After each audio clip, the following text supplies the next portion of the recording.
Abuba. Abuba. Abuba. Abuba. Abuba. Abuba. Willkommen, Damen und Herren. Willkommen. Hallo. Wie geht's? Привет. Как дела? Здраво, Кокси. Milady? Private cock dealer! Hello! Hello! Hey, before you to finish, we'll say I really like your videos. Yo, big dilf man, thank you so much. Hold on. I've got alerts off. 1 second. Abuba!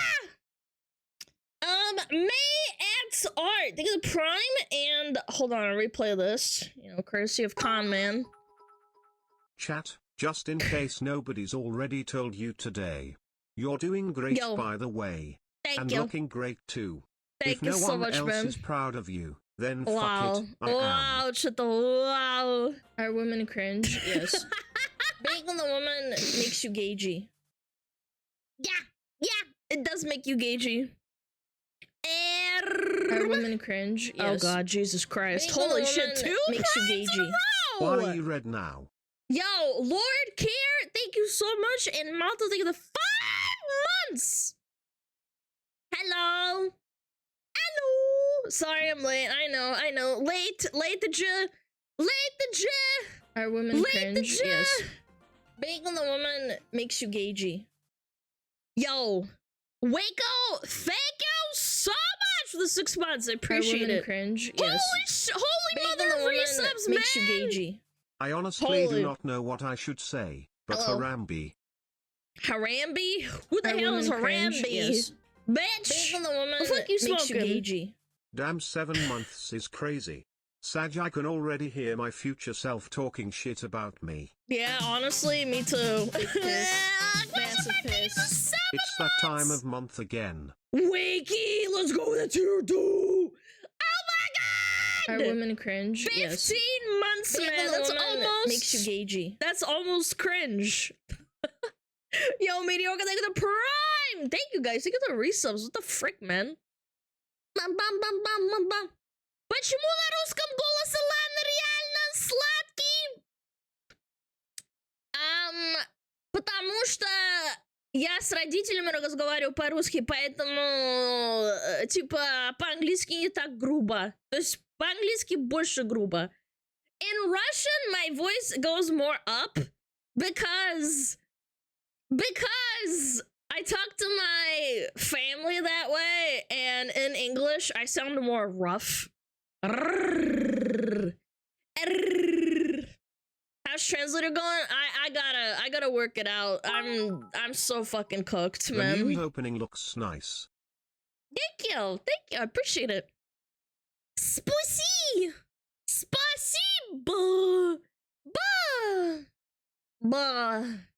Then stop talking to your family that way? No, you're misunderstanding. I have the... Are women cringe? I have the kawaii high-pitched voice. Makes you gagey.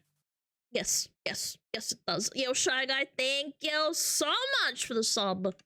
For the Prime. Thank you. Whoa! Yeah. English Alana is sexier. That's a first. Tomix, why are you complaining that chatters are cooked? Are people cooked or what? Hi, Miaru! The kawaii mouse. Aw, the cheese is so cute! Oh my god! Ho. Hey! Moskau! Nasta ist der Teufel los. Ha.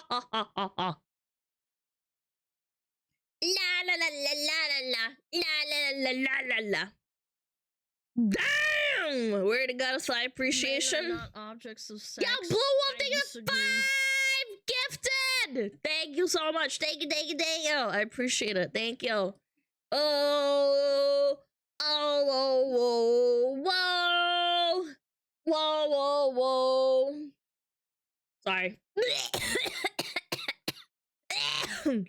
Moscow.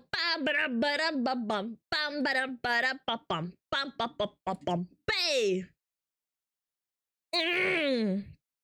You okay? Nah, I just got some acid reflux. I'm fine. I'm fine. Looking disrespectfully, and you can't stop me. I could ban you, but I won't. No. No, I'm not gonna ban you for looking.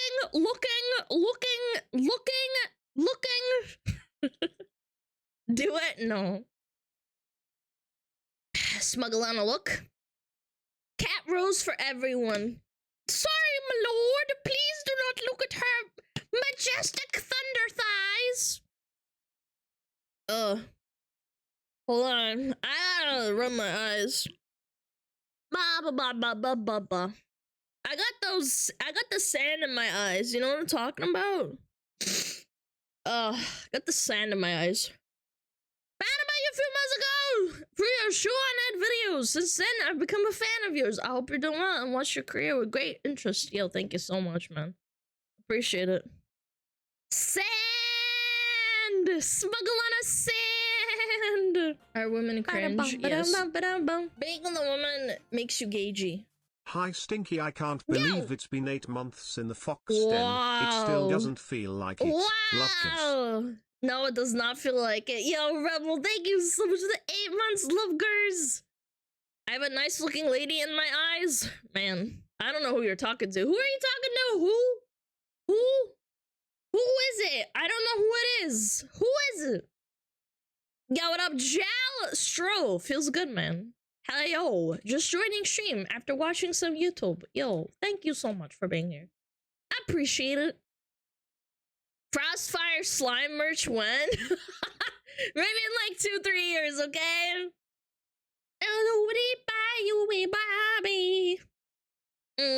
You look too white today. Yeah? Yeah? You think so? I look too white, too flashbang? Hey yo, play a slime video, slime! Oh my god, that reminds me of my friends when we used to play Civilization 5 and 6. We used to just say, slime! You're slime! For literally no reason. Literally just like, slime. Slime. I don't even know why. The autism is powerful. YouTube frogs! Yo, we have so many YouTube frogs, man. I think Rebels reset for 9 months. Please check. I might be cooked. I can't check. My stream elements didn't say. Rebel Greaser, can you confirm or deny this? Cause like, I can't see it. I have to like go into my Twitch like browser. Resubscribed for 9 months at team. I've been subscribed for 8 months. Oh, it is! Yo, thank you so much, man. Holy shit. It's 9 months in advance. Wait. That's insane. I think that's what it means. I think. Correct me if I'm wrong. I saw you update your YouTube page. I like the playlist edition. Yeah, it was really annoying to set up, by the way, but we did it. Rebel, you should have waited for September. Yeah, you should have waited 5 days, guys. September is next week, man. You can save on subs and stuff. So you can like, if you really want to, you can sub in advance to your favorite streamer, because like, it's cheaper that way. Yeah. Yeah. Hello there once again, drunken VTuber I watch. I don't drink, but okay. Alana, you legit don't recognize your own cuteness. SmugAlana loves SmugAlana. I think I'm really annoying, and I'm like a yappy chihuahua, and I just don't ever shut the fuck up, and I just go yap yap yap yap yap yap yap yap yap yap yap yap yap yap yap yap yap yap yap. Classic drunken. I don't drink. I don't.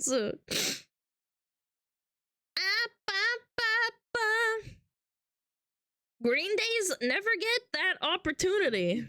I just love Green Day, man. You're hyper and insane. Found you from your YouTube videos. I think your energy is why I followed. You know, chat, I sometimes think I don't have enough energy because I, like, don't get enough sleep. I try to put in a lot of effort, man. I do. How much do you drink off stream? I literally don't have alcohol in my house. Yo, my cat is going fucking crazy.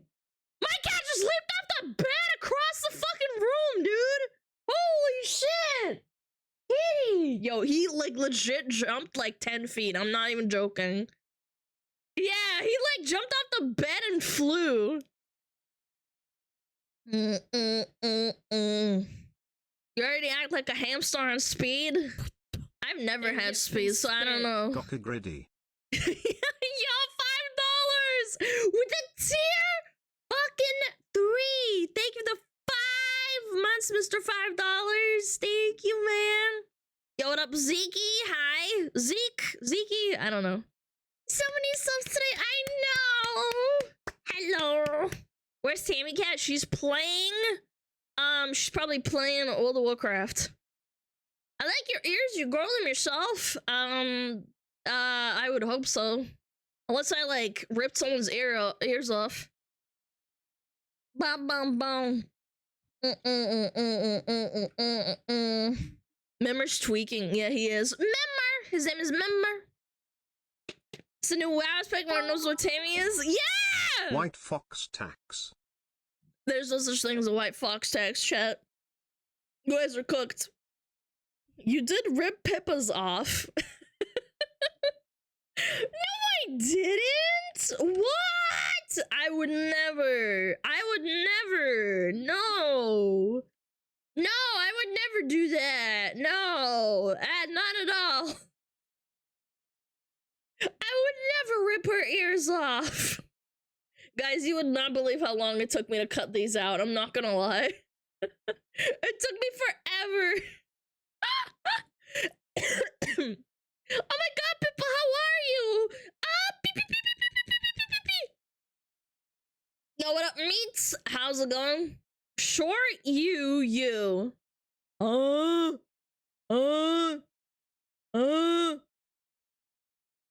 women cringe? Yes. Thank you. Making the woman makes you gagey. Thank you so much, man.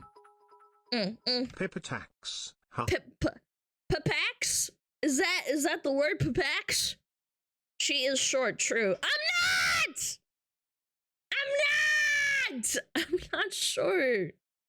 I'm 168 centimeters, 5'6", but okay. Schizos.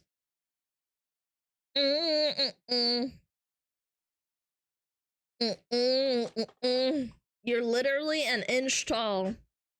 Mods, seize his ball sack.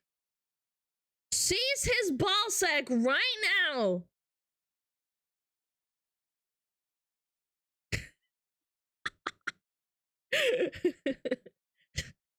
You mean his nutsack? Yes. Ninja.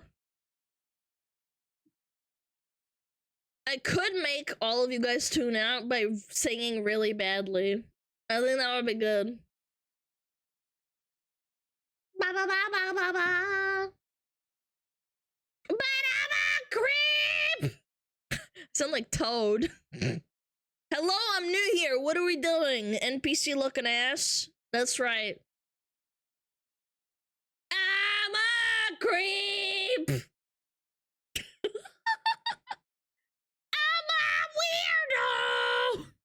I do actually make a good, like, Toad impression, actually. The downfall of SmugAlana. Okay, man. Okay. Don't care if it hurts. Control. I want a perfect body. Just as annoying. How dare you type in that in my chat? Mods? Mods! You sound like a dying grandma. How do you know what a dying grandma sounds like? You're kind of self-reporting there, mister.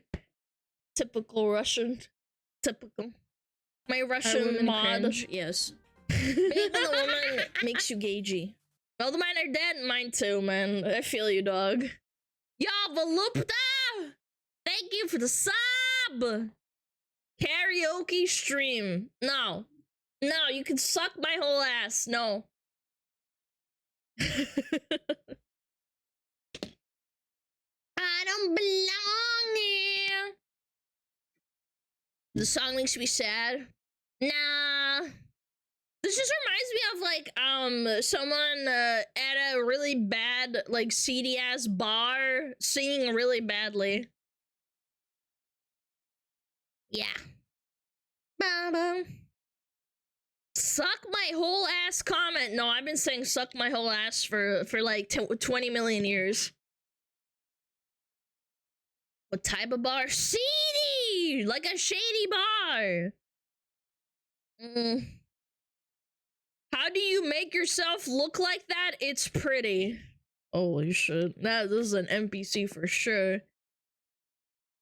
Королева модераторов сабов и ансабов. Я не поняла, что такое сабов и ансабов. How do I become anime? How do you get avatar? Can you unsabov? Unsabov? I don't know what that means. See what I mean? Oh, basically, who to mod subs and unsubs. Oh, unsabov. Okay. Yeah. Okay, I understand though.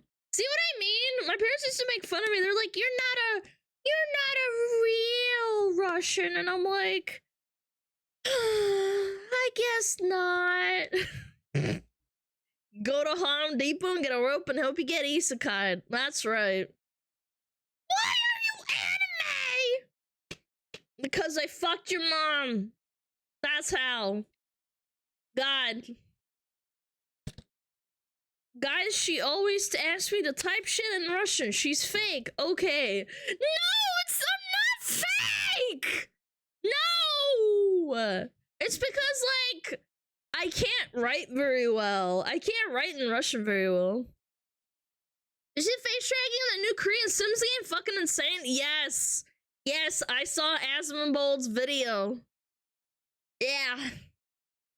You don't have a layout? Yeah, I have to go into a website and like, you know, like manually type it as well.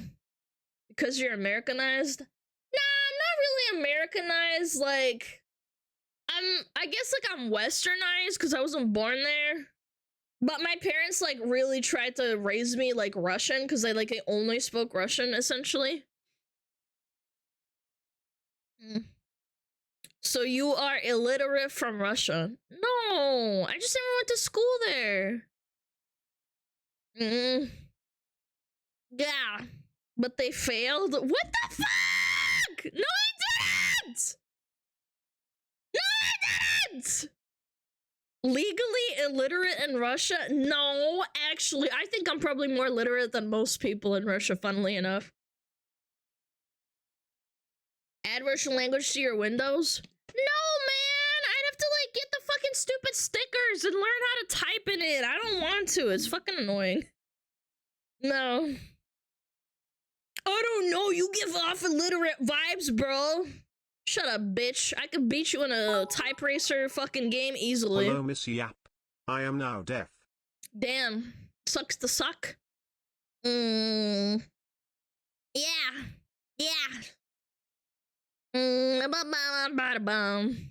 Type racer? Yeah, I could smash your face in a type racer, bitch. Free spit. I will end you. Yo, I'm sorry. Think of that. Tier 3! Holy smokes! Holy, man. Holy. Dude, that's strong. Thank you so much. Thank you.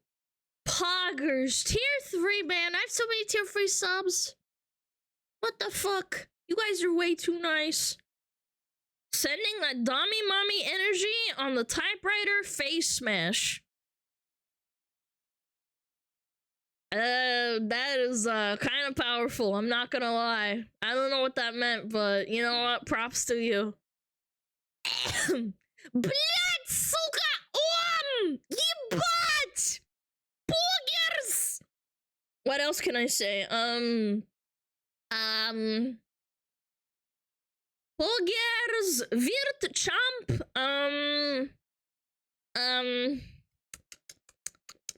Bobbers.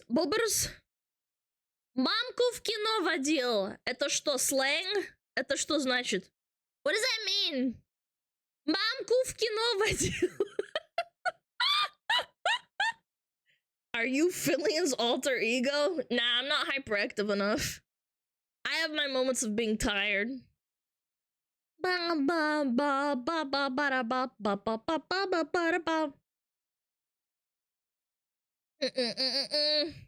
means I porked your mom, but in a nice way. Oh, I took your mom out to dinner. Okay, that makes sense. Yeah!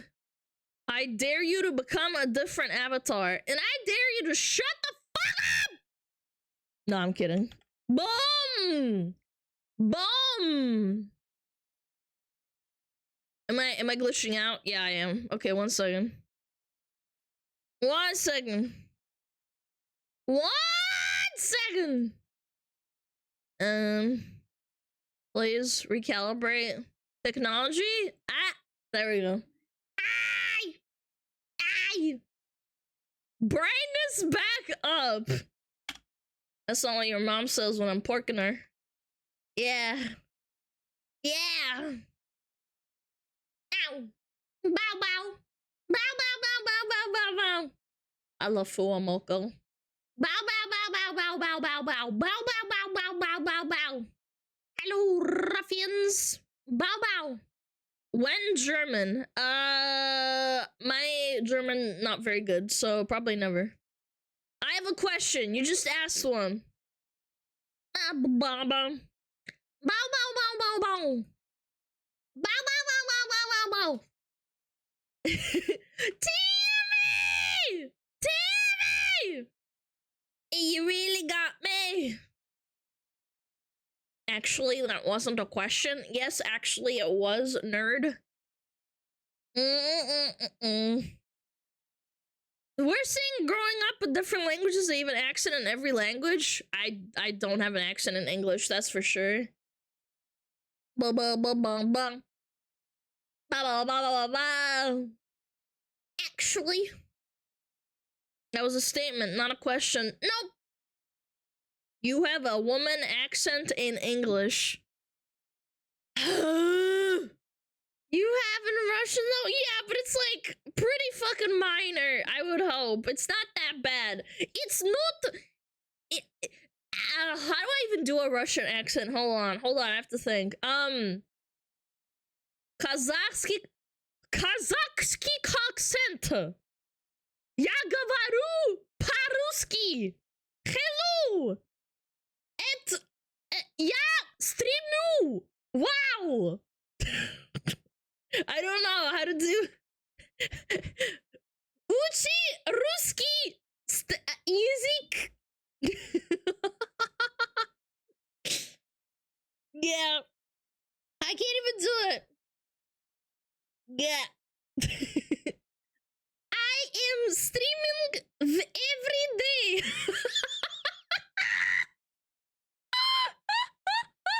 I am streaming every day. I like to stream to my audience. Please stop. Why? Do you think it's not funny?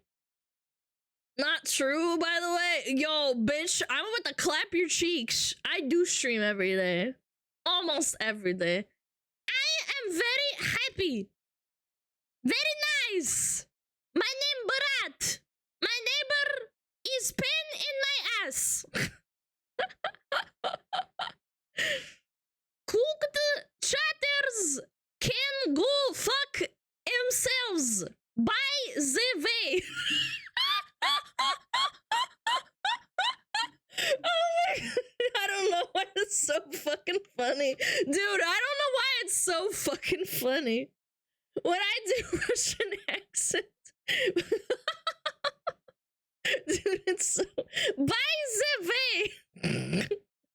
That's how Russians speak English. They can't, like, pronounce things properly. That's hilarious, dude. Hell no, it's not funny. Shut up, bitch. It's hilarious. Very funny. That was German accent? Holy fuck, man, you are smoking so strong. I don't talk like that! Yeah, but, like, you're educated. I'm talking like fob Russians. You know, they learn, like, English in high school? They say, hello! How are you, honey? Bro. Блять! It's so good. Let me speak from my heart in English. Da, exactly. Let me speak from my heart. I love you, chatters. Chatters? Нет, chatters. Chatters. Wow, you have big penis.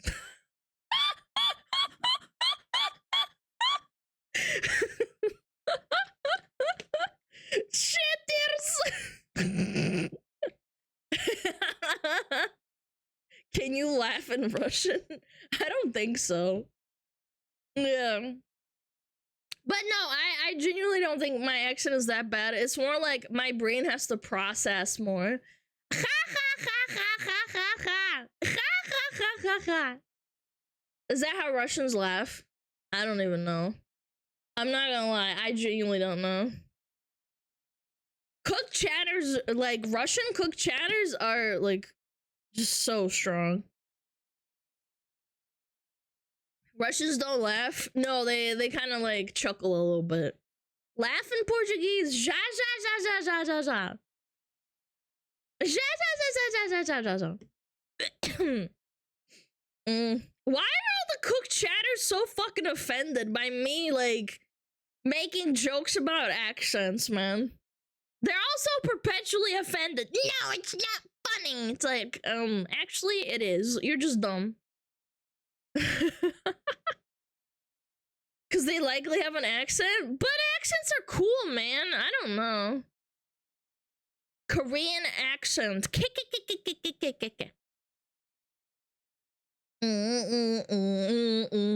Hear your British accent? Oh man, I used to have a Kiwi accent, but I lost it a long time ago. Yeah. British is not the same as Kiwi, but it's kind of close. Like, it's like a dialect. British. I had a British friend. She was from England. She was from Birminghamshire.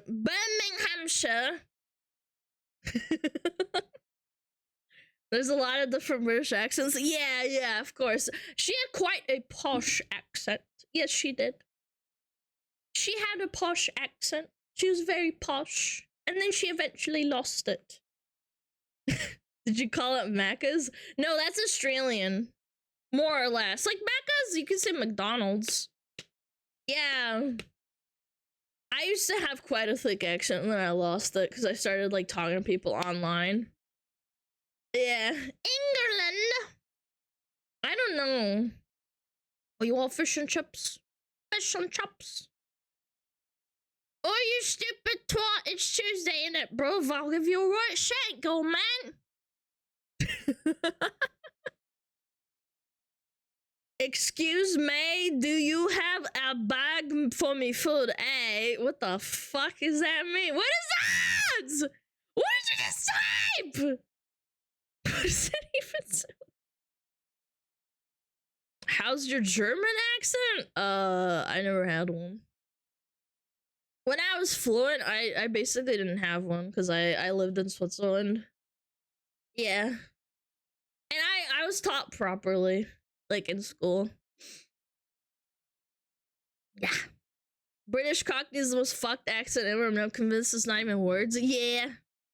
As a Russian, you wear Adidas? No, it's Adidas. Abobas. Yes, I have a pair of track pants and a jacket. I have Abobas. Yeah.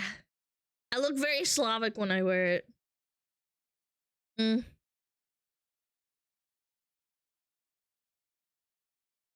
No accent in Switzerland? Yeah, sure. No, I didn't. Abobas.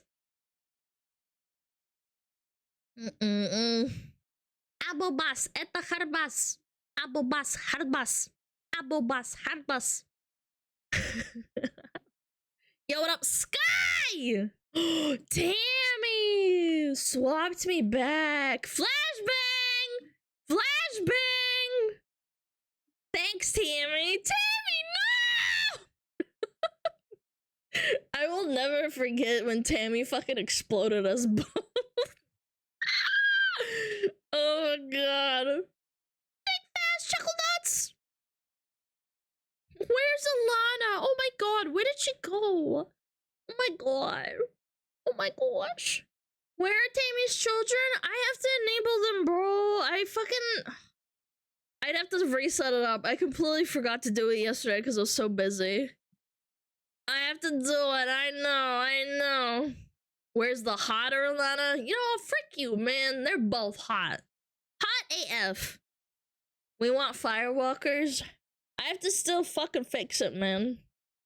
When I had to redo Mix It Up, I deleted everything because it was all like interfering with each other, and then like I lost it and never added it back, so I gotta fucking fix it. Yeah.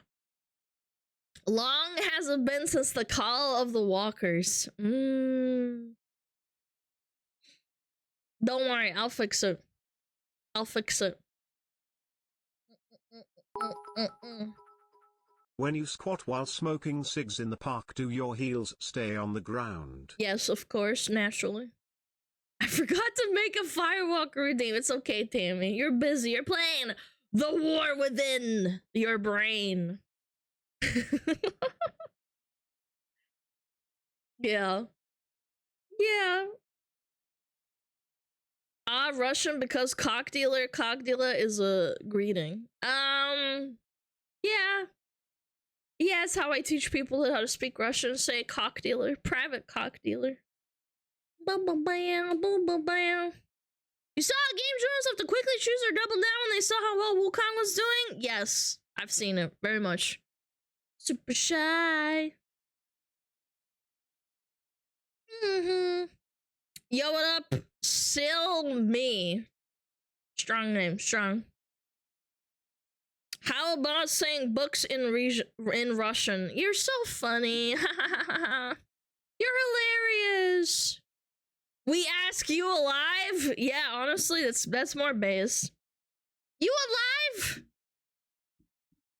Yeah. Did you see any of the Dustborn malarkey? Yes. Yes, I did. I commented on it yesterday. It was horrible. Ever consider doing Russian dubs for projects just for fun? No, because I can invest my time into better things than doing stuff like that for fun. You don't realize, you guys, I have 1 hour a day to myself, essentially. Less than like 24 2 hours, maybe. To order your own SmugAlana plushie, hostage, and a 64 ounces mason jar. Don't miss out, chat. You're so funny. You're so funny. Thank you so much. Thank you. Still mad about my tax money going to Dustborn. You should be. You fucking should be. Guys, less than 24 hours.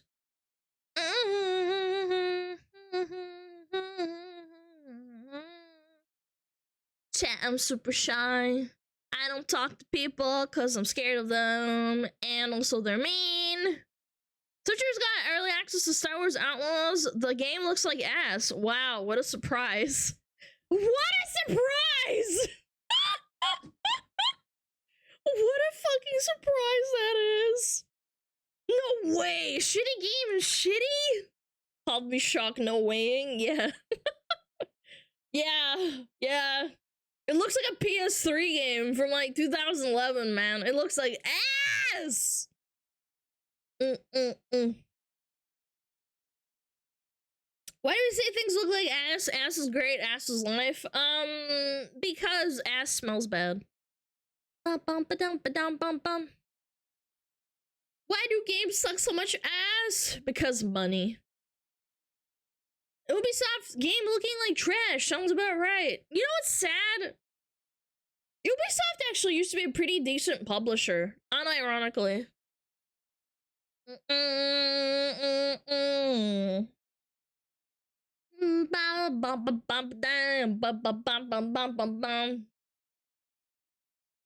Ba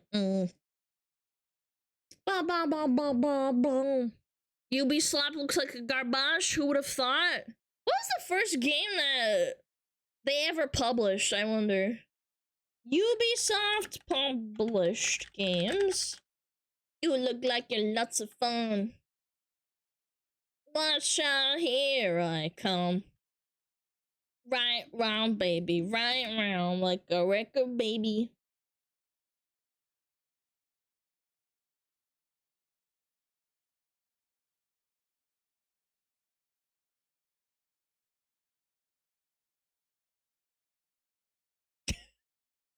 What was I doing? Oh yeah, Ubisoft. Poopysoft was in charge of... They made Rayman? Aliens is a Predator. Yeah, they helped make Brothers in Arms, man. People love that game. No, I'm seriously, man. Ubisoft used to make such good games. They helped make good games, like Rayman, Tom Clancy. Yeah, it's sad, man. Trivial Pursuit. Ooh. Yeah, they used to actually make good games, man. What happened, man? Money.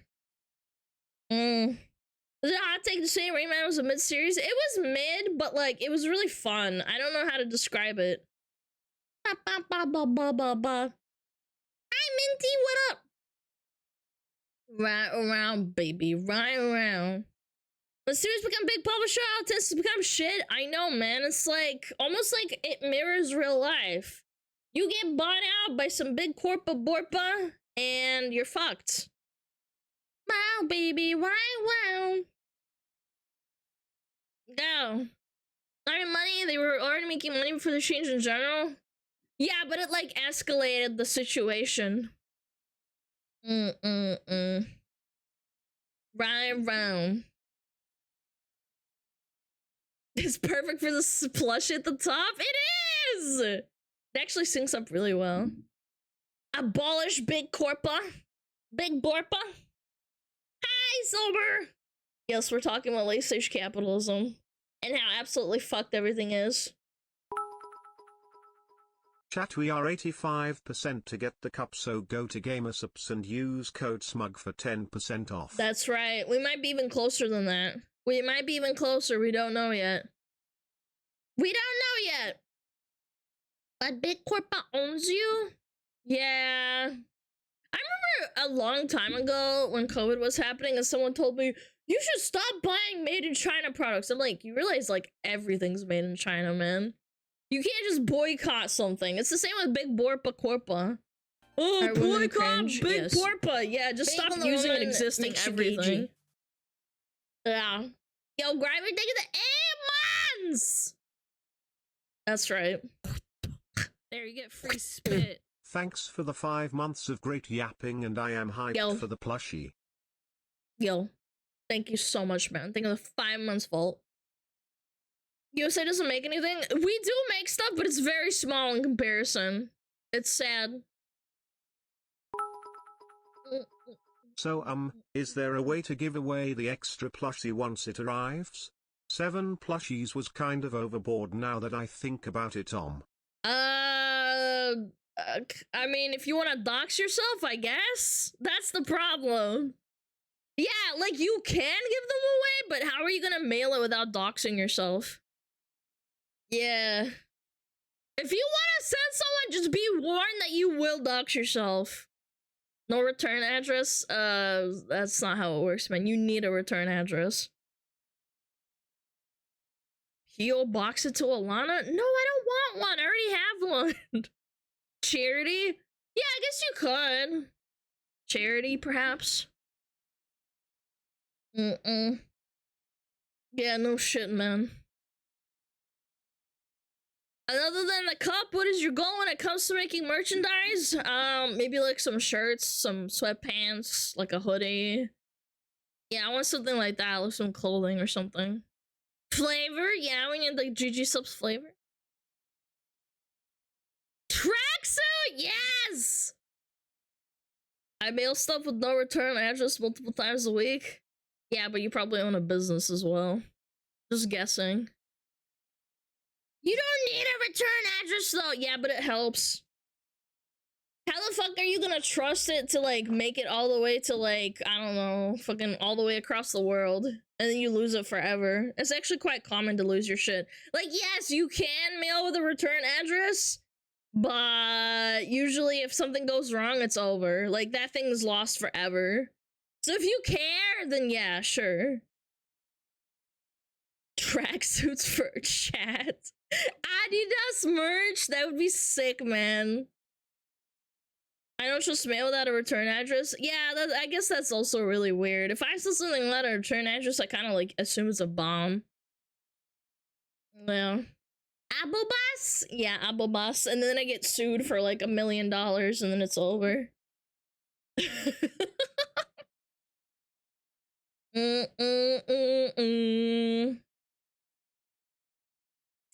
be cool, a mug, but has it in on clothing though, since quality can be hit or miss. Yeah, and people said that about the plushie, even though I've attested that it's really nice.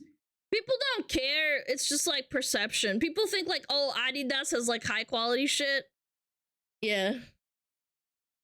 Have a model where you wear Slavic Adidas attire? I will. Don't worry. Don't worry about it, chat.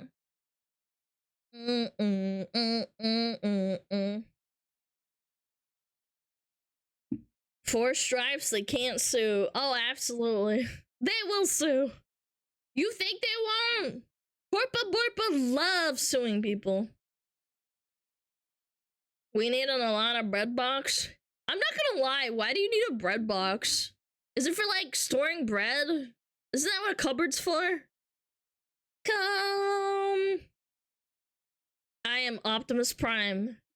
And I send this message to any surviving Autobots taking refuge among the stars. We are here. We are waiting. Dude, that fucking movie was actually kind of sick. I'm not gonna lie. Smuggle on a cutting board. Yeah, get your microplastics in now. Alana shower curtain! Dude, that would be insane, dude. Smuggle on a body pillow when? Bracket LOL. Brother, I get asked that like 3 or 4 times a day. Someday, just chill. You gotta wait.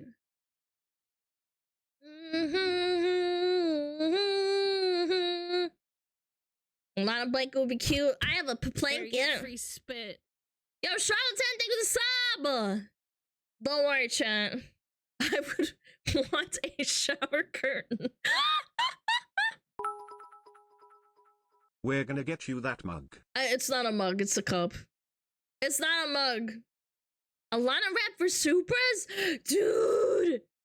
Dude, that'd be sick! I would love that. Yap 36 instead of AK-47. Smuggle on a butt warmer when? So you can fart on it and fulfill your wishes? Why plastic cutting board? Wood is a thing. The wood burning too. Yeah, and cutting on a wooden board, it gets dirty really fast, and there's no way to like really sterilize it. Because the wood gets soaked with water and then it starts like rotting, so yeah. You get fucked either way.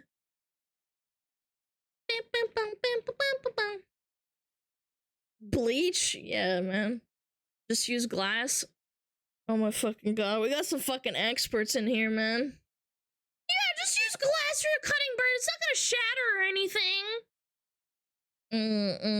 anything. That's right. Smuggle on a toilet seat cover. Yeah, so you can take a shit on my forehead. Thank you. Appreciate it. Thank you. Tempered glass is fine. No, it's not, man. It also dulls your knife really fast, man. That's why people use plastic or wood. Man, you guys are, special. Who shits on the seat? Well, you know how you get, like, that splashback? And then you, like, shit on it a little bit? Yeah. Charmin collab when? Smuggle on a toilet paper. That would be so strong. Imagine, like, one side is, like, frosty, and then the other side is, like, it burns your butt.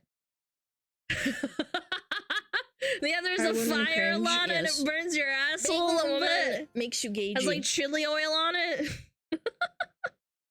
Yo, what the frick? Yo, Mawar! Thank you so much for the sub. I appreciate it. Thank you, thank you. Icy Hot SmugAlana. Yeah. Yeah, I'd have to ask for collab, man. Please, can we get up a collab for Icy Hot? SmugAlana pepper spray? I don't know, man. It sounds dangerous. This is doable with chemicals like the ones they do for back pain. Yeah. First collab should be Adidas. Where is Adidas based? America? Maybe I could talk to them, but I kind of doubt it. They'll be like, ew, ew, a fucking VTuber? Germany?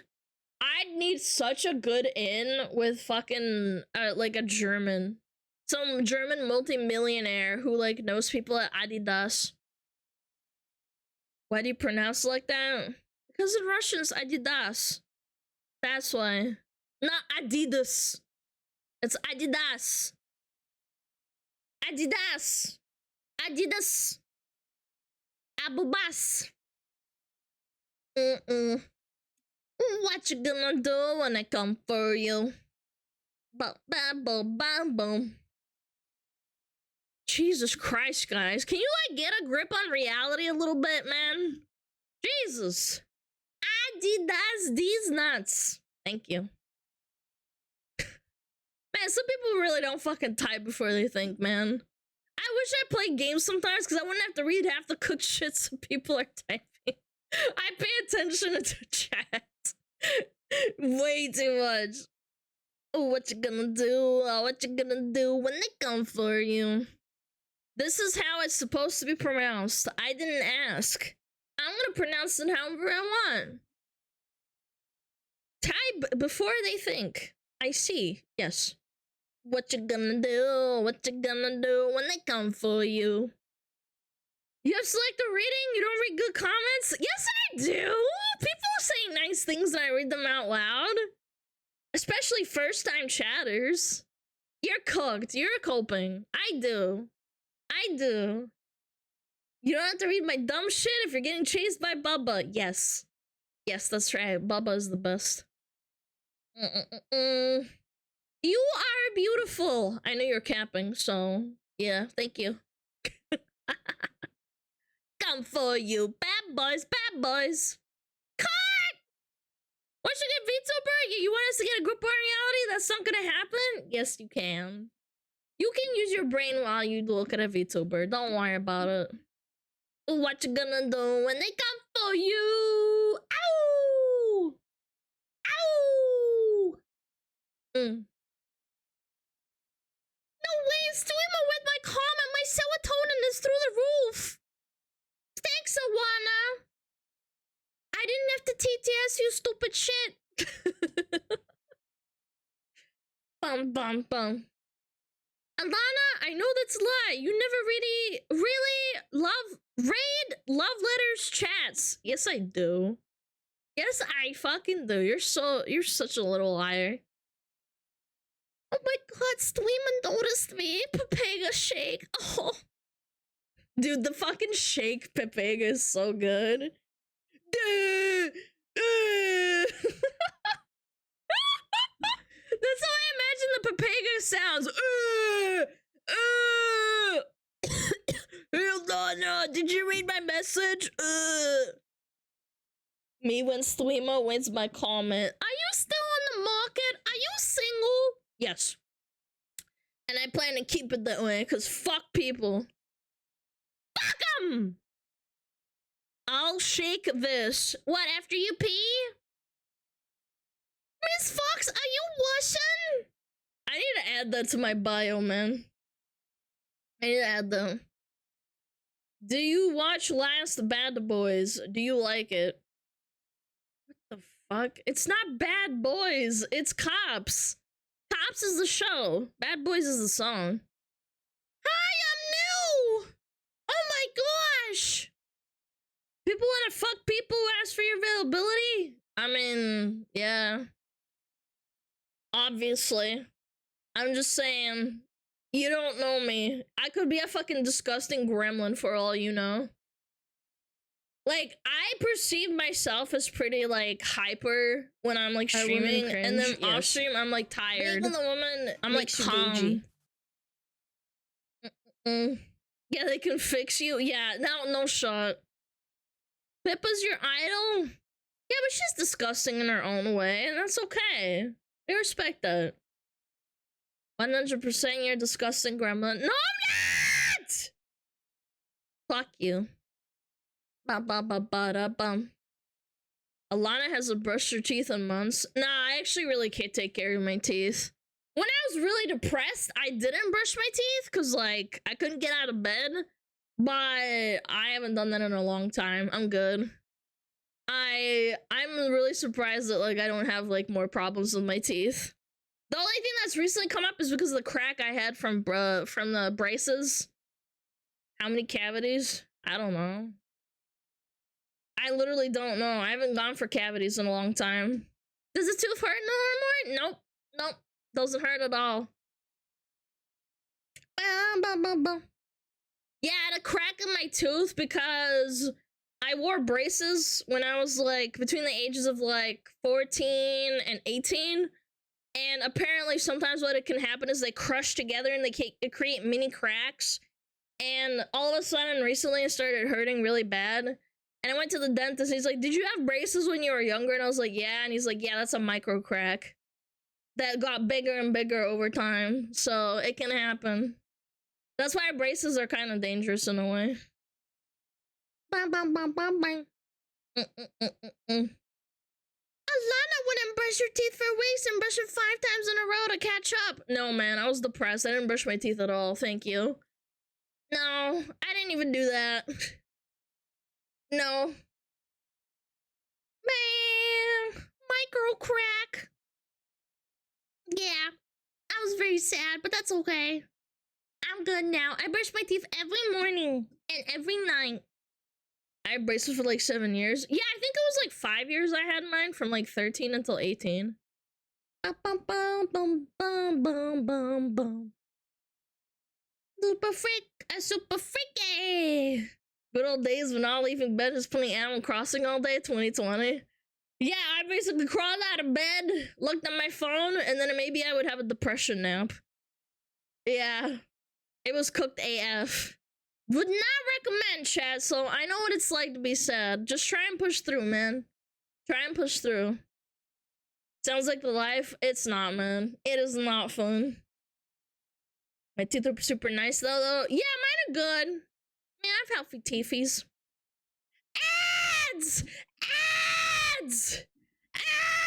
Ads!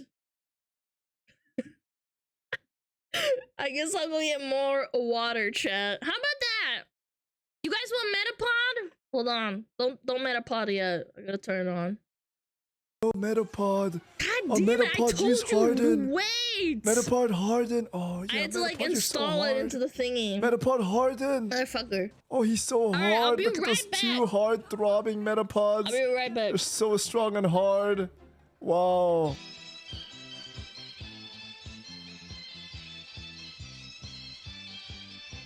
天上太阳红红彤彤哎，心中的太阳是毛泽东哎，他领导我们的解放哎，人民翻身当家做主人，呀自由哎呀自由啊，人民翻身当家做主人。Why are you so good at this? My language, man. What's up with me?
Bye. I'm back. Sorry. That bitch is tweeting. Shut up! I saw a cute fucking moment of my dog being cute. Shut up! They're so cute. I had to take a picture. He's so cute. I'm doing a stream! Yo, what's up? How's it going? Everyone pull up your pants. What the fuck? You jerking off, man? What the fuck? Man, get a grip. Get a grip, man. Hello. Yo, what up? How's it going? How's it going? The tweeting question. Yes, I will fucking show you guys my dog being cute, chat. I will show you.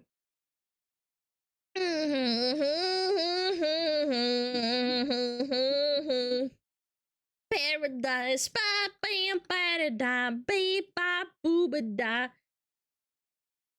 Hey, ba boo, bee-bee-da, ba bee, ba-bee-da. Alright. Hold on. Fuck. I closed it! I'm such a dipshit! Son of a bitch! Alright, what we got? Why not? Hello? Hello?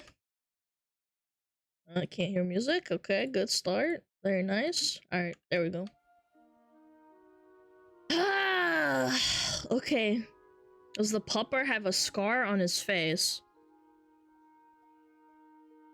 No, man, that's just his fur markings, man. You already cranked your hog? Yep, sure did. Alright, time to crank! Chat, cranking time! It's time to crank. Crank that shit. Crank that soldier boy. He's a wrinkly little baby! I know, he's got little wrinkles on his face. He's so cute. I love him so much. I love my cat, too. He snuggles me. He's so cute! They're so cute. They play together. They fight together. Super adorable. Crank-a-ja, crank-a-ja, crank-a-ja. Crank. Crankety crank. Alright. There we go. Crank-a-ja. Hi, that bot! Hello. What are we cranking? Your mom's hog. This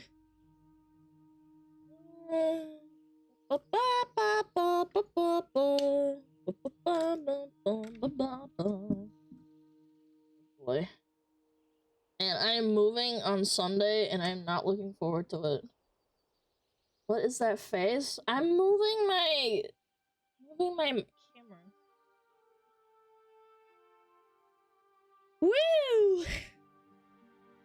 Dobry wieczór. My mom don't have no pig. She does now. Sorry to tram you a dumper lil. But you guys have been great company these last 2 weeks. Aww. I lost a friend to non-alive 2 weeks ago.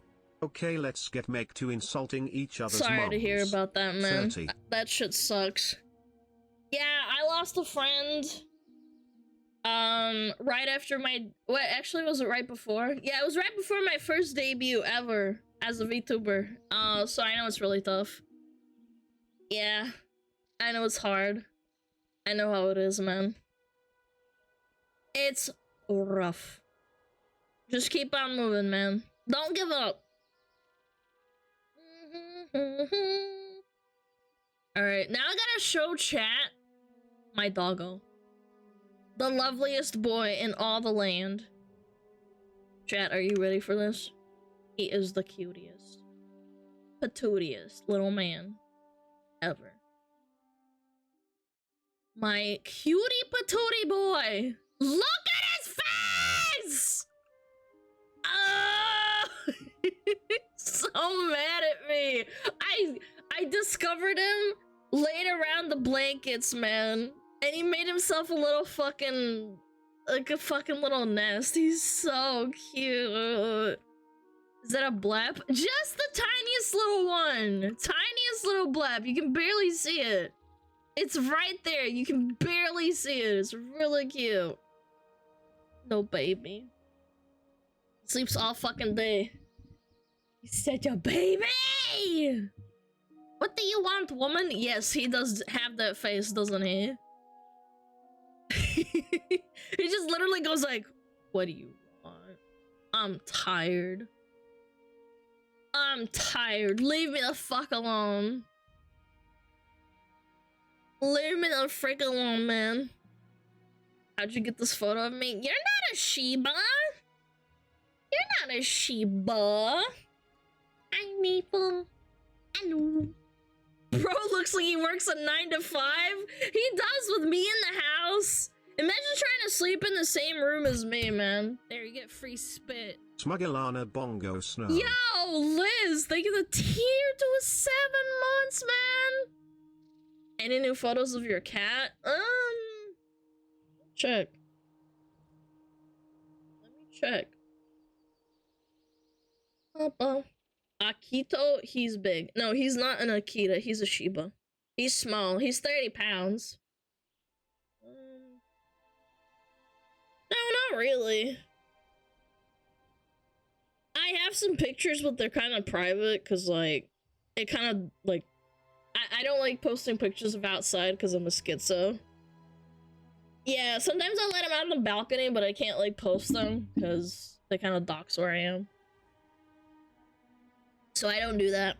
Sorry, I would if I didn't really care. Well,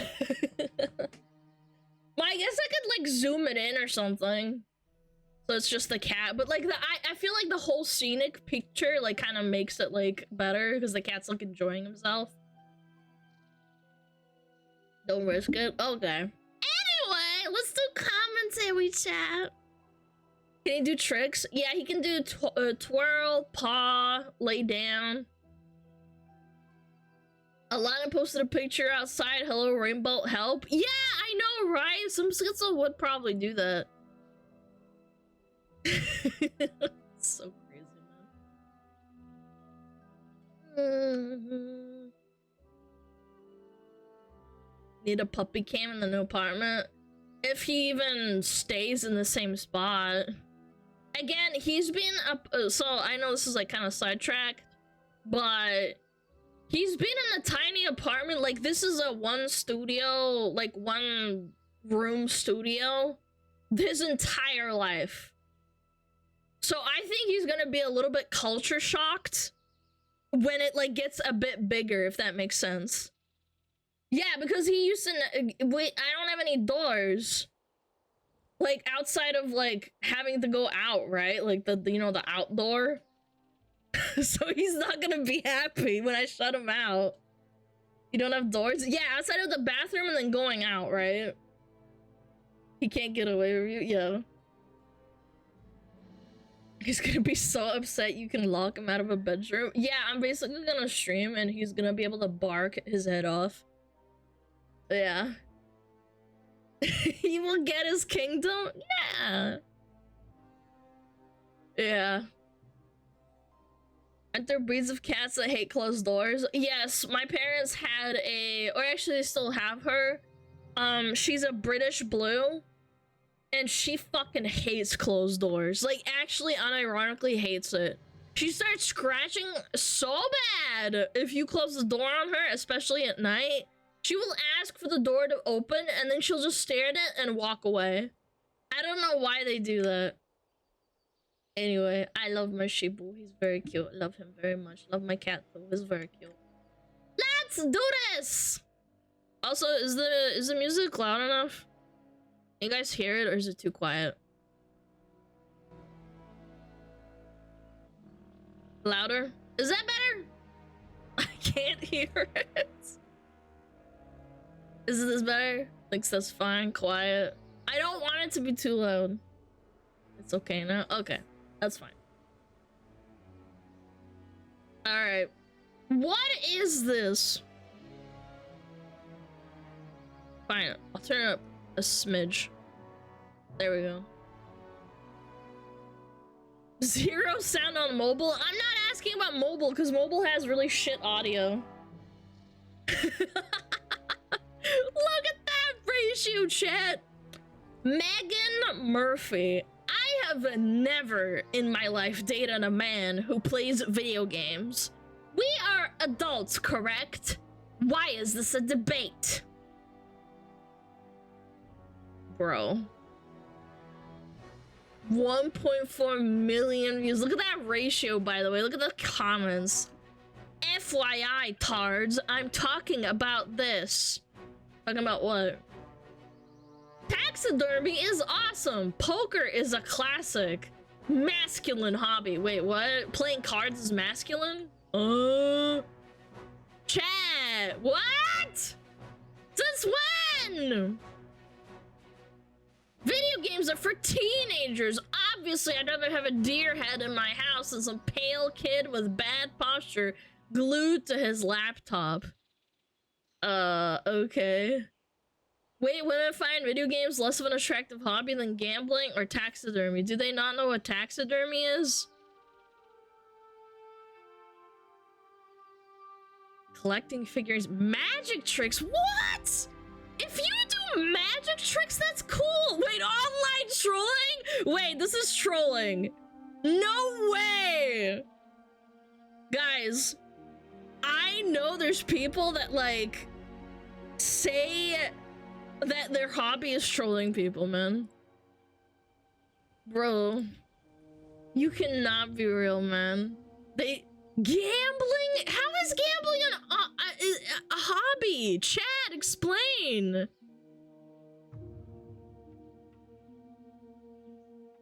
Gambling's just bad, though. Like, no offense, but, like, it's ultimately a bad habit. It's like smoking. Just be honest with yourself. If you're, like, addicted to gambling on Genshin or, like, Honkai Star Rail, like, cool. Like, at least you're honest. It's not an addiction, it's a hobby. Yes, it is. It is absolutely an addiction. Gambling is an addiction. It's classified as an addiction. It's smoking, doing drugs. Sex can also be an addiction. In excess. Hobby implies also that you do it often. Building model trains, taxidermy, comic book collecting, bird watching. Why are any of these unattractive, chat? Why is this even a thing? I don't get it. I'm not gonna lie, if you have a hobby, period, that's just good. I don't really judge. Like, yeah, some hobbies are a little bit cringier than others, but I don't think any of these, if they're just done as a hobby and not as, like, how do I say it? Like, as an obsession, I guess? Like, for example, you could do magic tricks as a hobby and do it for fun. So how unattractive is it if I'm playing a video game that's Gamba and am trolling other players while I play Siege? It's ultimate unattractiveness.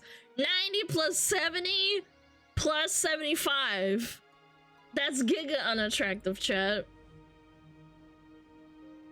Wow, okay, I take it back. All men who play video games are cool and normal adults, just like adult women who love Taylor Swift are cool and normal adults. None of you get irrationally defensive when people say negative things about your dumb pastimes. Because you are cool and normal adult people. On behalf of all women, I offer a heartfelt apology to the community that no one wants to date. Okay, man. You know what's funny?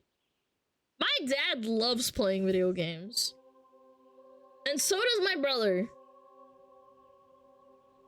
Yeah, my dad plays Age of Empires when he's done with work.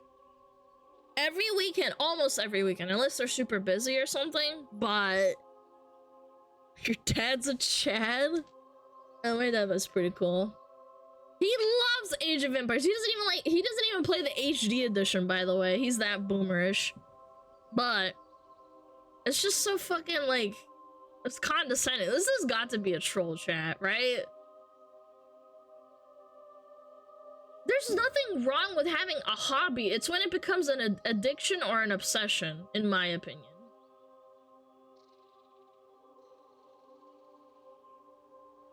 It's 100% rage bait? Yeah, probably.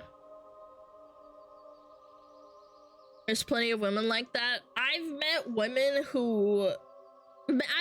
women in real life through like work, and they've condescendingly told their like partners or boyfriends or husbands that they should stop playing video games, even though they do, like, they work a 9 to 5 or they work at like a normal job and they just want to come home and unwind. I've met women like that. I wouldn't say gaming is unattractive, it is a little bit looked down upon. Well, you can say that, but like saying it's unattractive and saying it's just for kids is also stupid.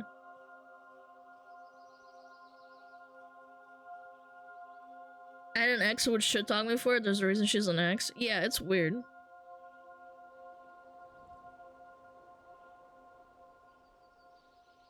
Sadly, I know guys who insult people who play video games to bully them. Yeah, and I'll tell them to suck a dick. Go slurping glurping on some cock. No one asked. I'm having fun. Skill issue. I'm sorry you're a miserable git who spends $400 clubbing IRL on and like pays for drinks like over a weekend. Are women cringe? Yes. Being the woman makes you gagey. Yo, Faye, thank you so much for the prime. Thank you, thank you! There we go. But Alana, you don't play games. Haha, so funny. Guys, on around giggle work, 9 to 5, come home, want to play a game to relax and have fun. Who cares what hobby it is? Just let them enjoy themselves so they're in a good mental state. Yeah, that's why my mom stopped scolding my dad. So initially, my mom was really annoyed that, like, my dad would go and play Age of Empires for, like, 2-3 hours a weekend. Or, like, on a Saturday after doing a bunch of, like, yard work or something. And I eventually had to kind of explain it to her, like, and with my brother as well, that, like, he needs to, like, unwind, man. The guy wants to play his little, like, Age of Empires figurine, like, fucking sending in people and letting them fucking duke it out. And she was like, oh, okay, I guess he does work really hard. I understand now. You sometimes have to explain it to people. Instead, they clocked into their second job when they got home, dealing with bitches that judge their every move. I know, man. Alana mansplained to her mother. Oh, I mean, I just was trying to make her understand that it's really not that bad, because it's not like he's like addicted or something. My dad would finish all his yard work. My mom would make him like trim the hedges or something during the summer, and then he'd go inside, and right before lunch, I remember he'd be sitting in the office that was like overlooking into the front yard, and he'd just be like playing Age of Empires for like an hour or two, maybe like a couple of hours, but he'd always stop. There's always like a limit. And if she's 100% rage baiting, scroll down. Maybe if you'd had something that lasted if you did, just saying. That makes zero sense, but even if it did, there'd be a shred of attraction to light the flame. No one loves gamers. Yeah, I don't know, man. I think she's rage baiting. Yeah, for sure. Lol, does any real man give a fuck what you think about their hobbies? Seems like. I don't, yeah, you know what? I hate Twitter now that they pay you for, like, engagement. Yeah, it's a blue tick farmer. I hate this shit. It's just vomit and diarrhea all over my front page sometimes.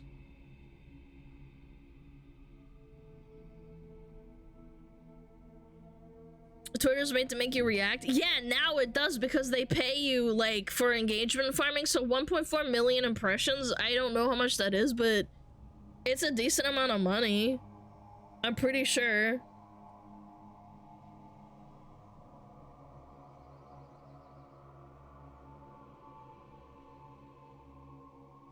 This is why I don't go on Twitter. Yeah, I honestly think that people who get off Twitter are doing way better off. It's such a fucking shithole. If you guys think that like me or someone else who's like knows better than chatters getting explained a million times is bad on Twitch, Twitter is a million times worse. Because it's even worse because it's like an echo chamber. I can't wait for AI to take over social media so we can all ignore it while bots argue among themselves. She made a poll. Where is it? Oh, you sent it. Yeah, I got you. Okay, what is it?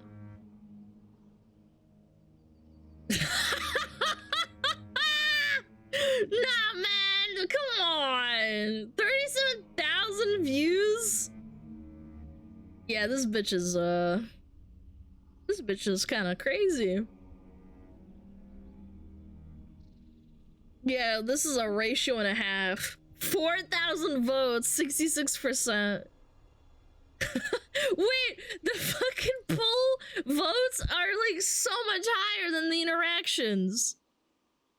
Taking all the L's. Ah, she's just farming. Women, what is the most attractive hobby for men? Playing video games!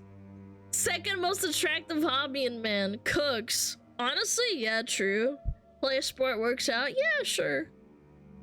Sure. Henry Cavill is a gamer nerd. Pretty sure most women would bone him in a heartbeat. This is a ridiculous poll. Granted, most men aren't him, but many successful men, both blue and white collar, game as a form of unwinding and stress relief. Again, a ridiculous poll. Based. Who the F is Henry Cavill? Yeah, this bitch is disingenuous AF. Yeah, that's bait. There's no way you interact on Twitter and you don't know who Henry Cavill is. There's no fucking way. Yeah, now you know she's a liar. She's a woman. Of course she knows who Henry Cavill is.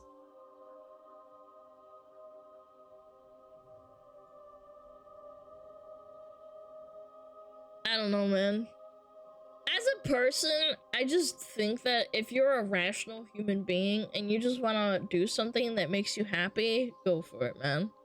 You're not hurting anyone. You just have a hobby. I'm sure, you know what's sad? Okay, I'll dial it back. This is absolutely rage bait. However, there are women who unironically think like this. 100%. There are. I knew a girl who had a husband who she shit on constantly because she would say, "Oh, you're just always on your Xbox. Why don't you help me with your with the kids or something, or like help me cook?" And I remember her telling me the story, and apparently the husband responded and said something like, "You know, I work like a 9 to 5 working like labor." I don't remember what the job was, but this is like a secondhand story. And she said he started arguing with her, and there was a big fight over it, and he said, I work really, really hard. This is how I have fun." And they made a fight out of it. And apparently she started bitching to all the other women that, like, you know, like how like gossiping works, like it comes from like someone else. That's how my friend heard about it at the time. Is there a way at least attractive hobbies graphs is real? Every hobby has its attractiveness reduced by exactly 5%. It's a statistically impossible graph. Yeah, I mean, it's just rage bait. I saw this and I was like, I don't know. Lauren Chen, host of Mediaholic Pseudo-Intellectual. Ah, yes. Pseudo-intellectualism. Yeah, this is 100% rage bait. It's so disingenuous. I hate Twitter, man. Acting smart? Yeah, basically, essentially. I'm making a podcast where I shit talk men because they're stupid and stinky and they fart. Ugh, don't you agree? My main friend was like a brother to me. His wife would push his ass to play video games with me because she knows playing video games helps him recover from his tow truck job 50+ hours a week. Aw, that's so sweet. That's kind of cute. Aw. Yeah. Did you listen to him? Yeah. I thought Chen was criticizing the post. Was she?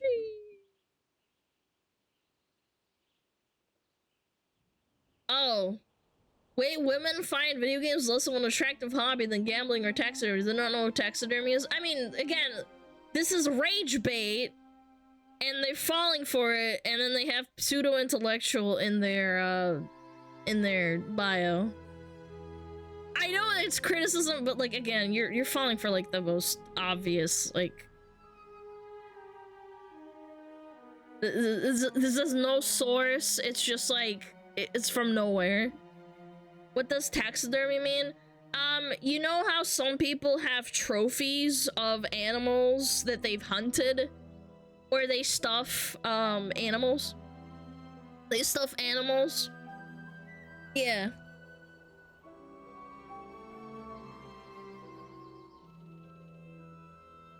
My best friend, woman, wants me to move somewhere with better internet just so we can play online games together. Aww, do you not like video games? Are you reluctant? I don't know, it's kind of cute, man. Taxidermy is cringe. I mean, that's your opinion, man. Again, some people like doing it. I personally don't like it, but whatever. I don't care for it, let's put it that way. I don't want to hang up deer heads in my, like, living room. Why can't you just call it animal trophies then? Because that's what the act of stuffing an animal is. Animal trophies is the object, taxidermy is the action or career.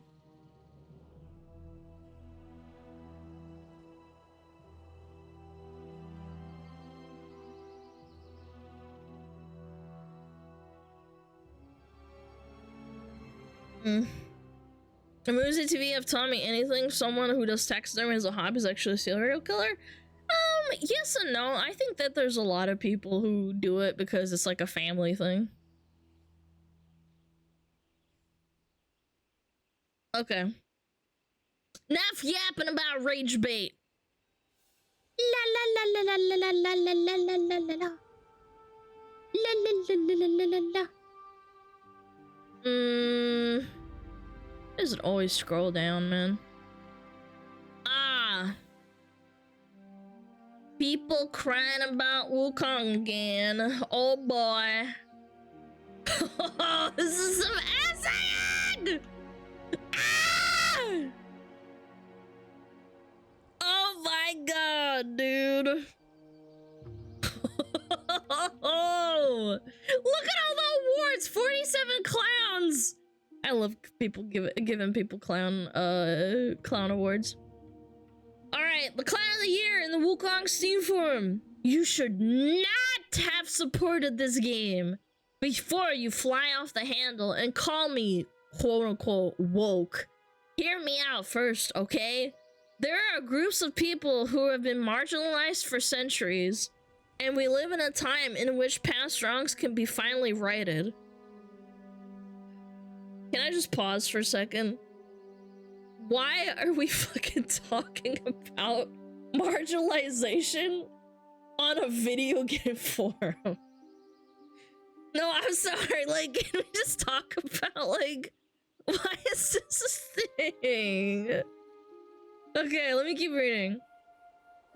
It's baffling to me that you can play a game knowing that not only are the devs proven sexist, but they refuse to include a single iota of diversity in the game.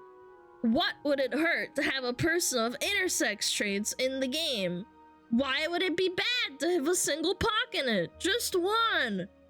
Why do you care so much, man?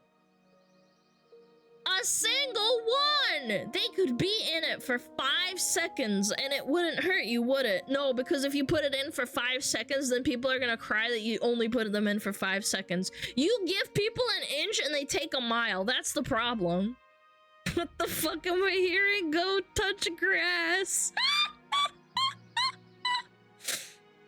Don't you think it would make their day to see someone like them for once? Who is really the snowflake if that would bother you? They don't even have to be the main character. It's just crazy to me that anyone would support a game that's leaning so far to the right on purpose. Holy shit, man! Just let me play a game about a monkey!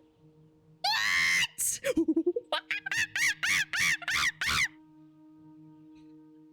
Dude, what am I doing, man?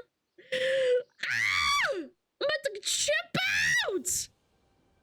I'm about to go crazy! Okay.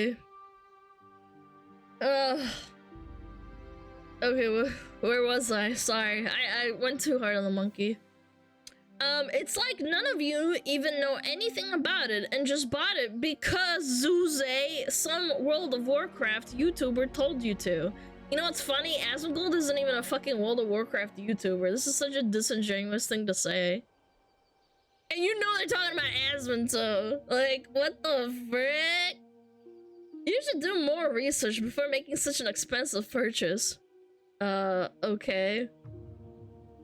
Maybe you should do more research on buying your iPhone because the cobalt in the phone is made through child labor and slavery.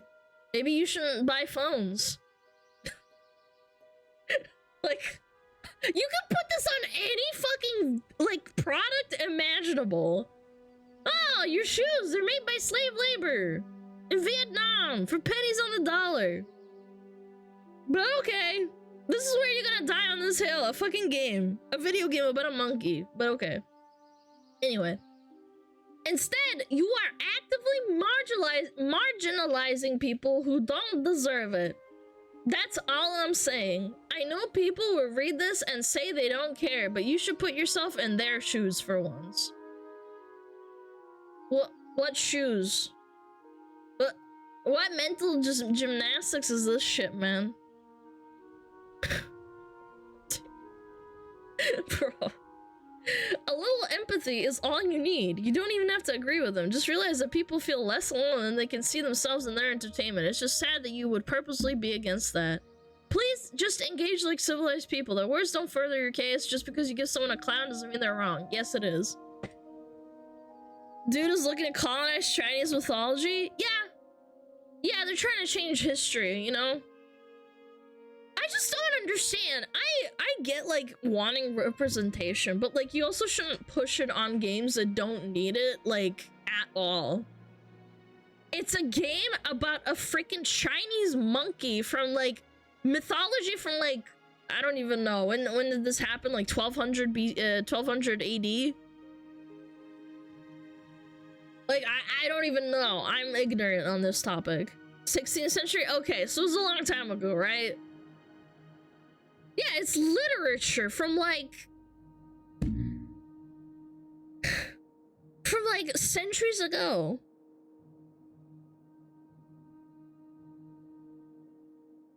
Some people should not be allowed on the internet to spread their dumbass opinions.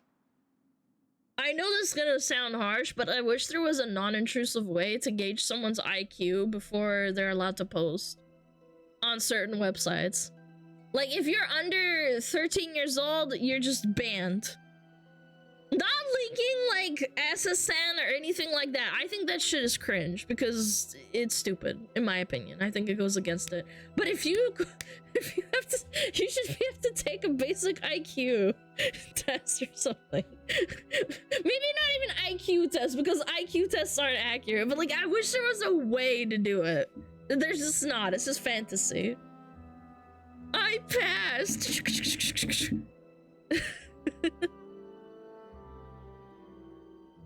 Freedom of speech, unless your child how it should be. Stupid people are out to voice their opinion, but children on social media is a war crime.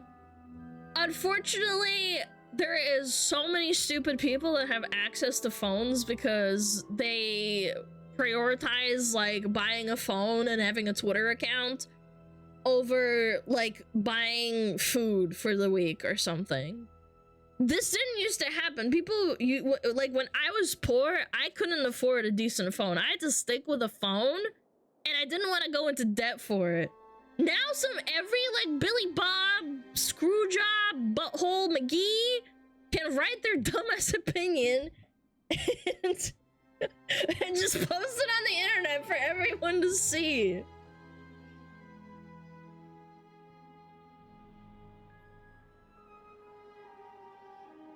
Phones are really expensive. I mean, that's besides the point. I had a really busted ass phone for a long time, man.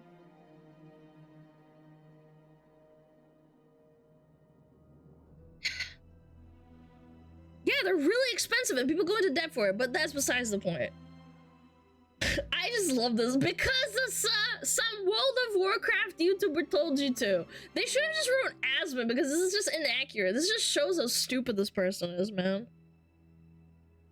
Devs are proven sexist, citation needed. Single iota of diversity in the game. A game about monkey people. We need more diversity, chat. What's this? I think the co-reporter who mistranslated the IGN hit piece on Black Myth Wukong is a little salty about the game's success via Smash JT for the original video and that Park Place linked to both in reply. I'm so fucking pissed off! This has gone too far! Don't play Black Myth Wukong! If you must, go and pirate it. If you enjoy it, I do not want to know it. Fuck game science and all the grifters who are doing this to one of my fave people in the industry.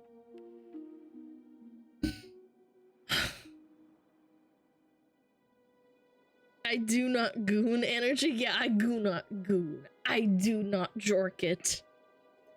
Stop having fun! Wah! This is insane. I'm so fucking pissed off. Wait, what the hell is this? What? Listen to Ki Hoon Chan. Ki Hoon Chan. Do I hate white people? Yes. And if you're a friend, you'll understand why this is never personal. I hate white privilege so much. Their ability to scream reverse racism when faced with a tiny bit of criticism. The world revolves around them, even in Singapore, every day.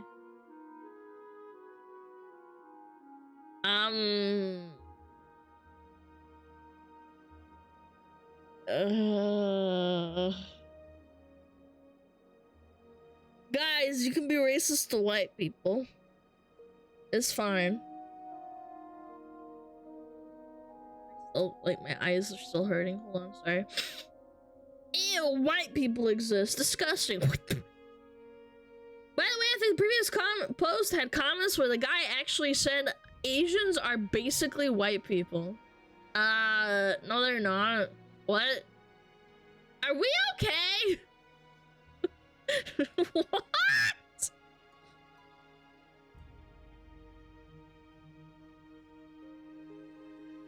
No, you can't be racist to white people or white adjacent people. Yeah, absolutely. You're right.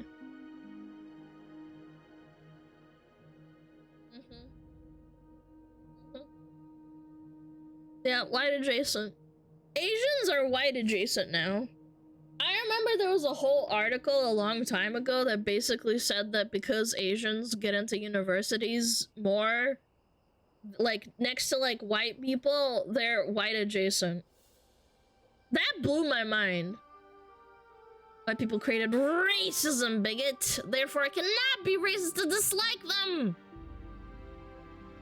Man, if I said this shit and I replaced the word white with any other race, I would get insta-canceled.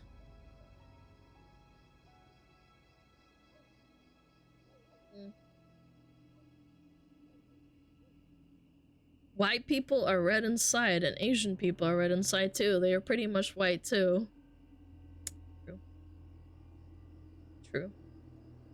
What are these new terms? I don't know! I don't know!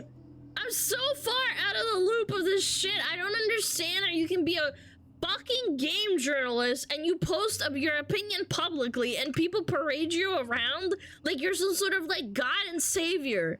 Like you're some sort of messiah. You're just telling it how it is, sister.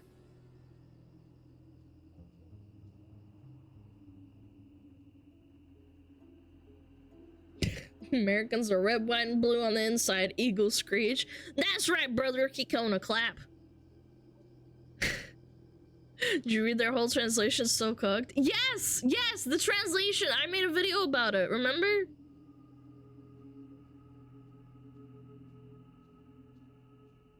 No. Oh my god, there's more? Holy shit.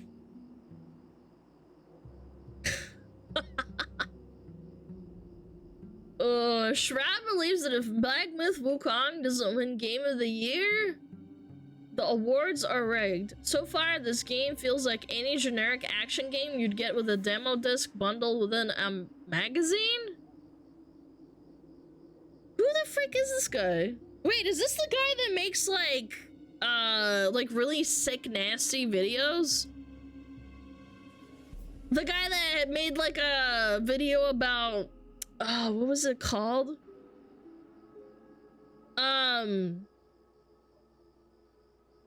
Yeah, like Reddit deep dives.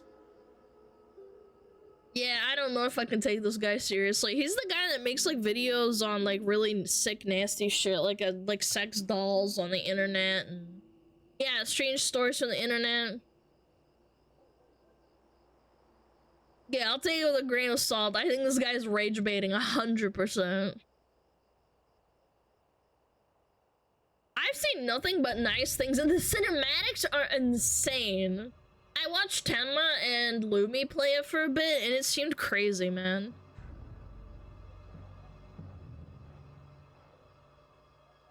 Just Wong, also the same guy who can't understand linear games versus open world from another one of his tweets, rage bait. Yeah, I genuinely think he's rage baiting. Yeah, he's shit posting. Looks like there's something over there. Let me check it out. Runs into an invisible wall again. Come on, at least let me touch the wall. Be like, guess that's too high for the monkey to jump on. No, I agree. It's annoying to have games where there's like invisible walls, but like there has to be a limit, man. There has to be a limit at some point. Even Asmongold said that he loves the game, but he is very upset that there's so much more they could have done with the space that they had. Yeah.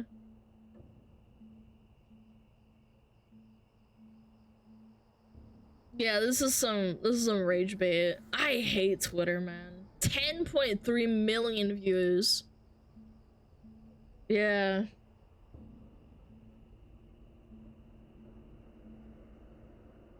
I don't get it.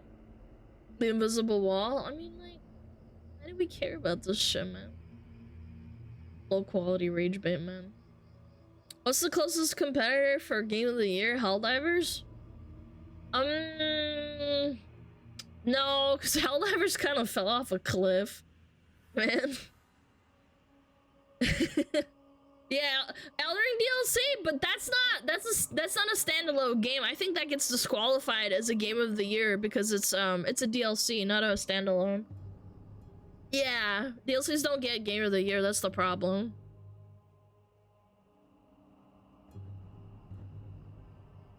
Dustborn will be Game of the Year.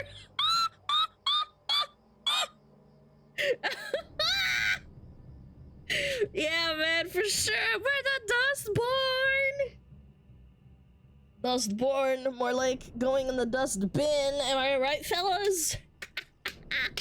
More like Fartborn.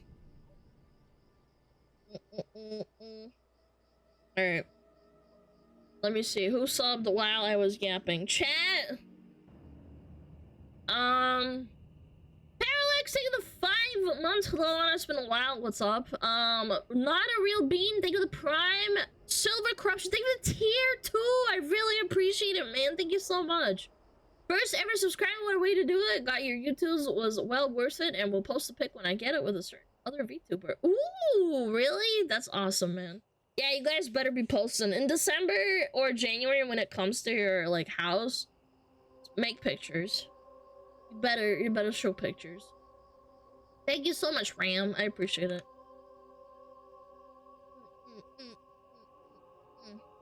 Please come in time for Christmas. I don't think it will because it said it starts shipping on December 31st, so it'll probably be after.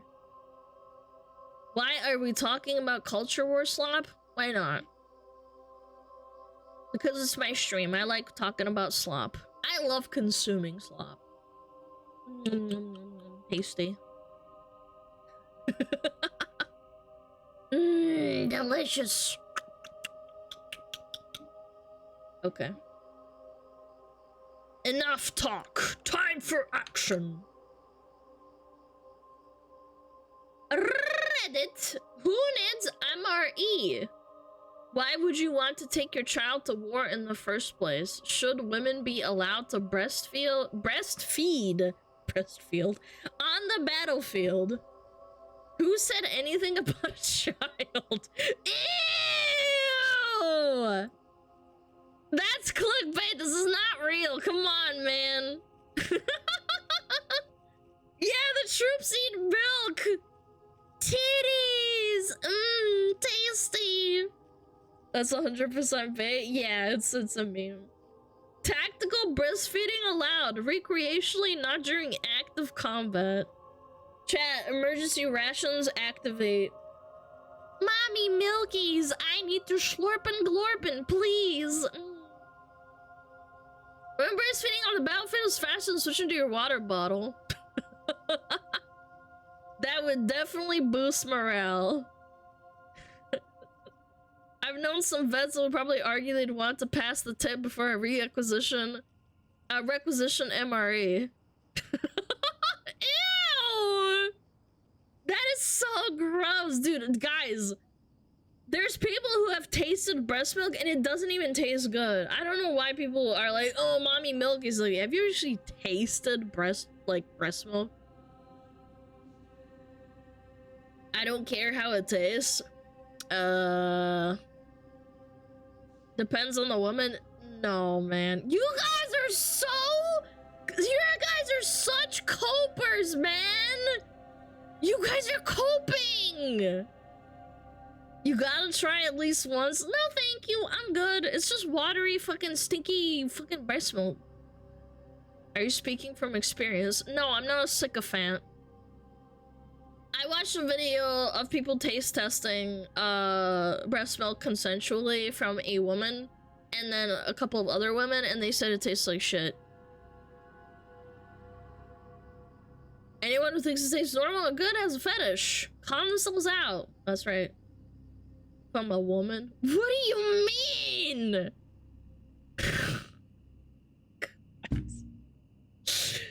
I hate you guys. Moving on, chat. What is this? What is this? How to be single speedrun any percentage. When he runs races that take an hour and I'm bored. Uh-oh. Okay. Alright, let him cook.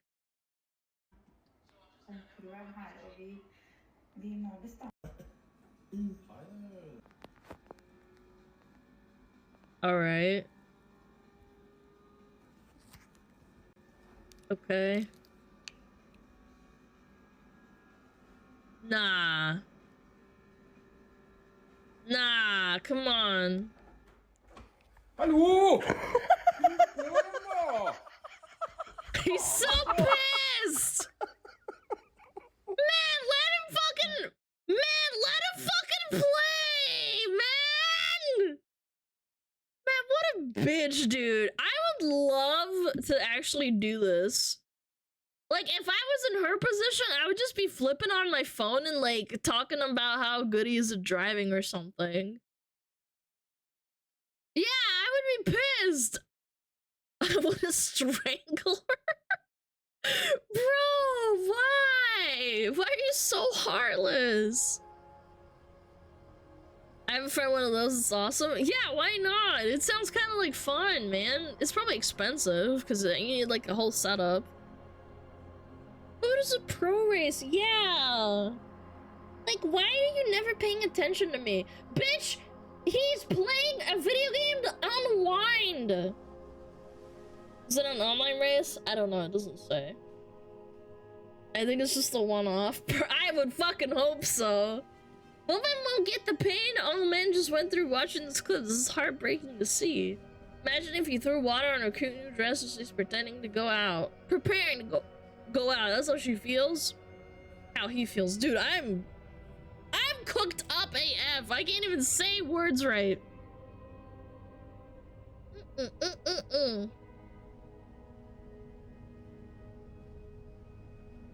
little cooked. I don't know.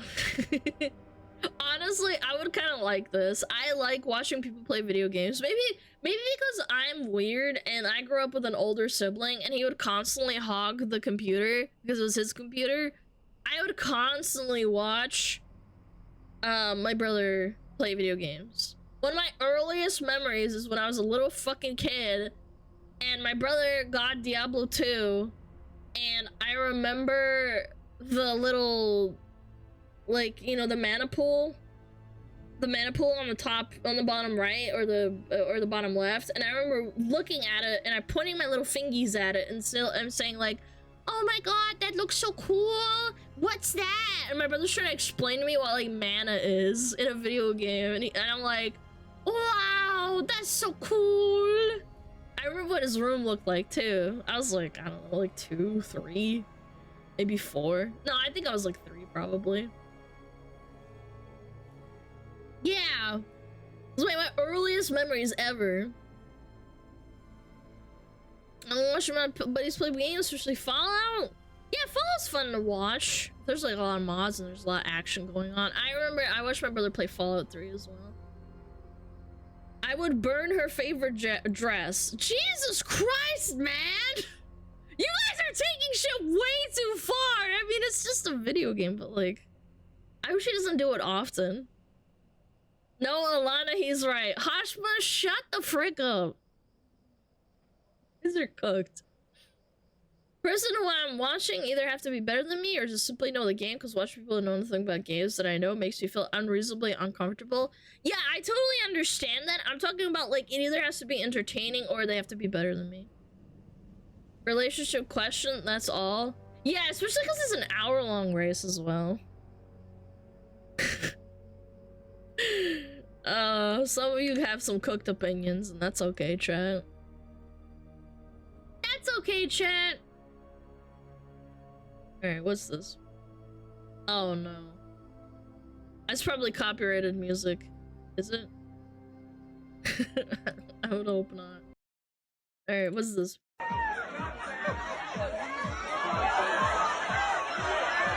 Oh no! Oh no! Oh!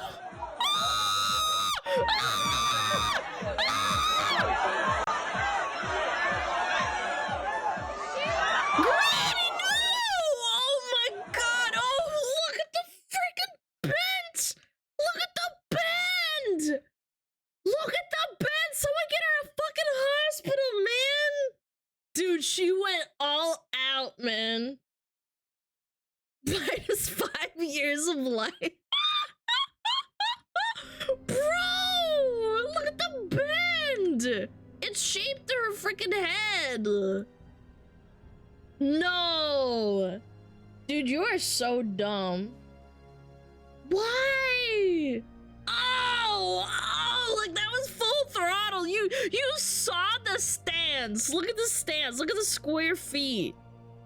She's squaring up. She's going all out. Right here. And full. Y'all, she's pulling back. Bam! Look at this, man. Look at the squareness of their shoulders, man. That is fucking crazy. Yeah. She's lucky it got bent. Yeah, I think if it didn't get bent, it would have hurt a lot more. Freeze the frame where she gets hit. Oh.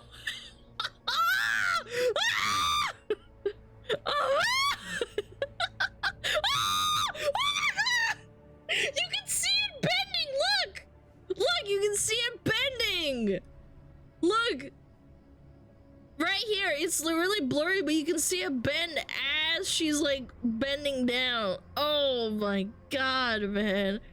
Oh, Granny on her knees. That's a critical hit right there. Plus 100. The crowd reaction. It's mostly women. They're like, oh my god, how could you do that to her? Oh, that's horrible. Oh. Yeah, I know ads. Ads. I feel like a different change of pace. That is fucking strong. 8 ads! 30 seconds each! What is Alana doing? What is Alana doing? What is poggers?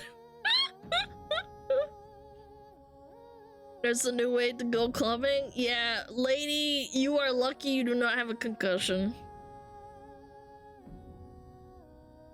What is everyone laughing at? I don't get it. So many ads.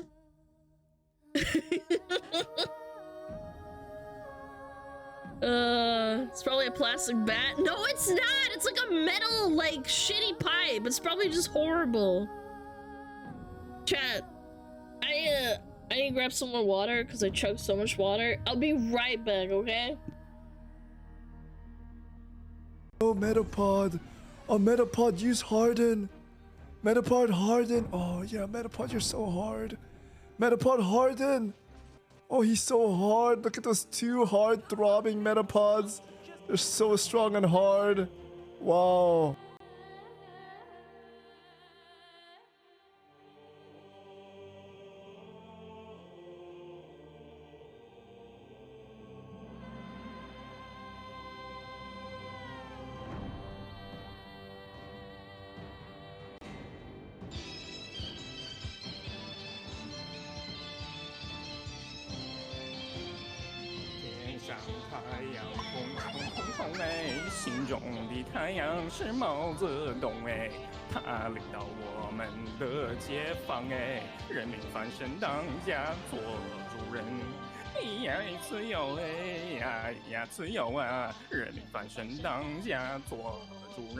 Why are you so good at this?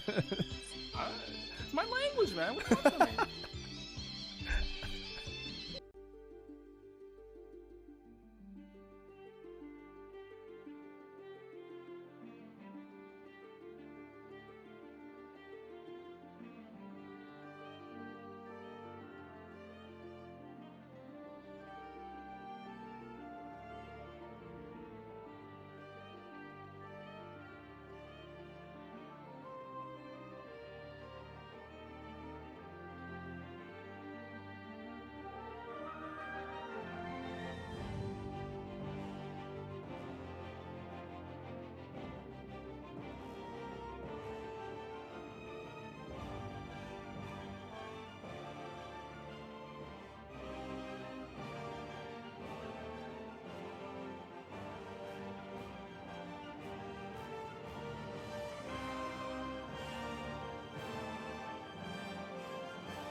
I'm back! I'm back, chat! Wow. Wow, shut the wow! Did you enjoy your ads? Did you enjoy your ads? I bet you did. Good evening! Hello! I don't get ads. Why not? If you're not watching ads, you hate my stream.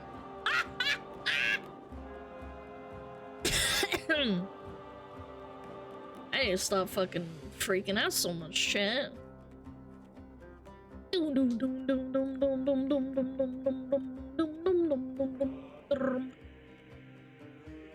I block all my ads. Based.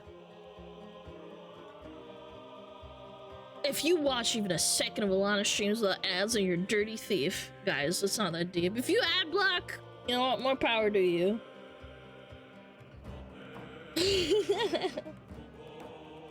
No, seriously. If you ad block, Go for it. I don't care. I actually prefer if you ad block rather than typing ads 15 times. Spamming, why ads?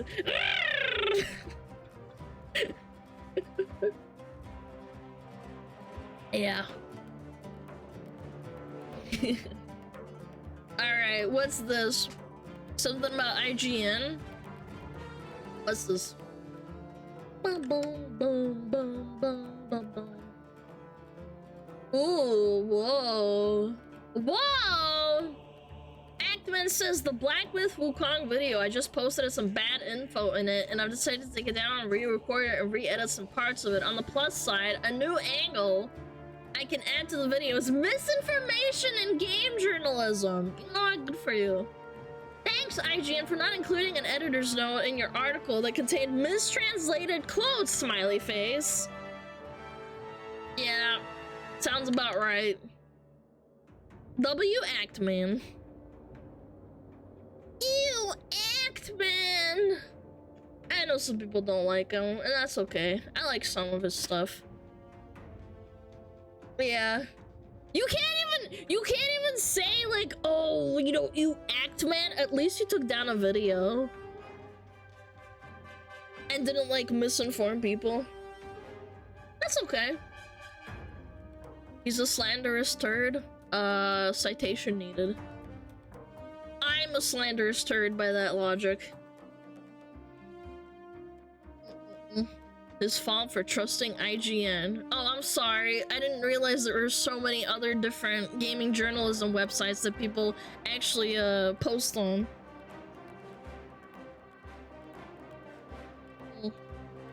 I take responsibility in not doing my due diligence. I made the mistake of trusting IGN and learned my lesson. Thank you for all your patience, and thank you everyone that pointed that out. New version will be posted tomorrow, so if you already watched it, please consider giving it another watch tomorrow. Maybe you'll watch it later. Asmongold is a better gaming journal, and his editor. His editor is crazy, chat. Asmongold's fucking editor does so much research and so much work for the channel, I swear. Yeah. The editor is the gaming journal. Yeah. He's cool, man. I'm just genuinely not surprised anymore, man. You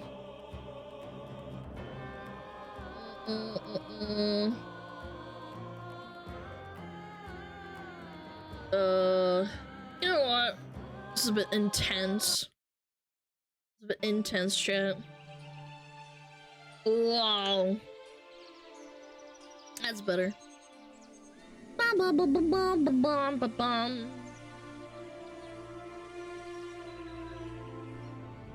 It's loud.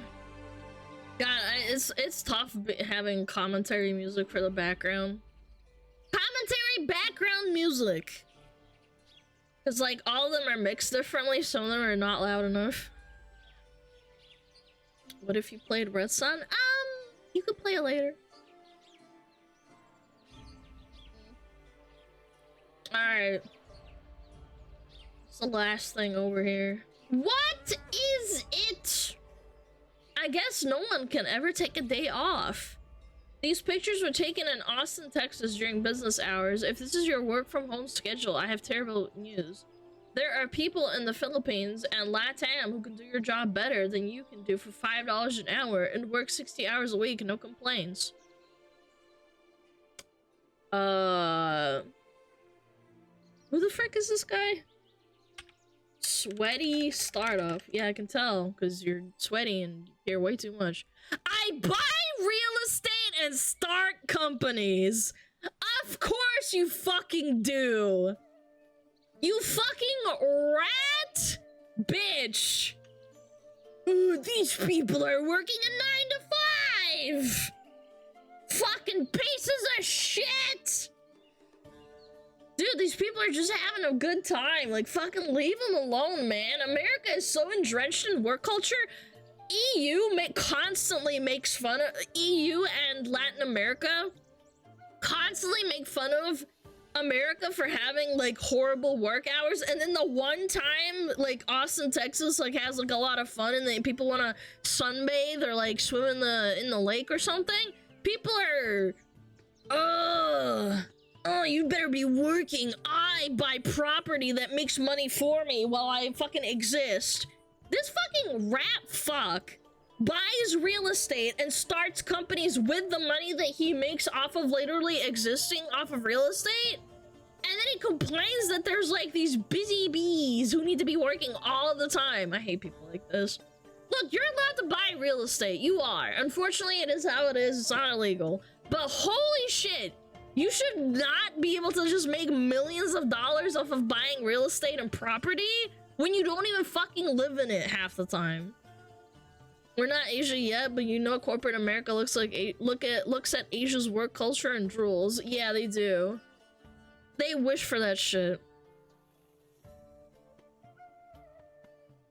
It's the worst case scenario for you and your 200K liberal arts degree. American companies are learning they can get 3 times the productivity for 20% of the cost.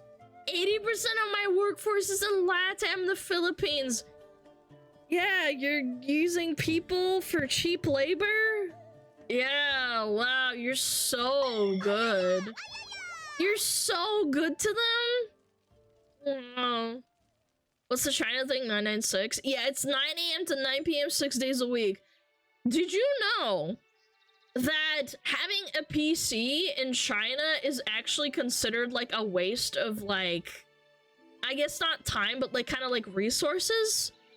Because they spend so much time working away from like their home that playing on mobile gaming is more popular because you can like play it on the train or on the commute. Because sometimes people take multiple hours to like go back and forth. To top it off, they don't work 9 to 5. Some of them work 9 to 9. Illegal to have a PC? No, that's not what I fucking said. Open your fucking ears. I said they are allowed to have a PC, it's just not worth it. Because why would you have a PC when you can't even play on it? It makes sense. Like, why buy a car if I can just take a train, right? Like, this is the same logic. I don't think it's reasonable for the average person to want to work 40 hours a week and spend the rest of the time doing what they want or spending time with family. No, because this asshole wants to squeeze their nuts dry and use them like a fucking, like a squeaky toy.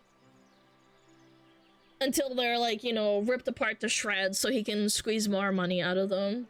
That's why he loves Philippines and LATAM, because they're cheap. Please be bait? No, it's not bait, man. I don't think so. 996, I'm applying to Home Depot for convenience. For the day I snap. Oh. Look, cheap exploitable workers when I live in a first world country and I already have a bunch of money?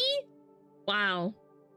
It is a business cheat code. It is about to change everything for remote workers. If you aren't making decisions, excuse me, leading people, selling something, or generally adding a ton of value to your company, these people are coming for you and your job. Yeah, that's really fucking rich from someone who buys real estate. Buying real estate is literally like, oh, if you have money, invest in real estate and you just print free money. Yeah, it's just how it works. You're not a person, you're cocking a machine? Yeah, basically.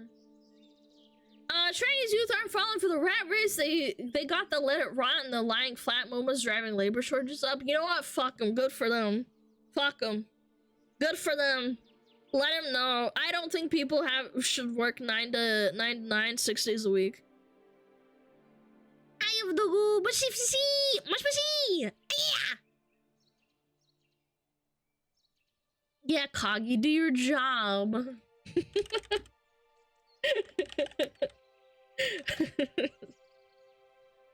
I just fucking love the copy pasta, man. Is that it? Yeah, it's all this fucking doofus can complain about. American companies are learning. They've been outsourcing jobs since the 90s. Yeah, that's always been a thing. Why was he here then? To take creep shots of sunbathers because he's a little bitch. What? I just don't understand. Why do you care so deeply? In my opinion, as someone who works, like, doesn't work for, like, a quote-unquote, like, corporate entity anymore, I find it liberating seeing people in Europe, like, go on vacation and stick it to the man. Like, yeah, it fucking sucks that shops close at, like, 3 p.m., but I think that it's overall healthier for the mental health of a society to not work constantly all the fucking time. Like, I know, I lived in Europe, and it fucking sucks when banks aren't open on Saturdays, and, what is it called? Shops close at, like, fucking 3 p.m. or some shit. I think it's overall healthy. It gets eroded even in Europe slowly. That's sad, man. I get it's annoying, but, like, you kind of, like, overlook it. I understand. It sucks. On Saturdays, banks are never open. I know, but like some what is it called? Companies, they started doing open on Saturday. However, how do I put it?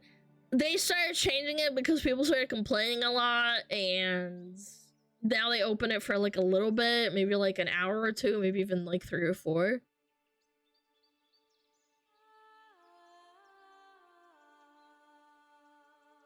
This guy's the Mr. Beast corpo mindset. Well, at least Mr. Beast has the illusion of, like, being a good person. This guy really only cares about money. Wow, you can do much better job than you can for $5 an hour. I'm gonna be honest, I find that really cap. Most of the time, I think that when I get on the line with someone who's not from America, I have to explain myself a million times. No offense. Yeah, there's some people who understand me the first time, but a lot of the time, they don't. That's just my experience. Maybe I'm biased.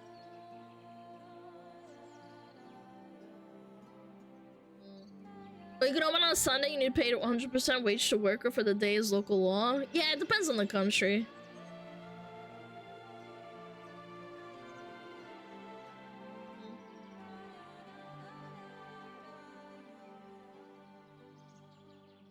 My company did that to our help desk, and the service and workload was much worse. Well, you also have to understand that, like, when you get through to someone that doesn't understand you and their flowchart for, like, the graph, not the graph, the little flowchart that they have to do to answer your questions, if they don't understand what's going on, they will hang up on you. I had that happen to me when I was dealing with my ISP chat. I had a point where I called the fucking customer service line 4 fucking times, and the ladies there hung up on me 3 times, and then finally I got through to someone who understood. Because they get a bad mark if they can't help you, so they just fucking hang up on you. Yeah. To them, line must always go up. Yeah, pretty much. Sucks to suck, I guess. I'm about to below.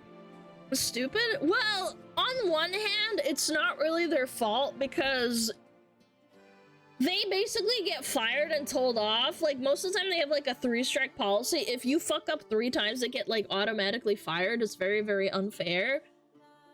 They don't get bad marks for hanging up on people? No, they don't for some reason. I don't know. But it happened to me 3 times, and then on the final time it worked, but lack of proper training, yep. Or lack of understanding of what I'm saying. Yep. Screw those people? Nah, I feel bad for people that have to work at call centers. My brother worked at a call center a long time ago. He said it was awful. Yeah. It's really miserable.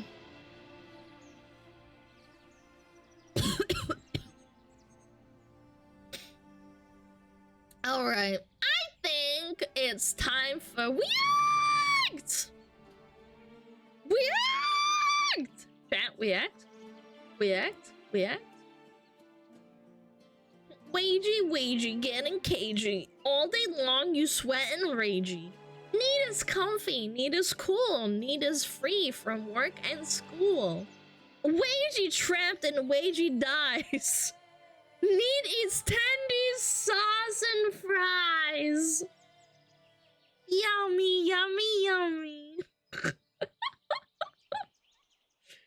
I don't know, man. Austin is like the capital of like, you know, new business ventures now.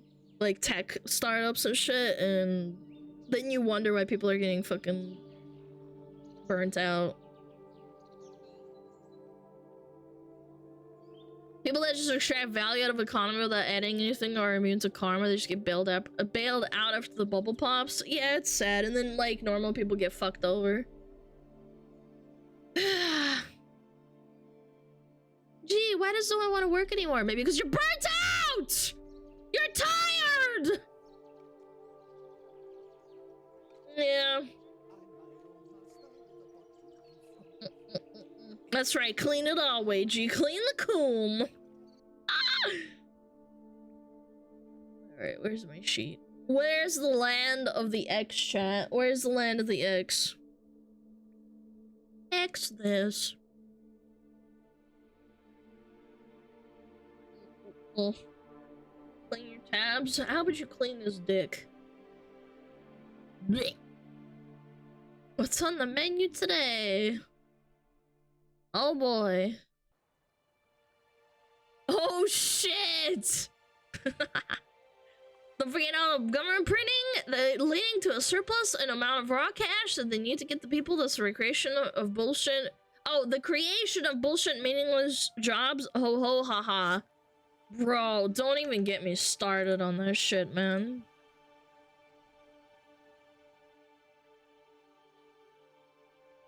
Yeah. SmugAlana. Hi, SmugAlana. How's it going? Not to mention the rampant inflation that leads to ever-increasing prices that don't ever match average wage growth. That's right. Delicious. Ah, Smoj. No, I am not joking. Oh shit, it's Sydney Watson. Oh no. Don't glow too hard. Okay, boys. Alright. I'm ready. I'm ready. I'm ready. I'm ready. Are you ready, chat? Wow, chat. By the way, I had to blur and censor all my Olympic shorts, and regarding this breakdancing thing, I had to delete them or blur them. Why? I don't know, man. The way they hit you? No, they did not. So let me clarify. I saw that people on Reddit and a bunch of other places were complaining, saying that, like, you need to start blurring or deleting shit because they will strike your channel. And I blurred pretty much all the stuff regarding, like, this chick because they were pissed. They don't like the fact that, you're making fun of this dumb bitch. Yeah. Alright, let's watch it. Australia's worst Olympic breakdancer got my video deleted. That's right, don't criticize me, bitch! No, I am not joking. Hold on, why is the quality so bad? There we go. No, Sorry. I am not joking. Hi, my name is Sydney. Welcome back to hell. And as per usual, before we launch in, today's video is sponsored by me and my tea company, Lions Tea Exchange. We've finally added 3 new limited edition fall and winter flavors to the website, and this beautiful wooden gift box.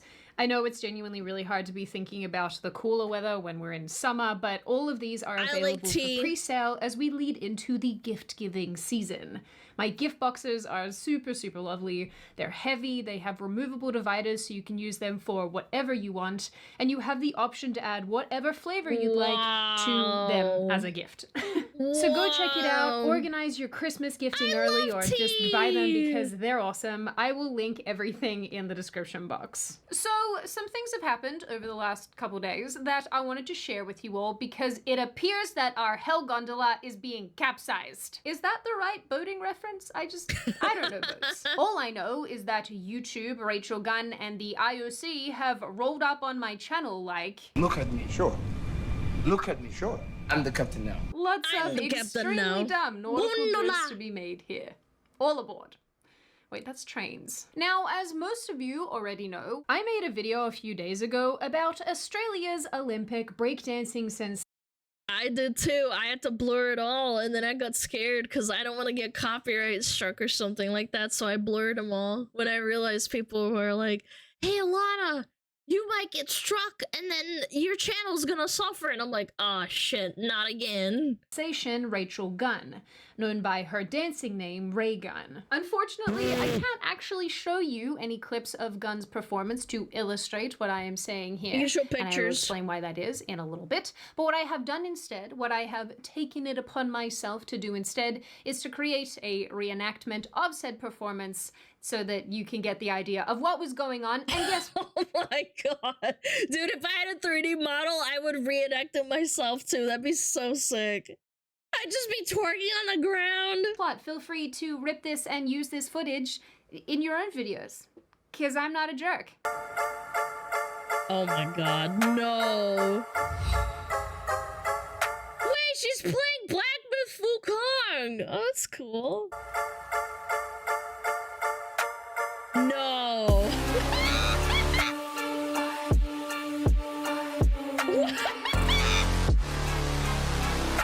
Oh my god, man. Oh, her dogs are growing crazy, chat.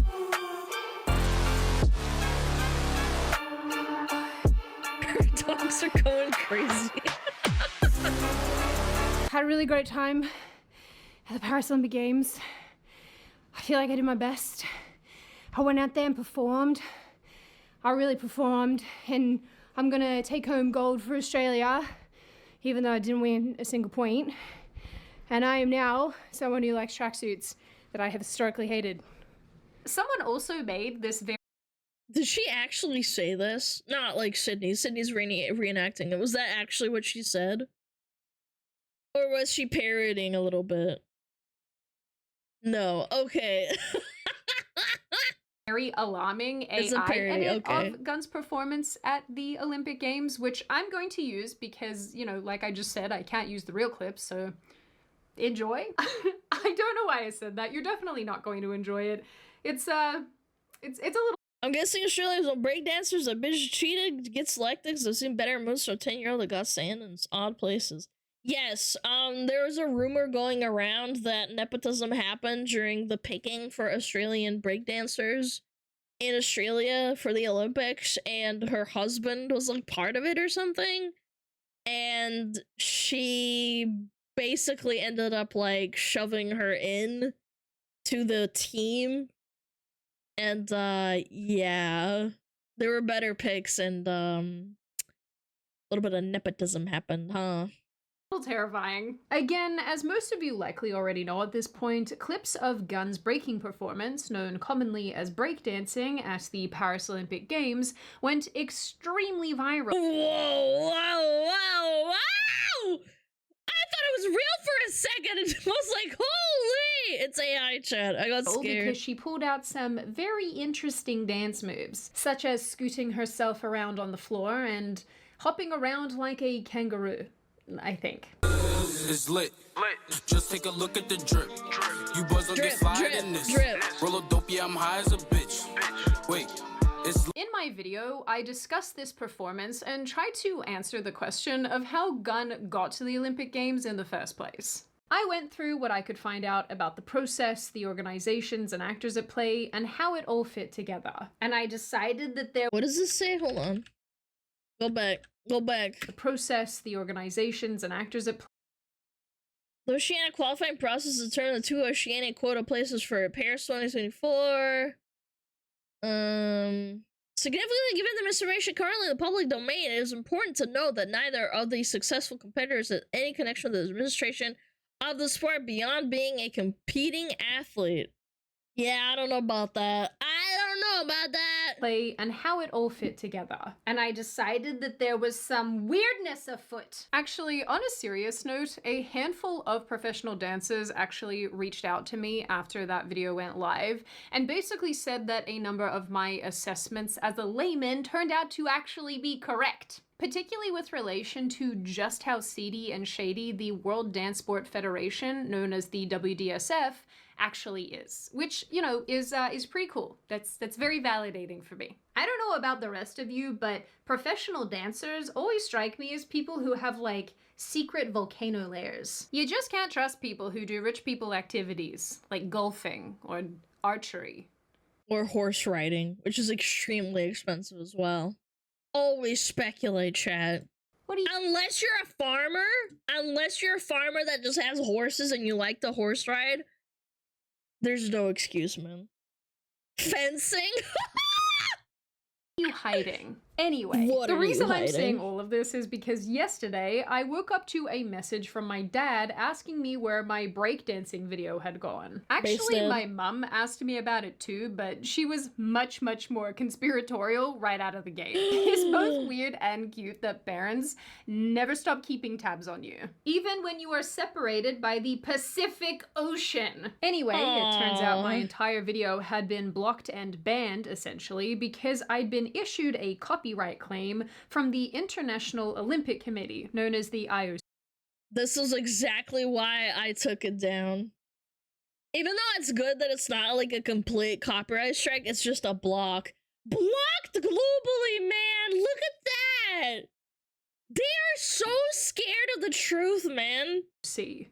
This, in turn, like I said, made it so that my video was blocked and basically removed from the YouTube platform unless I deleted the offending footage or appealed and waited up to 30 days to just, like, see what would happen. I mean, totally. I absolutely have 30 days to waste waiting for the IOC to kick me in the face. So I chose option 1 because the entire video was blocked globally over a contested 15 seconds of footage. Because to my mind, as crap as it is, I would rather a video be fully viewable while I appeal and contest these things behind the scenes than have it not be accessible at all. Honestly, it's a pretty crappy choice because you're kind of damned if you do, damned if you don't, unless you can cut footage out and still have the video make sense, which like 9 times out of 10 is probably not gonna happen.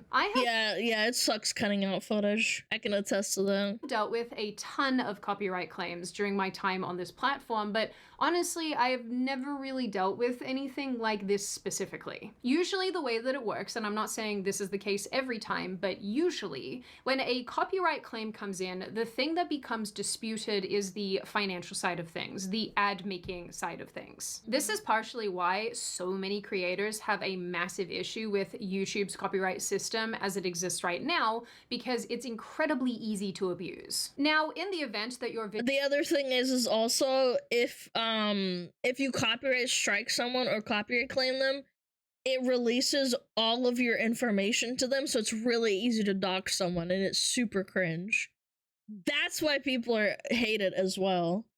Yeah, it reveals what your full name is, like where you live, where your country is. It's super fucking cringe. Video doesn't have a copyright strike, which is different and another story, and you only have a copyright claim. Usually your video is still playable and viewable while the appeal is in place and while the whole issue is being dealt with behind the scenes. So again, usually the option is to appeal, because usually you are covered under fair use, and I'm not going to explain what that is. You guys are more than welcome to look up what fair use is and how it exists when it comes to content creation, and people can still view and access your video while all of this is going on, and then you kind of just wait to see what happens. In this case, like I said, my entire video was gone. It was blocked per YouTube's wording. It wasn't accessible on the global scale. I still don't understand why they block it like globally. That's like insane to me. Over like 15 seconds? I just don't get it. What's the point of that? couldn't see it, Why isn't couldn't view even it. an option? Nothing could be done there. So I made the decision to cut out the copyrighted parts of the video and get my content. Don't you use a full company that legally hosts a channel has rights to it that is just a P.O. box in Bermuda, Panama? No, because legally, the law, if you get copyright, like, if you get served a copyright strike, they need to know where you are, in what country you're located. That's why you can't just do like a fold company or something. Reinstated. And obviously this sucks a lot for a bunch of reasons, but one of them is because now my video is very wonky and new viewers are going to think that I can't edit. I mean, I can't anyway, but they're going to think I'm worse at it than usual. So for those of you who either decide to— No, you can't fucking VPN. God damn. No, man, you can't just VPN to Panama and then, like, tell YouTube, like, herp-a-derp, I live in Panama now. Good lord. Go back and rewatch it, or watch it for the first time now. Just know that I'm very sorry. It's not my fault. I'm the captain now. Now, some of you are probably listening to this and thinking, okay, Sid, you've gotten us here, we're listening to you. What is the overall point of what you're trying to say? Well, I'm going to tell you, Stephen. I think it's fair to say that a tremendous amount of interference has been run for Rachel Gunn. But not only that, the IOC has gone to enormous effort to wipe certain videos off the internet from this recent Olympic Games. And I'm not exaggerating when I say they are trying to wipe them off the internet. I got so terrified. I started reading on Reddit after I posted the short and the video criticizing it. I realized, because there's actually no footage. If you go and Google breakdancing Olympics, it is extremely hard to find it. Even Reddit posts are disappearing because they're claiming it as copyright. It's terrifying. Like Reddit of all places, where it's just like posting for fun, you know? The weird thing about this, although I guess it's not that weird if you really think about it, is that this effort is not being applied evenly and unilaterally across the board. It is being applied only to Amain Khalif, the boxer whose sex and chromosomes are in question, Lin Yuting, I'm sorry guys, I'm so bad with names, the other boxer whose chromosomes are in question, the opening of the Olympic Games. Yeah, you cannot, it even happened to Asmongold, chat. It happened to Asmongold and the editor was furious. They had to blur the entire section and it was really stupid because it made the video make no sense because you can't see anything the whole time. Yeah. They didn't want them people to talk about it. You know, the part with this round lady being Jesus with her band of cross-dressing disciples, as it were. And of course, our friend Rachel Gunn and her very interesting breaking performance. Actually, side note with relation to the opening of the games, the IOC took down their own videos of it and have— Isn't that kind of weird? Why did they take it down?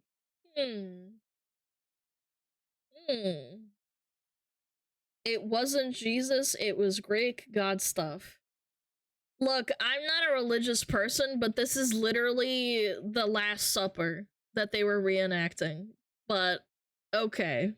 aggressively copyrighted anyone else who tries to upload them. You guys did this to yourselves. Why do something that you know is probably going to make people very mad if you don't plan to stand behind it? Please, explain it to me like I'm 5. The thing is too, and It's not the Last Supper. Guys, just shut the fuck up. You literally have no idea what you're talking about. I'm not gonna address it. You're wrong. I think this is actually pretty important, and I already touched on this a little bit. The IOC isn't copyright claiming videos in a way that would normally happen, particularly on this platform, but also on others, where again, the financial side of things is in dispute, but the video is still up and still playable. The IOC is fully restricting and banning videos that use these clips in an effort to hide and cover up the most shameful and embarrassing parts of the Paris Olympic Games. Well, they were so proud of it, but then when they got backlash, they were like, no, we can't have people knowing about this shit. And honestly, I think that's kind of a big deal. Like, I think this is genuinely important because it almost seems like they're trying to memory hole these specific events and performances. With that said, I also think it's very much worth noting that the IOC is not claiming videos that people have reacted positively or neutrally to. That is true. I did not get flagged for reacting to this guy either. I did a little clip of me reacting to the Korean woman that was like the good shooter, and then the Turkish guy, this guy, they won awards for their work because they did such a good job, and people were like, wow, this is so awesome, they're so cool. Yeah, Yusuf.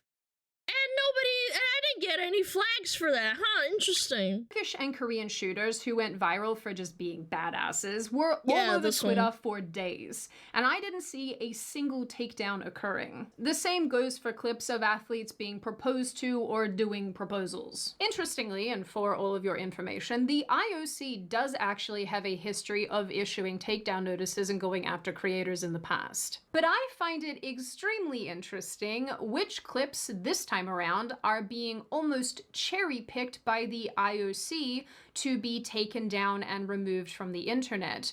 And there's one quite specific theme that runs through all of them. You guys know what it is. I'm just kidding. The running theme is foolishness. To be honest with you guys, one of the most annoying parts about— Well, the whole thing is outrageous because the point is that the Olympics is supposed to bring the best. The Olympics is meant for the people who have done the best jobs. They're outstanding citizens of their country. They're athletic, or they're really talented at, like, I don't know, freaking aiming at a fucking board or whatever. But, like, it's just like, like, why? Then again, no, not why. I know why. They're sweeping it under the rug because they don't want to be criticized. All of this and copyright claims and whatnot is that 9 times out of 10, a video is legitimately covered by fair use. Like in my case, using 15 seconds of footage, especially in a video that is transformative and educational, all these type of things, that's just like insane that your video can be taken down over something like this. Like, yeah. So to reiterate, the IOC— Yeah, that's right. There was a child toucher that played volleyball and that got booed. Nobody really talked about it either. I talked about it briefly, and again, it was only an article, so I didn't actually show any footage, but I didn't see anybody else talking about it. Yeah, isn't that crazy? Is not only copyright claiming content, but using the copyright system available to it, particularly here on YouTube, to block and ban the most questionable parts of the Olympic Games. And I am not remotely surprised that this is taking place with relation to our old friend Rachel Gunn. Since day one, Rachel Gunn especially has been babied and pandered to by both the IOC and the AOC, the Australian Olympic Committee. And no, I'm not gonna make the same joke again about not confusing this AOC with the other AOC, although I want to because I'm repetitive. I covered this a little bit in my original video, but both the CEO and the head of the AOC stepped in to comment on the negative feedback Gunn was receiving over her performance. Yeah, because it fucking sucked. What? No shit! No, you can't criticize it for being bad! Then send someone good in. I'm sure there's Australians in there that can break dance like crazy. The head of the AOC, Anna Mears, basically defended Gunn by saying that she showed up to have a go and that's what counts. Like, color me crazy, but that's not what the Olympics is, or is even meant to be. The Olympics, at least in my opinion, is not the time to just show up and do your best and get a little pat on the head and then go home with your participation trophy. It is a series of events and sports with exceptional athletes meant to signal greatness. Like it's been that way since forever, and it just kind of feels like everybody's forgotten that all of a sudden over one singular terrible breakdancing performance. You know, it's a shame she's not even doing a bad recreation. That's actually how it looked. Chat, for those that have not seen it, it is genuinely not that far off. It's pretty accurate to the original. Hers is better. And I know I should be used to this kind of thing by now, but I just can't wrap my head around the IOC running interference for the most questionable parts of the Olympic Games.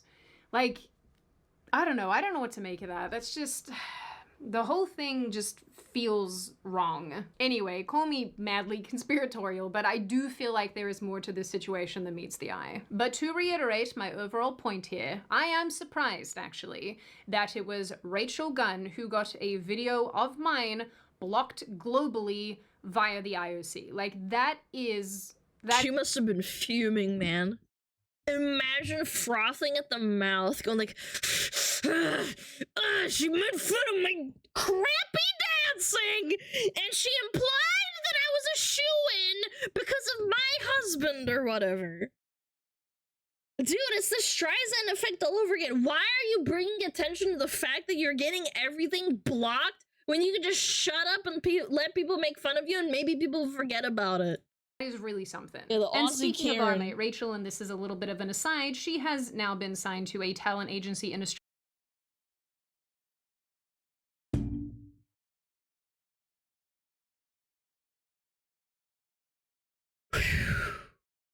Yeah, they'll sign any old Bob, Dan, and Charlie, you know?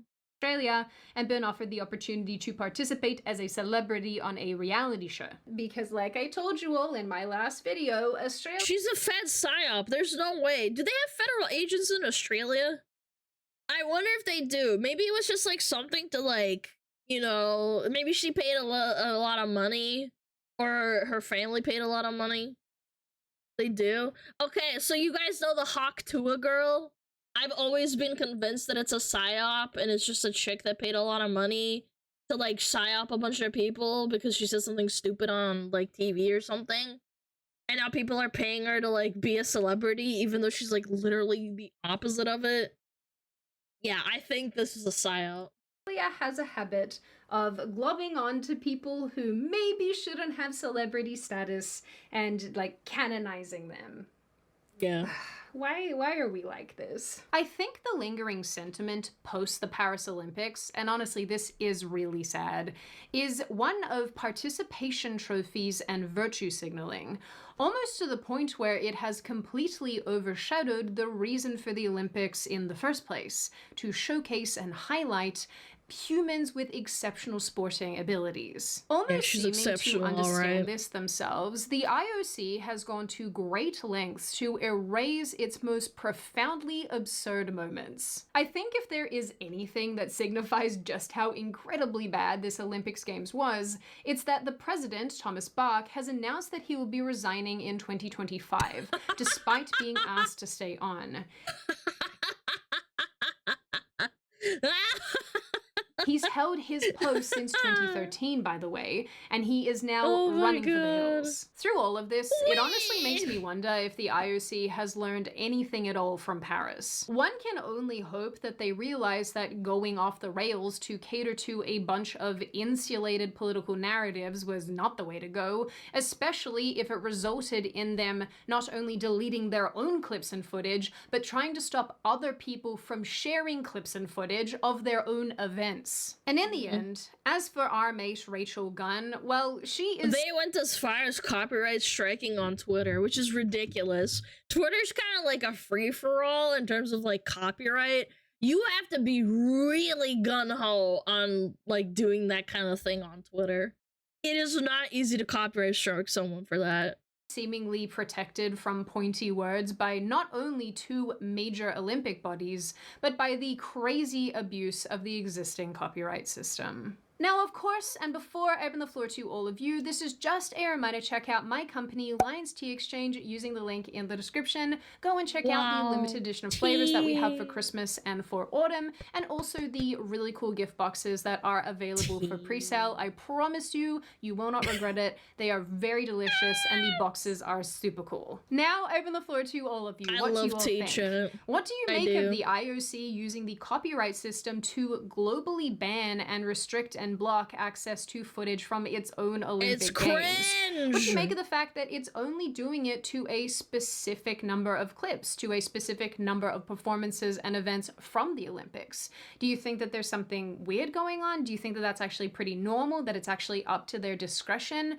And what do you generally make of this issue overall? As always, if you have made it this far in the video, congratulations. I always like having you along for the full ride. If you are new here and you would like to see more of me and more of this kind of content, feel free to subscribe to the channel, as well as leaving this video a like and a comment, because I do read the majority of your comments and I really like hearing your feedback. She's of course, lying. if you have a video suggestion, Nobody actually reads their own YouTube comments. You will actually go mentally insane reading your own YouTube comments. I swear. feel free to leave me She's one. a I really like liar. hearing Don't your believe her, ideas and chat. suggestions. And as always, I will see you wonderful, pretty people in the next video. Lappies! I believe if you compete at the Olympics and perform poorly, you not only deserve to be, you should be bullied. Yeah, I agree. I think that because of how the Olympics work, you, like, it's the best of the best. How can you even say, like, oh, it sucks, like, oh, she sucks a little bit. She didn't even earn any points, period. Alana in the Olympics? Oh, hell no. Alana doesn't read our comments? I mean, not really. There's a lot of nasty ones. There's a lot of good ones, but there's a lot of nasty ones, too. 0 flipping points? I know, right? Olympic yapping. I would get a gold medal for that. Chat, I'm gonna run 3-minute ads now because it's in 8 minutes, because then we just don't get bothered. I'm gonna go pee, pet my dog. Is that okay? You know what? Fuck you. I don't even need to ask you. I'm going to pee. We're gonna run ads. Running ads now, so no ads in video. Have fun. Alright, be right back. Oh, Metapod. Oh, Metapod, use Harden. Metapod, Harden. Oh, yeah, Metapod, you're so hard. Metapod, Harden. Oh, he's so hard. Look at those 2 hard throbbing Metapods. They're so strong and hard. Wow.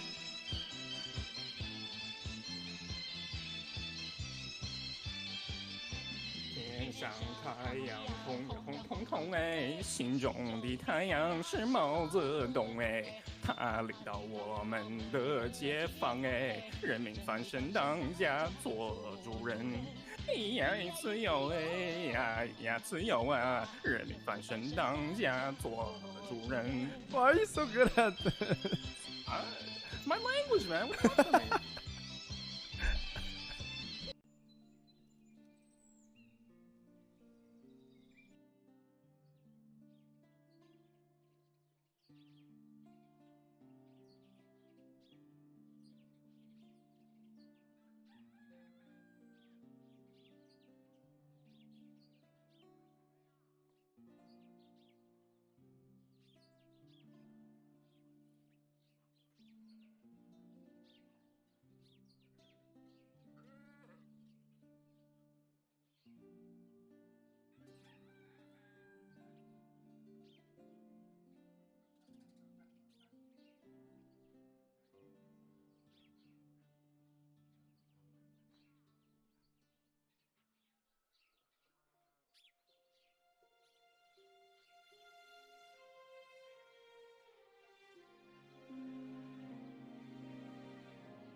Hello.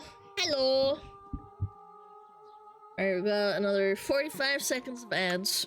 Chat, I run ads so that you guys don't get pre-rolls. And also so that we don't get them during a video, because then people get really sad. Jesus. Holy shit. That was quick. Yes! I live in a small studio! My toilet is literally like 10 steps away from me, okay? What are ads? I know. It's just things that people complain about a lot. Yes. Yes, but. Lana, if you could compete in Olympic sports, what sport would you do? Probably swimming or tennis. My dad taught me how to swim and he was really good at it, and also my mom loved to swim, and yeah. Coyote, thank you for the 3 months. 3 months of the Frostfire Fox money one spot. Yo, thank you so much, man. Person 0123445, thank you the 4 months. Truth and Believing, 4 months. Thank you the 4 months with the Prime Truth and Believing. You're awesome. Dino, not the Edge. Thank you for the 2 months. Thank you so much, man. Thank you, thank you. Is Juju still on his blankie? You know what's funny? He got off the blanket and went onto the couch, and now the cat is in his spot. Yeah, the cat is snuggling in his spot. Can't wait for sex to be an Olympic discipline. Yeah. That's strong. You finally saw that? Yeah, man. I usually don't read resubs and stuff until like after. Sorry. Alana got the swimmer nuts. It's like an anchor that sticks to the bottom to help swim. Mods, can we ban that guy? Mods! Icy Spicy. Ugh, you know what? Fine. What time it is, Doug Dimmadome, owner of the Dimsday. You get a pass. It's fine. SpongeBob's window and you didn't get scammed. That's fine. Antifa devil make I people used to be glad, but then he got it twisted and did cocaine monk. He's running out of breath, man. Happy smokes while he's running out of breath. Villains of Chicago and Fat Ank Peepo is also there too. Monk Helly watches White Peepo happy smokes while running over civilians of Chicago, and Fat Ank Peepo is also there too. Oh god, it's Lacar chasing dying you out here, cuz. Please in quickly and take a cover. Has bad intentions. There, you get free spit. Yo, Holy Icy crap, Spicy. 9 months, man. I remember the subathon. Damn! Can't wait for a year. Yo, free chat, thank you so much, man. Thank you, thank you, thank you. I really appreciate it. I don't think you would get gold in yapping since Kiesha goes on 8-hour tangents, so you are relegated to silver. You know what? I'll take that. I'll take that. I think that Kiesha deserves gold. I think she do. She do that. Yo, Solo goes to the 5 gifted! Thank you! I disagree. Yo, thank you so much. Sloth the Workaholic. Thank you, thank you, thank you. You guys. Я с нетерпением жду стрима. Почему ждать? Мы уже стримим. Thank you so much, guys. Thank you for the gift subs. And thank you for the resub, Icy Spicy. Asvin is the gold medal. Honestly, when I saw that one clip of him getting one guide for 45 fucking minutes and his editor clowned on him for it, I knew he was very powerful for that. Like, getting one guide for 45 minutes is so strong. We gotta watch some Urban Rescue Ranch shit. Alana, do you know a way for us to donate if PayPal doesn't work? There was a chatter who asked. Literally no clue. Maybe ask Prophetic? I don't know. I have no idea. I only take PayPal because it has, like, protection. He's not answering? Probably because he's fucking sleeping! Yo, biggest homie, thank you for the sub! Thank you so much! Yeah, he's probably in bed. A lot of from my 24-month play DVD. No! No! Russia should be able to tip. No, they can't. PayPal's blocked. Can't. Domain expansion. Yapping pisser. Yo, Solo. King, chill. My king. I am but a yapper. I am not the king of yapping. Donate subs. You can't, I don't think, because credit cards are also blocked. Credit cards from Russian banks or like cards in general, you can't donate gifted subs.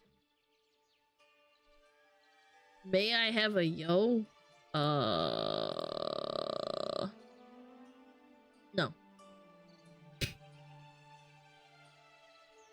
Alana would have to make a boosty too. Yeah, I don't know. If you guys want to support me, just watch the channel, man. I genuinely, like, if you can't donate, I'm cool with it, man. Don't worry your little head about it.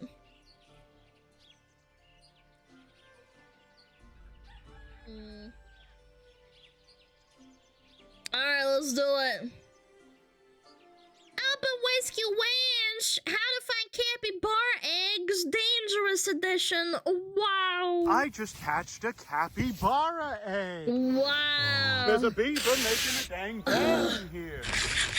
Go ahead and eat this egg. He bit me really hard. First ever crow. Getting all the milk he wants. They just needed to be introduced. Like mother, like daughter. Look at this beautiful. Good morning, everybody. I have a very interesting video for you all today. Starting to notice something here. As you can see, Gort does not have her babies here. This is not Gort's baby. This is Gort's niece or nephew. And when he or she tries to nurse on Gort, Gort gets a little bit cringe. This Gort, I don't think, has given birth yet. See, she's still very fat. Even though she's still being friendly to the baby, she doesn't want them biting on her teats. And a little miracle happened today on the farm. Another little creature just appeared out of the ether. Look at Boo Boo sniffing him. Oh. This is Quando Dingle, the actual mother of these four. But we actually have one, Happy two, three, and a chat. fourth over here that somehow has stayed hidden from me this whole time. All the cappies are starting to poop here now, which is much better than their water bucket. Good morning, Schluba. But there are no longer any 100-degree days on the forecast. And this little guy bit me yesterday, and I'll show you guys a video of that right now. I picked him up, and he bit me real bad. Look at that, you guys. I'm bleeding from that little guy. As I walked over here, I put down Bevo's food because I saw a little cappy just in the corner here squeaking like crazy. And then I saw little Bevo hanging out here in the shade. Next thing you know, grabbed him, brought him over there. He bit me really hard, and I was like, why did he bite me? Because that's just a random cappy. So we actually just got an extra capybara. You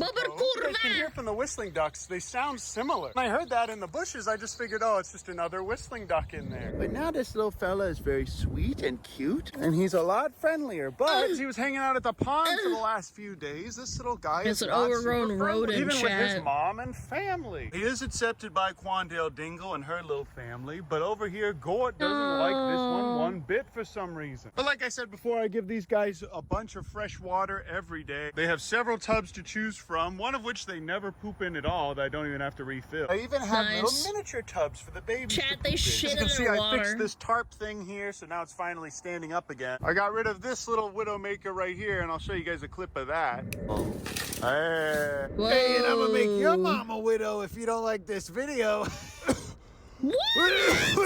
All these waters, these guys also have these two clean waters that they don't poop in. As you can see, this stupid little baby keeps trying to nurse from Gort. Gort, I think, is about ready to give birth any day now. Either that or she already did, and that's where that other little guy is from. Regardless, she's still very, very fat, so I'd be surprised if that were the case. Look how beautiful this girl is. That's a slur. These guys spare no time getting straight to pooping in these tubs when I refill them. But look how precious this is, you guys. This is the miracle of life. Nothing quite like farming cappies in Waco, Texas.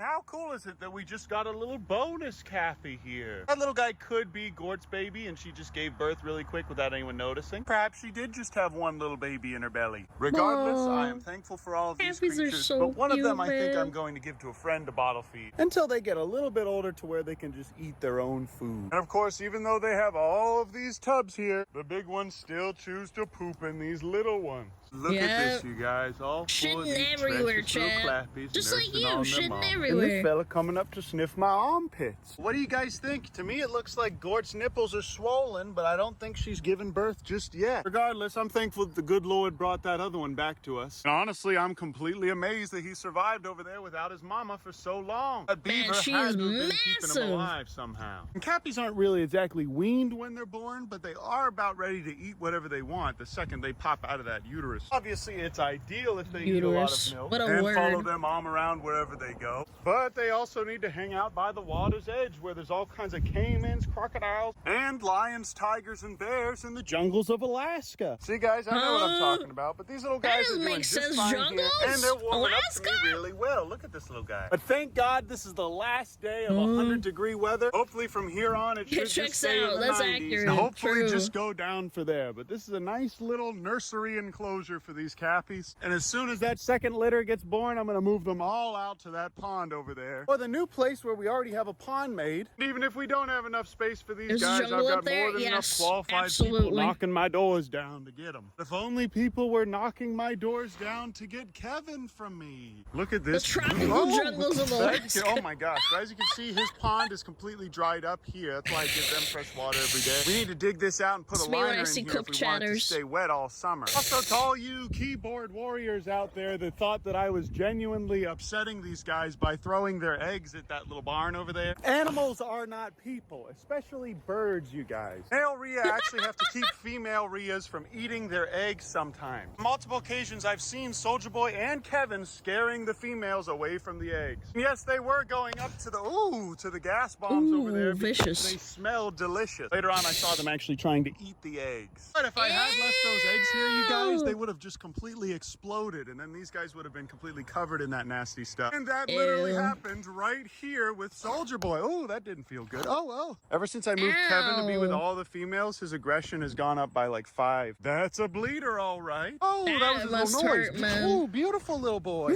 I told you guys, all I have to do is just hold him like this.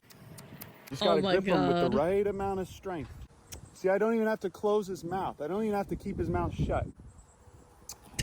There you go, bud. And after that, he doesn't want any more smoke, but I am bleeding from that. This is what the pond and the land looks like midsummer. Majority of these little whistling ducks are about ready to be released. Garbanzo Beans and his wives are doing very well. And Bevo, hello, Bevo. This is Bevo's little lodge that he made. You can see his nose is healing up, but he was attacked by one of those cappies. This is a beautiful little boy, and I keep all of his food in this hammock here now. This little guy eats rodent block mixed with sweet potatoes and carrots, willow saplings, of course, and now wood. And lately he's been dragging his wood branches over there to make a dam for some reason. And that's my dog, Boo Boo. Boo Boo will have access to this pond too pretty soon as these other little wild animals are out of here. As you guys can see, Bevo is very happy and healthy here. He's no longer attached at my hip, and he's slowly turning into a wild, friendly beaver. But man, oh man, does this pond need a lot of work. These jets aren't even working anymore. There's a beaver making a dang dam in here. I also saw a big bullfrog in here the other night. I've never seen one of those here before. I didn't release it. And I'm basically out of food for everything here, so I need to go pick that up right now. Look at this dude just sitting on his mom. Fit check. This is what I wear going to Tractor Supply, you guys. And yes, I was the best dressed there. Look at this, you guys. Even the wild crows are just dying from heat stroke right now. I just filled all of these feed bins right now in 100-degree heat, and I stacked up the rest of the feed that we got in that storage container. Looks like this little guy is a juvenile. This little bro cannot handle the heat, even with this whole pond here. Thankfully, the Bevo has this whole pond to relax and hang out in. It's also a biohazard concern because I don't want this guy to just be sick and getting my other animals sick. Hello, Bevo. This guy's just sitting in the tree panting. But all right, everybody, I'm gonna finish the rest of my chores. Look at these little guys. Like mother, like daughter, licking their arms so they can stay nice and cool. And Kevin's trying to kill me again, as you guys can see. Check this out, you guys. We got another egg. Oh, don't mind if I do. This one's better off not sitting out in the sun for an hour. Can't believe they're laying this late in the summer, you guys. But like I said before, you guys, if these eggs sit out in the sun, they will turn into gas bombs and explode. That's why the majority of the eggs over there that I threw at that wall didn't hatch. It was only a matter of time before they exploded underneath Soulja Boy. And if you remember, that actually happened to him whenever he was making a nest right there. He was covered in flies for like 3 days. But all right, everybody, let's see if that crow came back. Put this guy in my pocket real quick. But it's nice to know that our little pond here is keeping the wildlife nice and healthy. It's not going to be raining anytime soon. If you guys are tired of this heat, you're welcome to go over to the Waco Wildlife Rescue YouTube channel, where we have a movie for you guys, a video explaining what happened to Homelander, and even a video of us releasing all of our possums during a flood. So thank you guys so much for 100,000 subs in 3 days. This is where I'm going to be posting most of the rehab vlogs from now on. And I don't know why all these little guys are nursing from their mama, and this little guy is sitting here by himself. But this was our little lone Cappy Blappy baby that I found all by himself over by the pond. I'm gonna scare this guy over to his mom so that he can nurse with them. Filling up this little water thing with food for these guys to eat. That way they can have a lot more food at all times. Filling up this bucket with water on this side. This way all of Gord's babies can come over here and drink and poop and pee. You don't have to worry about the parents dumping it out like this little guy just did. But they also have all of this fresh water right here on top of all of their tubs.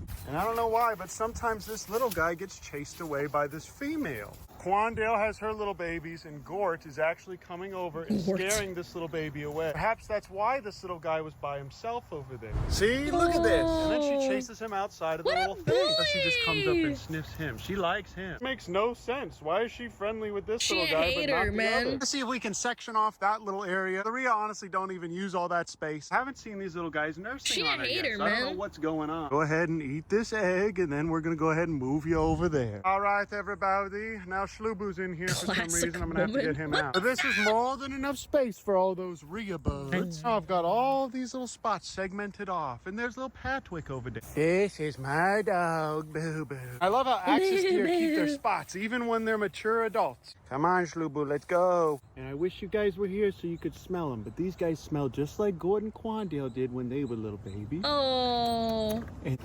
They smell like rodents. They smell so good, you guys. They smell like coconuts. Basically just little coconut puppies. All right, everybody, we're going to test out once and for all what the situation is here with these little precious babies. As you can see, he's very scared of her for some reason. And I don't know why she doesn't like the smell of him or whatever's going on with this little guy. For some reason, she's being real cringe to him. Right now, we're just testing to see. Okay, and if she's mean to him, I'm just going to go ahead and move her out. I don't think she's being mean to him. I think she's just really curious about him. All right, everybody, we're going to go ahead and try that again. But okay, Gord, this is our new fresh little baby. You have to be scared, little guy. Little baby. Look, it's like an offering, chat. I think she just wanted to smell him, but because he doesn't see her as his mama, he was a little scared. Mwah. Come on, guys, kiss and make up. Mwah. Mwah. They just needed to be introduced, you guys. Look. And obviously, he doesn't love these two cappies because they're not his mama, but they are his herd. And after she gives birth, Lord willing, she should be able to nurse him as well. The way she clearly makes him feel uncomfortable, which we don't love. But as you guys can see, it looks like she's getting a little bit more comfortable with him now. Letting her give him a little sniff right now. What we do with Gord is completely contingent upon the way this little interaction Women being cringe, they have a better combo. Umala obviously loves his children and does a great job of being a father, but can someone explain why Gord did this? Good heavens, this is the cutest thing I've ever seen in my entire life. Oh yeah, she just kind of scared him away to me. It's okay, little fella. Oh. Regardless, I think what we need to do is go ahead and move her all the way over to that enclosure, like I said. But all right, you guys, Gorch is going to be in here with a nice big pool of water all to herself. This is going to be a lovely place for her to have her baby. Gorch is being cringe. They're moving but also them. Close to the other. We're going to keep her separate from the male, even though he wants to be with her right now. I just saw that they nipped at each other, but look at this precious little jumping spider, you guys. Oh, jumping spiders are just the most beautiful animals, little creatures, man. you guys. I just hatched a capybara egg. But this little guy went from being the loner of the group, who bit me really, really hard and made me bleed, to joining the three amigos. Now this little guy is back with his mama where he belongs. This is what it is to be a cappy-blappy shepherd, you guys. That's It's good, not all man. He fun and knows his games. animals. Yeah, that this little guy might have passed away if we hadn't have separated those women. But now he's getting Those all the women. milk he wants. Is that a capybara It's the egg? woman's What's fault, wrong with man. this crow, you guys, but he's just hanging out on this branch. I think this crow has heat stroke. This is the net I used to catch the vultures before we release them. This was actually my 5th attempt at trying to catch this crow. All right, you guys, this is the first ever crow that I've caught with a net. My precious little first ever crow. I don't know what's wrong with him. Probably shouldn't be too close to him because he might have a disease. We're gonna go ahead and take him into the rehab office. And this is officially the first crow we've ever rescued in the United States. Cool. All right, everybody, the cappy families are happy. Kangaroo families are happy. This little water thing is almost filled up. And this crow is very ready to go into some AC. Isn't that AC? It's hot, nice, probably. buddy? We're gonna put you right in here where it's 69 degrees. All right, everybody, I'm filling up this water for them. I'm even putting some ice in this water for them. And if you guys want to find out what happens to this little fella, you're gonna have to Crow subscribe is to so the Waco fucking Wildlife scared. Rescue YouTube channel, where we are still not even monetizing for some reason. And now we have a little black bode. But that's it for now, you guys. I love you. I appreciate you. Thanks so much for watching Uncle Ben's Clappy Blappy Factory. And I love you guys. I appreciate you. And we'll see you in the next video. Oh, almost forgot to tell you. Yay! I love Urban Rescue. Chat, go sub to them. They make no money. All money go to the animals. Animals, chat. All of it. To the animals. Yeah, all the money they make go to the animals. Yeah, big clappies, big clappies. And there's a story going on, so it's fun. You.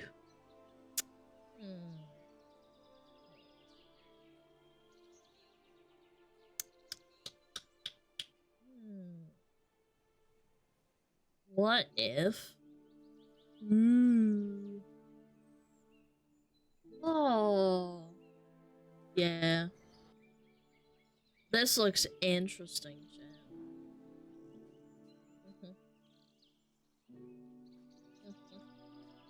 I think this looks good.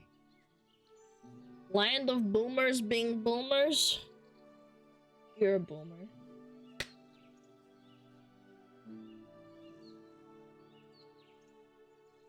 I remember a while ago we watched a video that was kinda similar, I guess. Yeah, but this is from a year ago, and the guy also deleted his videos or something a bunch of times, so yeah, I don't know. It was a really like convoluted like story. I thought this was the same. No, this is a completely different video. This is from a year ago from a different guy. You didn't post to react to it though? No. Aswin took his down, and I tried to ask Cat Danny, one of the editors, and they didn't respond, probably because they're just so busy. But I tried to ask him, be like, did the guy like coerce you into taking it down? Because he kind of just like went crazy. Probably because it's demonetized. Yeah, he was like saying that Aswin reacted to it and that he wasn't super happy about it, and yeah, it's a long story. But we're gonna watch this one. I'd argue the video was inspired by this one. Well, the thumbnails are both really similar. And this was 45 minutes, the other one was like, what, like 15? Yeah. 10 or something? Yeah, this is 42 minutes. Is it gonna be a Patreon video for sure? I don't know, maybe. We'll see. We'll see, chat. I wanna watch it. I love anime. I love titties. Yep. Time to get snacks? Yes. Yeah. I'm ready. Are you ready, chat? I might grab some water. Hold on. 1 second. I need to grab some water.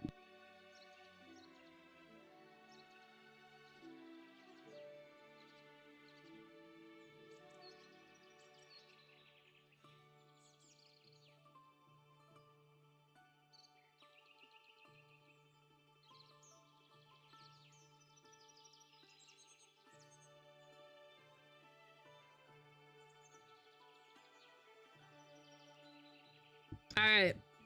I'm ready. Unzipping. Mods! Mods! Mods! Alright, let's do it. I'm ready. I'm excited. Let's watch it. A deep dive into anime fan service. Ooh, okay. Fan service. Hello! Fan service. Anyone who's watched anime has heard of it before. We all know what it is. If you clicked on this video just because the thumbnail had boobs in it, you've probably seen it before. Because you're a degenerate. Using just the basic definition of the term, fan service is anything included in a work of fiction solely to try and please the audience, specifically without contributing anything to the plot or media other than making the fans happy. Now, there are many different ways this can show up. It would be impossible for you to have consumed media before without seeing some form of fan service. Guys, fan service exists in the West too. It's just that people have like a bias for it because it's anime boobies from Japan. Game of Thrones as fan service. Yeah, like there's men getting naked, boobies. Yeah, absolutely, it exists.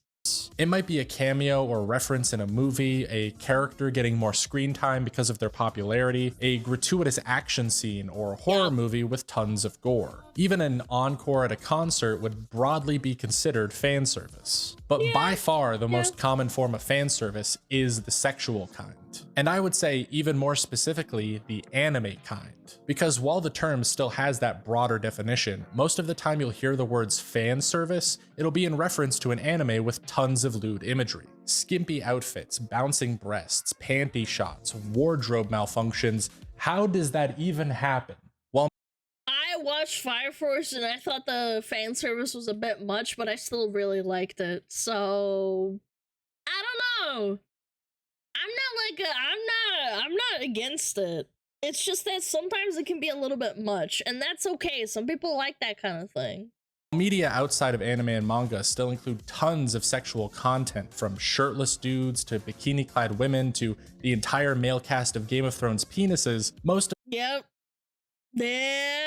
time, anime is still the only place you'll hear that sexualization referred to as fan service. And this is all widely regarded as a negative to the medium. Many people hate it unconditionally, and most people have some complicated opinion about it, as you can even see from this poll I ran on my channel.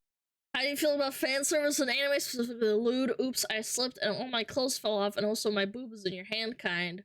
I like all fan service. I like fan service. It's not, if it's a show, it isn't intrusive. Yeah, I'm one of those. I'm like in between, like, I don't care, but like if it's there and it's not super intrusive, it's like, whatever, it's funny. Yeah. The term itself is negative and often used as a criticism of a piece of media. Oh, I liked this show, but it has too much fan service in it. 92 votes, I didn't even see that. Okay, it might be a little bit skewed, but still. So let's take a deep dive into the world of fan service. Where did it come from? Why is it so common despite being hated? And is there such thing as good fan service? Also, it should go without saying that this video will have tons of sexy anime girls and even a few guys. So if you're not into that sort of thing, or you're my dad, then I might suggest clicking off the video now. Now, to cover why fan service is so common, or at least my best guess, what better place to start than its history? After all, it wouldn't be a Lextorious video without an unnecessary amount of research. And as it turns out, the first recorded piece of media meant to pander to the audience with sex was a French film named Menina la Fille sans voix, or Menina the Girl Without Sails. I hope I got that pronunciation right. Nice. I only took French in school for like 9 years. The film featured the character of Menina, a woman in a bikini, which at the time of release in 1952 scandalous harlot was considered very risque for American audiences. And so when the movie was released in America, it was of course renamed to Menina, the Girl in the Bikini, even though Menina does not show up or wear a bikini until almost 2/3 of the way through the film. And none of this so risque. Too much, man. Yeah, 1952 and bikinis is wild. I'm pretty sure my parents told me stories until like up until the 60s and 70s. It wasn't really accepted. Yeah, it was like considered like, oh, you're kind of a hoe. Has anything to do with anime. I just think it's really interesting to talk about because the sexualization of women to pander to a male audience has existed for such a long time, entirely separate to the anime community. But the first ever anime to include pandering of the sexual variety was a little series called Cutie Honey.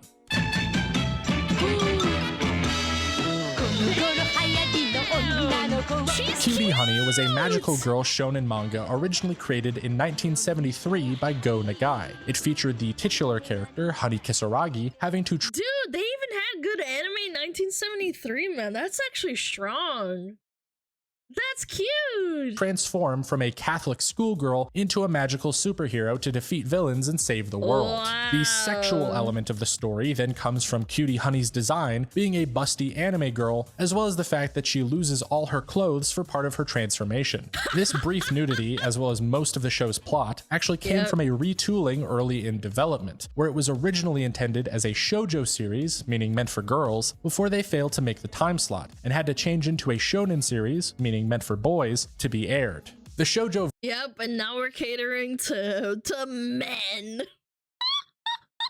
What a surprise, man! No, I personally find, like, as long as it's funny in a way or tasteful. For example, I watched all of Food Wars where they like have their clothes explode off of them. I thought it was funny. But if you don't like it, just don't watch it. Version of the series didn't actually contain any PG material, but with the change in audience, the show's creator decided to add nudity and more violence in order to pander to the male audience. And thus, fan service in anime was born. And fun fact, Cutie Honey is credited as the first shonen anime with a female protagonist. So, whoa. Girl power, I guess. Yes! Though Cutie Honey did end up becoming a very popular franchise. Through the years, the show had its original anime spawn tons of spin-offs and sequels, including a live-action movie and tie-in show directed by Hideaki Anno, creator of Neon Genesis Evangelion. And let's actually talk about Anno for a second, because he is a key piece in the history of fan service. While anime and manga, especially in the magical— It is so expensive to make anime, and even manga to an extent. Anime is absurdly expensive to make. I'm not surprised that some people started off with doing like lewd or like risque imagery because they needed money really badly. Like some studios, they started off being semi-lewd or lewd completely. Genre followed in the footsteps of Cutie Honey, pursuing more and more overt nudity and sexualization. It was actually Anno's studio Gainax that further pushed the envelope. Because before Gainax was officially created in 1984, the founders actually started off creating fan films for the Japanese sci-fi convention Daikon in 1981. Their studio was originally called Daikon Film, and the first animations they premiered were called Daikon 3 and 4, named after the third and fourth convention they premiered at. The fan films are what you would expect of an animation group formed entirely of college students attending a sci-fi convention, featuring everything from a mech battle between Macross characters and Godzilla, to a lightsaber fight between an anime girl and— oh my god, they even have stormtroopers in the background! Darth Vader, all to the soundtrack of one of the James Bond films, as well as an Electric Light Orchestra song. More important than— Dude, this is like YouTube before YouTube was a thing. Dude, this is crazy. I had no idea. The blatant copyright infringement, however, was Daikon 4's appropriation of the Playboy bunny suit on its main character, as this was a very skimpy outfit at the time, which would go on to be a staple of sexy anime girls everywhere. And once Gainax officially formed from the members of Daikon Film, they would take this sexualization to all of their future works. The first major influence of Gainax was actually Hideaki Anno's directorial debut, Gunbuster, in 1988. Gunbuster!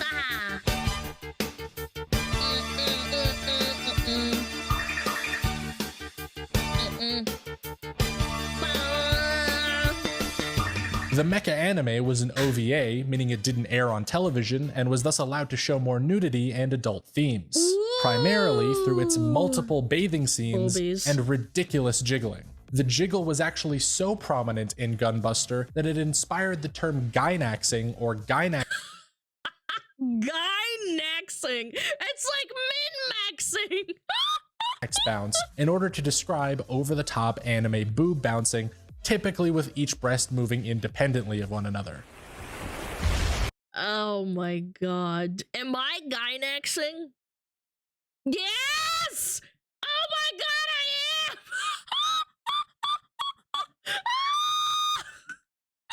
I am!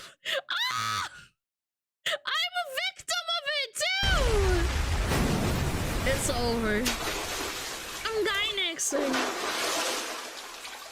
And that proclivity for skimpy outfits, casual nudity, and absurd breast physics carried over from Gunbuster into anime as a whole. Now, I don't think Gainax was solely responsible for the popularity of fan service, the same way I don't think Cutie Honey was, but considering they had an entire term invented to describe how they animated breasts, it's pretty obvious they had a major effect. No effect so major as possibly coining the term, though. Yes, that's right, on top of pioneering anime bunny girls and bouncing anime boobs, the first usage of the term fan service to describe sexual pandering was in 1991's Otaku no Video, produced by none other than Gainax themselves. Now, I will say it is highly unlikely to be the actual invention of the term, because for as much research as I did online, I can't seem to find that information anywhere. But Gainax's parody anime on otaku culture and their own studio's founding does use the term fan service to describe sexual scenes meant to pander to the audience before any other mention of it online or in media. So what I think is most likely is before the internet was even a thing, which is insane, honestly. Because the whole memeing thing became a thing when online went live, websites and the internet existing. Like, I can't imagine. It's such a phenomenon in culture, man. Gainax is iconic, Alana. You don't understand. They changed the anime forever. No, I do understand. Because the fact that they didn't have the internet yet, or it wasn't even a prominent thing, the fact that they became a icon like this before it was even like international is huge. Yes, memes did exist before, but the internet just like it's like instant. It's not something that gradually seeps in through media over time. It's instant. The term was unofficially coined somewhere in the Japanese otaku space in the late 80s, possibly even referring to Gainax's work like Gunbuster, and then Otaku no Video is definitely what cemented it in pop culture, because it's only after 1991 that the term gained widespread appeal. Early internet users began adopting it, the definition of the term became broadly known, and in 1995, with the release of Neon Genesis Evangelion, Gainax themselves were once again using the term, with some of the characters in the show even promising more fan service in the previews for next week's episode.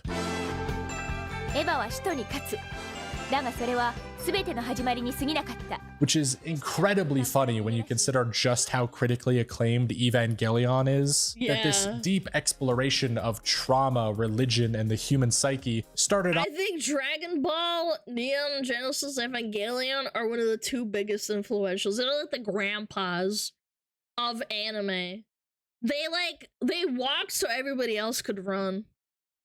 Sailor Moon? Sailor Moon was later. Yeah. 1989? Yeah, I think like the late 80s was like the pinnacle of like like grandpa. Astro Boy, that's like great grandpa era. That was like way later as well. Akira. Yeah. Zodiac Warriors, Stare. Gundam. Which is wild because I didn't see it until I was tsunami in the mid-2000s. Well, that's what I'm saying. They are the grandpa, the famous grandpas. There were many others before them, but they were the ones that were like the pinnacles, the empires. Gundam's an OG one. Yeah, I think that's even older, is it not? Gundam was like way older. Off as a mech show with girls in latex suits made by the Jiggling Boobs guys.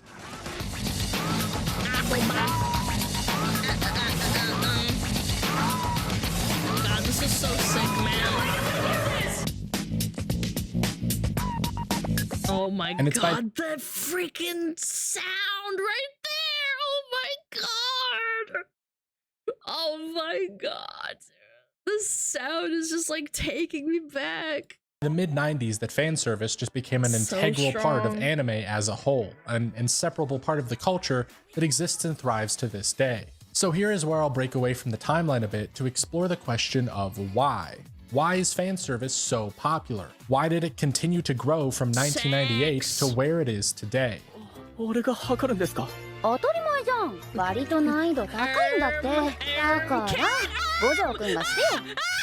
Alright, next question.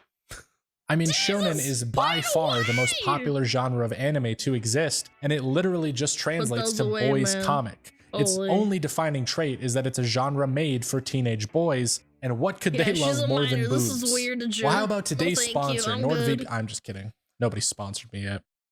That would have been a sick transition, though, you gotta admit. Ever since the Cutie Honey anime transitioned from a shoujo time slot to a shonen time slot and decided that nude power-ups would be exciting, it was game over. If your primary market is teenage boys, of course you're gonna push the envelope into softcore porn territory as hard and fast as possible. It's literally free money, especially when the majority of Japan's young men are overworked and single, with 50% of Japanese males at age 20 saying they never had a girlfriend. Needless to say, there is a massive audience in Japan of young men who desire sexual content, and animation studios are more than willing to cater to them. And that there are so many instances of in the West where there's like innuendos or jokes about like, you know, young adults or teenagers that people are willing to forgive. Like, this is very extreme in my opinion. Again, I have watched this anime and I think personally, I thought it was a bit much, man. And by a bit much, like, holy smokes, what are we doing here? But it's also a clothing, it's a show about a person who knows how to tailor clothes. So you can kind of forgive him for that. American Pie was about high school kids? Yeah, and I know, but American Pie is about high school kids and about a guy that sticks his dick in peanut butter, man. It's just like, there's a double standard in my opinion. Might be the biggest reason why fan service is so prominent in anime. While a lot of countries are just as open about sexuality and nudity in television, very few have the specific lonely male youth problem that Japan has. Plus, countries like the US are just so incredibly behind when it comes to openness for sexual content. You've got things like the Hays Code from 1934 to 1967, which banned nudity, suggestive clothing, and scenes of passion not integral to the plot, as well as massive pressure from religious groups to boycott any media that didn't uphold those good old-fashioned values on which we used to rely. What movie did Alana watch? Why are you guys so hung up on fucking the American Pie thing? There's a scene in there where he fricks a peanut butter sandwich. I know that for a fact, man. I will look it up. Actually, you know what? I won't look it up. You guys can look it up for me, man. It's a pie? No, there's not. There's like 3 movies. It was a pie? Guys. It's an apple pie? I know, but there's one with peanut butter in it. And there's one where he has a vacuum. Oh my god, you guys are so fried, man. I know it was a pie, but there was one. You guys just don't get it. It's fine. Who cares? Lie. Holy shit. That's such a fucking stupid line. I hate that line. Which all leads to America being effectively 30 years behind every other country when it comes to sexual content and still struggling to catch up. This is a large reason why cartoons in the West still market themselves towards children, whereas anime in Japan markets to 15 to 25-year-olds and has no problem showing them titties. And people are pretending like they didn't look at corn when they were underage either, behind their parents' backs and stuff. And so that whole long section is the history of fan service, or at least everything I know about it and think is interesting. But we still haven't covered why it's so controversial. I mean, it can't just be a case of indecency because a lot of anime fans are in fact incredibly horny. I myself love big anime. Yeah, men are horny. They have more drive to do the thing. Women inherently don't have that much of a power, at least, you know? Women can be really horny, but men, they drive it way over the top. Titties and ripped dudes. They're fantastic. But the problem lies more in how that sexuality is executed within the show. Referring back to the poll I ran, only 2% of people enjoyed fan service in all circumstances. I know, but this is also 92 votes. I think it would be a little bit higher if you had maybe like 1,000 people. I think this is a little bit small, a small sample size. 35% enjoyed it when it fit the show or wasn't intrusive, and 23% enjoyed it in select shows. So a combined 58% majority of people said that they enjoyed fan service in select shows, typically when it wasn't intrusive. The problem then is the shows where it is intrusive, where only 2% of people said that they still enjoyed it. So what is intrusive fan service? Well, to answer that question, I want to talk about an anime I just recently finished watching. It's called Fire Force, and anyone who's seen that show immediately— I love Fire Force. I loved it. It was awesome. Really knows where I'm going with this.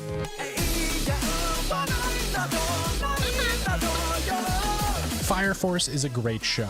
It's a shonen anime about a world where people spontaneously turn into demons, and a special team of firefighters with pyrokinesis are tasked with taking them out. Awesome. There is a lot more than that, including a group of villains they fight, but for the most part, it's cool action scenes between people with fire powers. It's also animated by David Productions, the people who make JoJo, and carries over some of the insanely cool sound design they use for that show.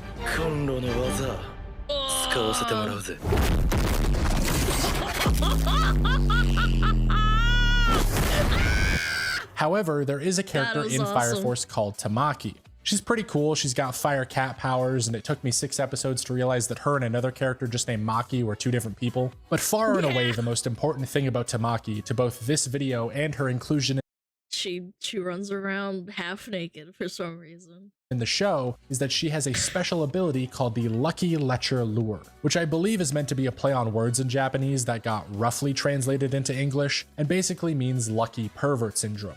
In other words, she has a canonical power in the show, acknowledged by other characters, that puts her into lewd situations through bad luck. Here's an example of that.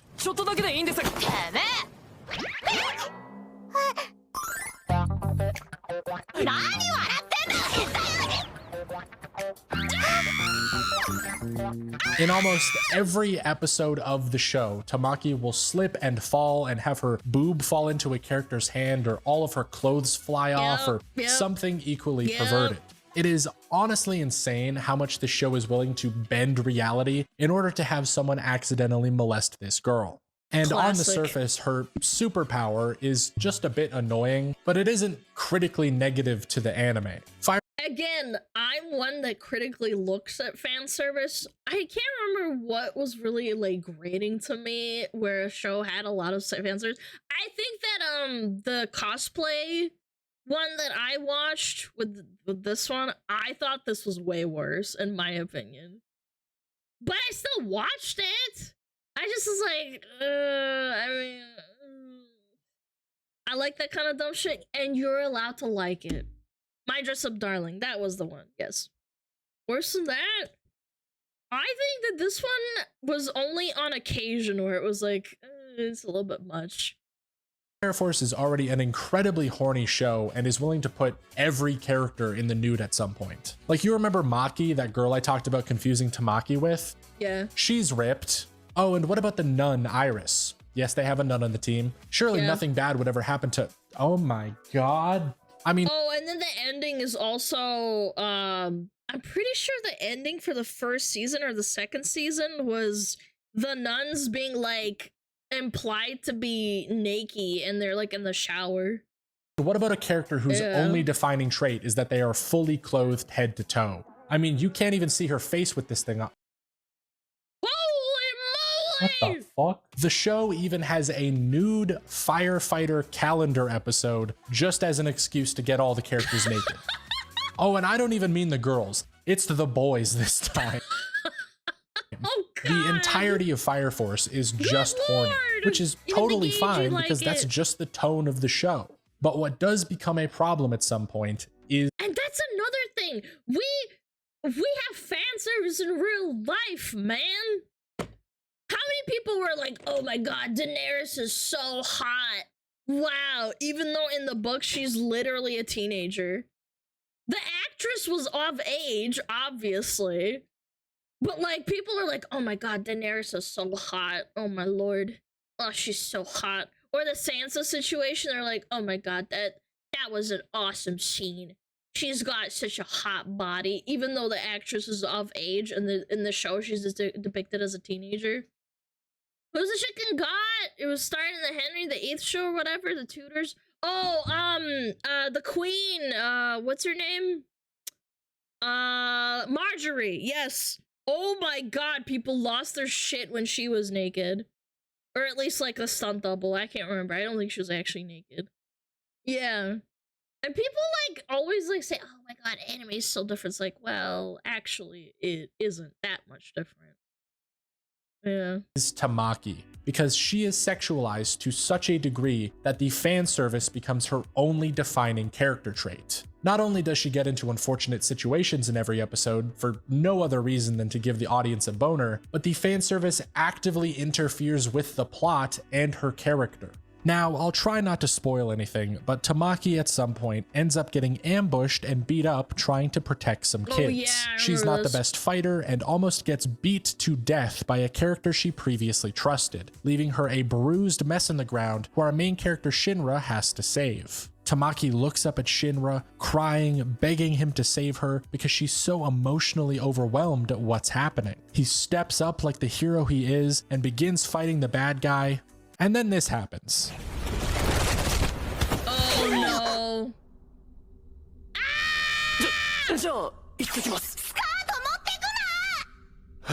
Alright, well that just deflated every ounce of tension in the scene. I remember people are pissed about it. I thought it was inappropriate as well.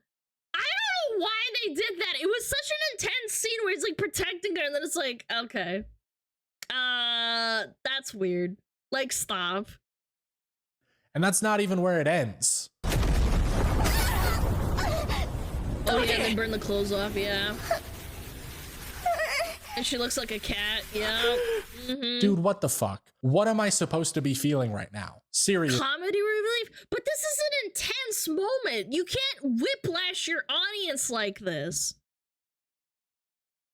What if they didn't want to get it too serious? Nah, man. If you watch the show, you'll understand. Again, this is just my opinion. I think that the fan service could have been put somewhere else. It is really whiplashy. Because when you strategically burn all of her clothes off and have her do her cute little cat pose, I legitimately think you want me to feel horny looking at a character who was almost just beaten to death. And Tamaki continues to be in this weirdly erotic outfit for the rest of the fight. She even gives Shinra a serious emotional speech while looking like this.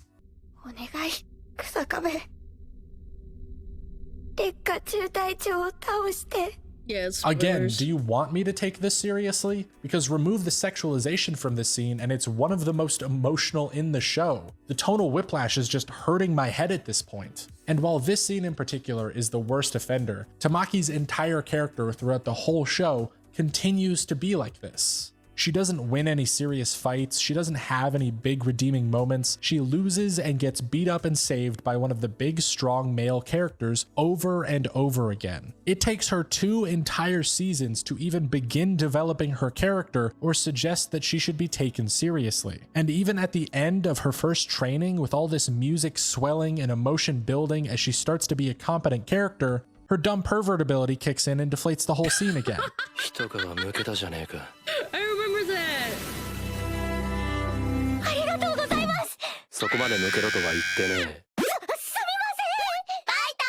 Tamaki. Floozy. The little girls call her a floozy. Again, I thought it was kind of funny, but again, it's subjective. It's just my opinion. It's my opinion. Is the textbook definition of a fan service character. Her whole reason for existing within the show is a vehicle for sex jokes and horny moments. That's it. Any contribution to the plot or action she has is undermined by her sexualization. Except for one scene of hers, one Tamaki exclusive moment that might be the best moment in the whole show, including the time a guy deflected a nuclear bomb. Oh yeah, that was badass.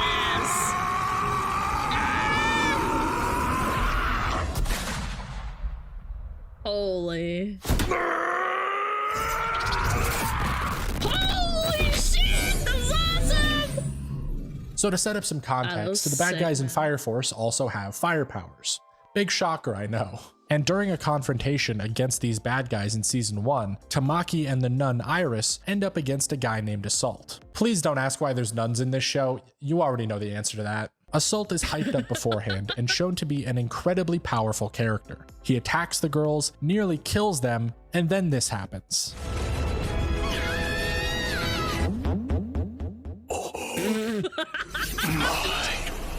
Whoa, he's gooning as well? That was my thought when I first saw it. I was like, damn, he's a little bit of a gooner as well, huh? Yeah, he gooned out. As it turns out, Assault is a virgin, and even touching a girl just completely debilitates him, which Iris and Tamaki use to their advantage to just beat him to death with a lead pipe.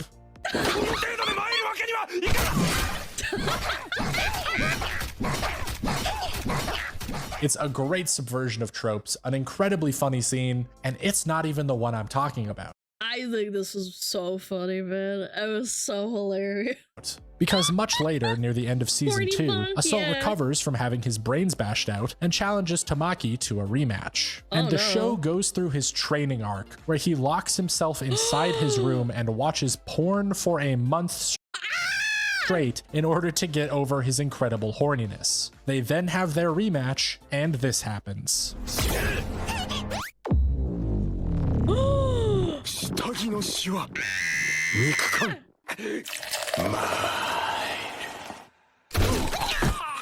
That is amazing. I love how they went 110% on the sound. He goon maxed and he still couldn't handle a real woman. This is what I mean when people watch porn. It's the same thing. They're like, yeah, I love porn. I love women. Oh my god, I'm so gooned out. And then they really real women and they explode. Design of Tamaki falling like that. It's probably the single funniest shot in the whole show, and Assault just fucking passes out after it. This, to me, is what the fan service in Fire Force could be. It's funny, tonally consistent, and contributes to the plot of the show. If all of the major fan service moments were saved for scenes like this, I would love it. But they end up spilling out into the serious moments of the show and clashing way too hard to be enjoyable. Yeah. 指一本で私の矢を止めるとは腕は全く鈍っていないか修行は完成したもう負ける要素がない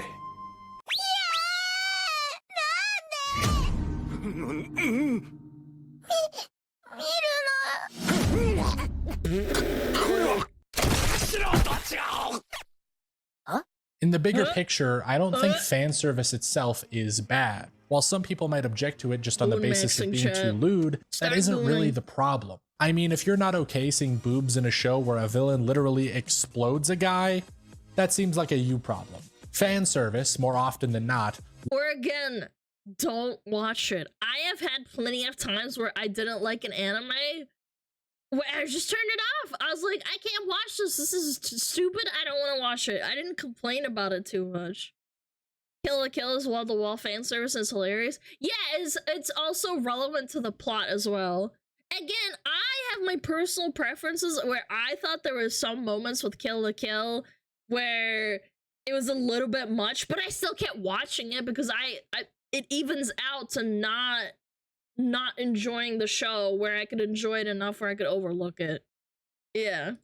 Lightens up the mood of whatever it's put in. It will deflate the tension, it will overshadow the seriousness, it will, if done incorrectly, clash with any serious tone you're going for. You can certainly put fan service like Fire Force's into comedic scenes because sex jokes work very well. You can put it into lighthearted scenes because it adds levity, but there are just some types of scenes that fan service like this should not be a part of. And the worst fan service elements in anime, the ones that turn people against it entirely, are when it's put into those types of scenes anyway. You'll have a dramatic or serious conversation punctuated by a middle school titty joke. It just isn't given the same level of maturity as the rest of the elements in the show, because to a lot of people, including its creators, fan service is still childish and immature by its very nature. Discussing the history and definition of the term, we know that fan service isn't added to a show for the same reason that the other elements are. It's to excite 15-year-old boys. It's to please the audience. It's to service the fans. Which ultimately is what the anime and the cartoon industry is.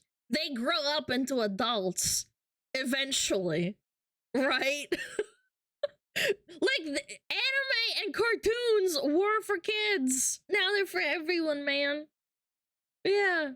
Fairy Tail is the worst as friends because it's a good show. Aside from that, they try to play it off like it's a joke. Like the characters in the show don't care, but the fan service is still aimed at the audience. Seven Deadly Sins has also some fan service that I thought was a little bit just like why? But again, it wasn't super like often that it happened, so I could kind of overlook it. So it's almost always put in with way less thought than any other element of the show. And that just doesn't work. Again, I have no problem with Tamaki vs. Salt because the whole premise is absurd. And I wouldn't have a problem with Tamaki's weird cat cry if they hadn't chose to be immature at a serious moment. Just keep her in her regular outfit, which is already very fan servicey. It just blends in better because it has reason to exist. Going off of that, you can have entire shows crammed full of fan service that are still done well because they know how to use it. Just look at Food Wars for an example of this. Yes! I love Food Wars, man. Food Wars is a cooking show. The entire plot is a kid who's good at cooking goes to enter a competition to be the best cook. Standard anime plot. Pretty much just a shonen story, but with cooking battles instead of anime fights. But the entire appeal of the show is its fan service, because every time someone eats a good dish in Food Wars, well, this happens.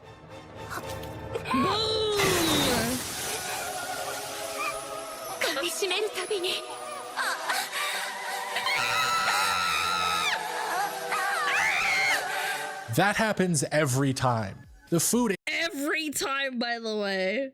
Not like eating casually. This is like when the judges are eating. They're like, oh my god, I'm about to blow. In this show gives people orgasms. That's just how it works. Is that a stupid premise? Chat, even the men. The big head honcho of the, like, I guess I won't spoil it, but the big head honcho later on, who's like the old guy, his clothes bust off as well. Yeah. Yes. Is this show basically a hentai without the nudity? Also yes. But it isn't hiding any of that. Food Wars doesn't hide much of anything, actually. Food Wars wears its fan service on its sleeve. It is very open about being so sexual. And because it's a comedy, using busty women and rich this guy. dudes in unexpected situations just blends right in seamlessly. The show uses every opportunity to make sex jokes or horny food scenes or ridiculous moments driven by hentai logic. And it will get every character naked to achieve this. Girls have food orgasms. Guys have food orgasms. The main character has food orgasms. Old men have food orgasms. The mechanic is treated entirely equally, which makes it even funnier when it happens to someone unexpected, not just all the hot girls. When the old grandpa lost all his clothes, I was like, really? I mean, I guess. Quality also dissuades any idea that any specific character just exists for their sexiness. When every character on the show is sexualized, then none of them have to exist purely for eye candy. They can all be functioning characters because the show has no shortage of characters to draw horniness out of. And to top it off, the food orgasms even serve the plot, surprisingly enough. Because with an animated show about food, it can be very hard to show the audience how something might taste. We can see the delicious food, but how can we know what it's like to eat? Well, how about showing the person eating it nutting their brains out while describing the food like it's sex? That's not only a very convincing way to relay how good it is to the audience, but also a built-in set piece in the same way that special moves in shonen fights are. It's an excuse to go over the top and add excitement and crazy animation to something that in real life isn't that interesting to watch. And so even though Food Wars has way more fan service than a show like Fire Force could even dream of, none of it ever comes across negative like it does with Tamaki, because it's tonally consistent with the whole show, because the whole show doesn't take itself that seriously. Food Wars is one of the few shows that can achieve this sacred title of good fan service, almost entirely because it understands. Another funny part about Food Wars is that sometimes there's the whole like, my power level is greater than yours, and then the guy or the judge eats one of the foods and they have a gasm, and then the other guy gives them their food and then that guy gasms even harder, so it's like a power level thing. It's ridiculous. Understands how to blend it in and make it work for the show. It isn't just a cooking show with nudity slapped in. They basically parody shonen but with food and Fan service, obviously. The fan service is a critical element. And so before we wrap up this discussion of fan service, I want to cover just one more show, because it would be a disservice to the entire video to not cover it. But before I do, let's jump back into the history of Gainax, because I didn't quite finish telling the story. With the release of Neon Genesis Evangelion, which went on to be one of the biggest anime properties of all time, you would think Gainax would be doing great. And they were, if only for a short while. It was only 2 years after the release of this massively successful show, however, that Gainax would start to fall, as it had been revealed that the company had concealed 1.56 billion yen in revenue from Evangelion. 1.65 billion? I don't even know how to convert that. What? That they had failed to pay taxes on. Being audited by Japan's National Tax Agency, the president, Takeshi Sawamura, and his accountant were both arrested and sent to jail in July. That's like $200 million, 20, 10, 16. Someone do the math, man. That's insane. July of 1999 for accounting fraud. In light of this, one of the studio's founding members, Yasuhiro Takeda, had this to say. I don't think he purposefully set out with the goal of evading taxes. It was fuck the government. More that our level of accounting knowledge wasn't up to the task of dealing with revenues on such a large scale. And all of this is very serious stuff, but that quote is kind of funny, you gotta admit. Like, I don't know, maybe don't run a major company if you just kind of forget how to do taxes sometimes. Maybe hire an accountant with the millions of dollars you are hoarding. Just a thought. But that's not even where it ends. From 2000 to 2016, Gainax would face a whole heap of lawsuits, including breach of contract and failure to pay 100 million yen in royalties to Hideaki Anno after he formed another studio in 2006. Then in 2016, Gainax's headquarters moved and were reportedly being run out of a 45-year-old 2-bedroom apartment in Tokyo. Oh my god, I swear I'm not making that up, though it is very hard to Holy. find verifiable sources for that information. And the darkest part of all, in 2018, Gainax's new president, Tomohiro Maki, was sentenced to 3 years in jail for indecent acts. Now, I won't ruin this anime titty video by talking about what he did. You can look that up for yourself. It's pretty bad, but somewhat fortunately, a ray of sunshine was starting to form over the dumpster fire that Gainax turned. Why is it like the mangakas and the animators in Japan always get themselves into shit, man? Nah, man. Isn't recently one of them got like also jailed for tax evasion? The one that there was an anime called something about the alchemist, the perfumist or something. They also got into tax evasion. Yeah.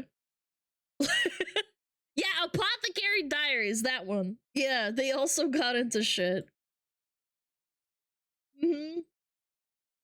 Yeah, they were tax evading, I'm pretty sure. And that ray of sunshine is Studio Trigger.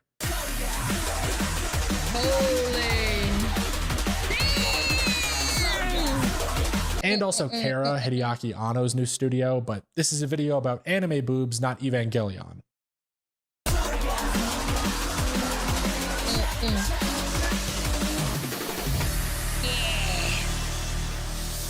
Trigger was founded in 2011 by former Gainax employees Hiroyuki Imaishi and Masahiko Utsuka following their success on Gurren Lagann in 2007. And coming from a show about teenagers trying to fight God with mech robots and the power of friendship, Trigger God, I remember Gurren Lagann. I had a friend that was super into it. Carved out their personality from over-the-top ridiculous shows.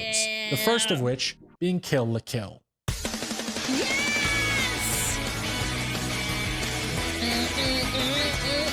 Kill la Kill is the fan service show. That's the only way I can describe it. Over half a century of jiggling titties and panty shots have all led up to this one show.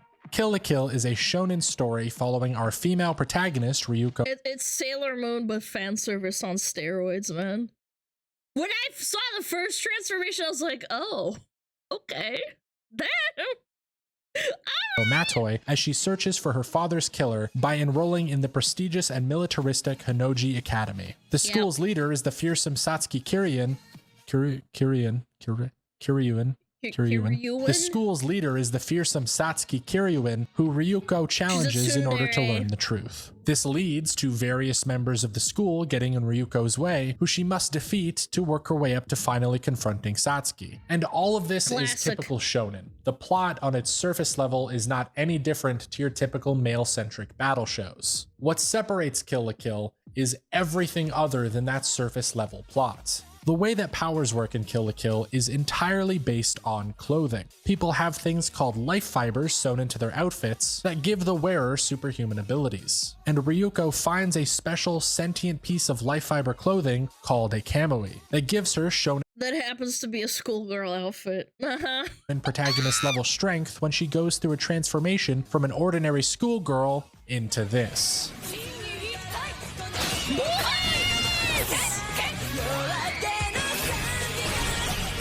Now this is a lot. It's a magical girl transformation very similar to Cutie Honey from back in 1973. Yeah. And just like Cutie Honey, the magical girl genre that previously existed in shows for girls is being brought into a shonen with much more nudity.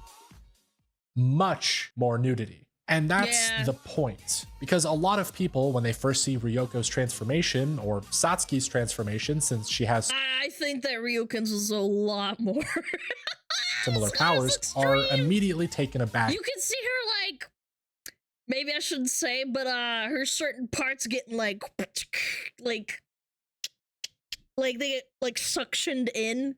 It's strong. Ridiculous yeah, the camel toe. These are teenage girls. Like, they're fighting in outfits that make lingerie look like a burqa in the most ridiculous, over-the-top battle sequences that show off every part of their body that the animators can think of. This must obviously be a show for horny men and nothing more than that.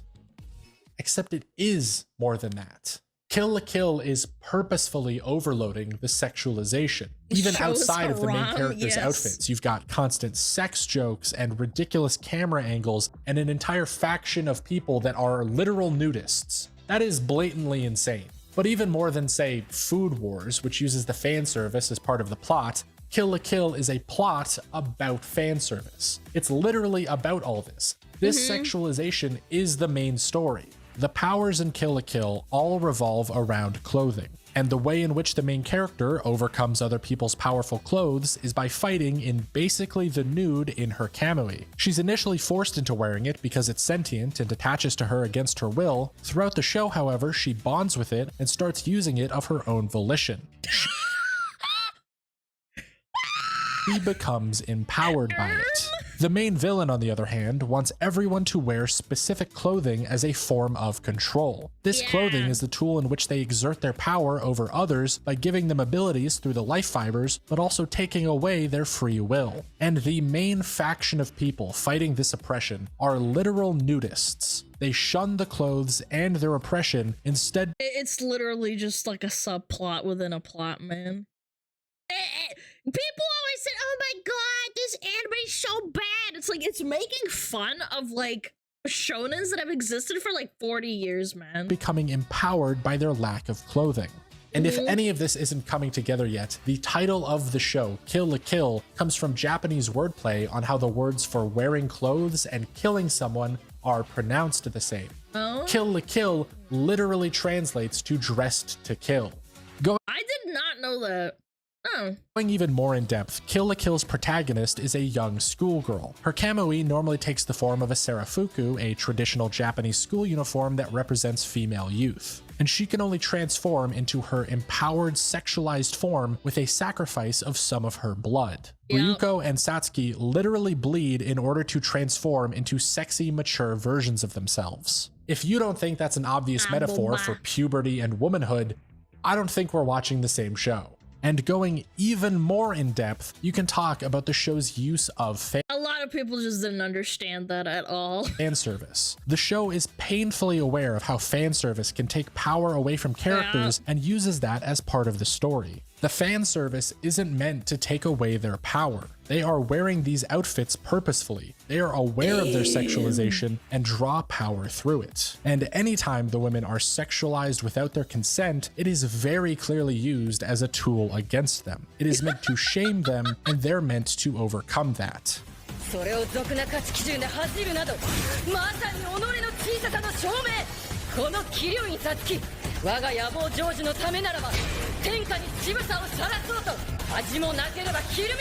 Whereas again, going back to Fire Force, every element of fan service with Tamaki is against her will. It is constantly being used against her, and as such, so. And there's an entire plot point around it where the main character of Kill la Kill has to overcome being embarrassed, and she becomes more powerful by it. It's just like the epitome of like a parody. Severely undermines her character. In Kill la Kill, there is no attempt to use the fan service to reduce the female characters to sex objects, and the show is very careful in making you aware of that. So the whole of Kill la Kill, even further than being about clothing, is a show about female empowerment. It's about young girls becoming women and choosing to take power from their sexualization instead of letting it control them. And it's a show about fan service. It's a satire of the entire trope and a story about its use in media. Trigger is very explicitly questioning the audience's motivation for watching lewd scenes. It's pointing the spotlight at you to ask you why you enjoy this. It's fun to watch Satsuki fight in her ridiculous outfit, and yet when she's getting sexually assaulted by her mother, suddenly all the— Oh yeah, that was really sad too, yeah. I remember this. I kind of memory hold this part. It was right at the end, yeah. Nudity isn't that appealing. It was at the end, it doesn't get more obvious than the fact that every time Ryoko transforms or does something lewd, there's a giant crowd of men cheering it on and getting nosebleeds. That's supposed to be you, motherfucker. They're making fun of you. It is me. I love Boba. All of Kill la Kill uses fan service not just as a plot device or set dressing, but as a storytelling method. Because without the prominence of fan service in anime and pop culture, you couldn't have a story that's so expertly told using it. And without knowing some of the history of fan service like I've covered, I don't really think you could appreciate it in Kill la Kill, because the plot is actually part of the plot. So for anyone interested in deeper discussion of the show and its use of fan service, I'd highly recommend this 4-part video series on Kill la Kill by Study of Swords. It goes into a lot more depth than I could, so I'll link it in the description.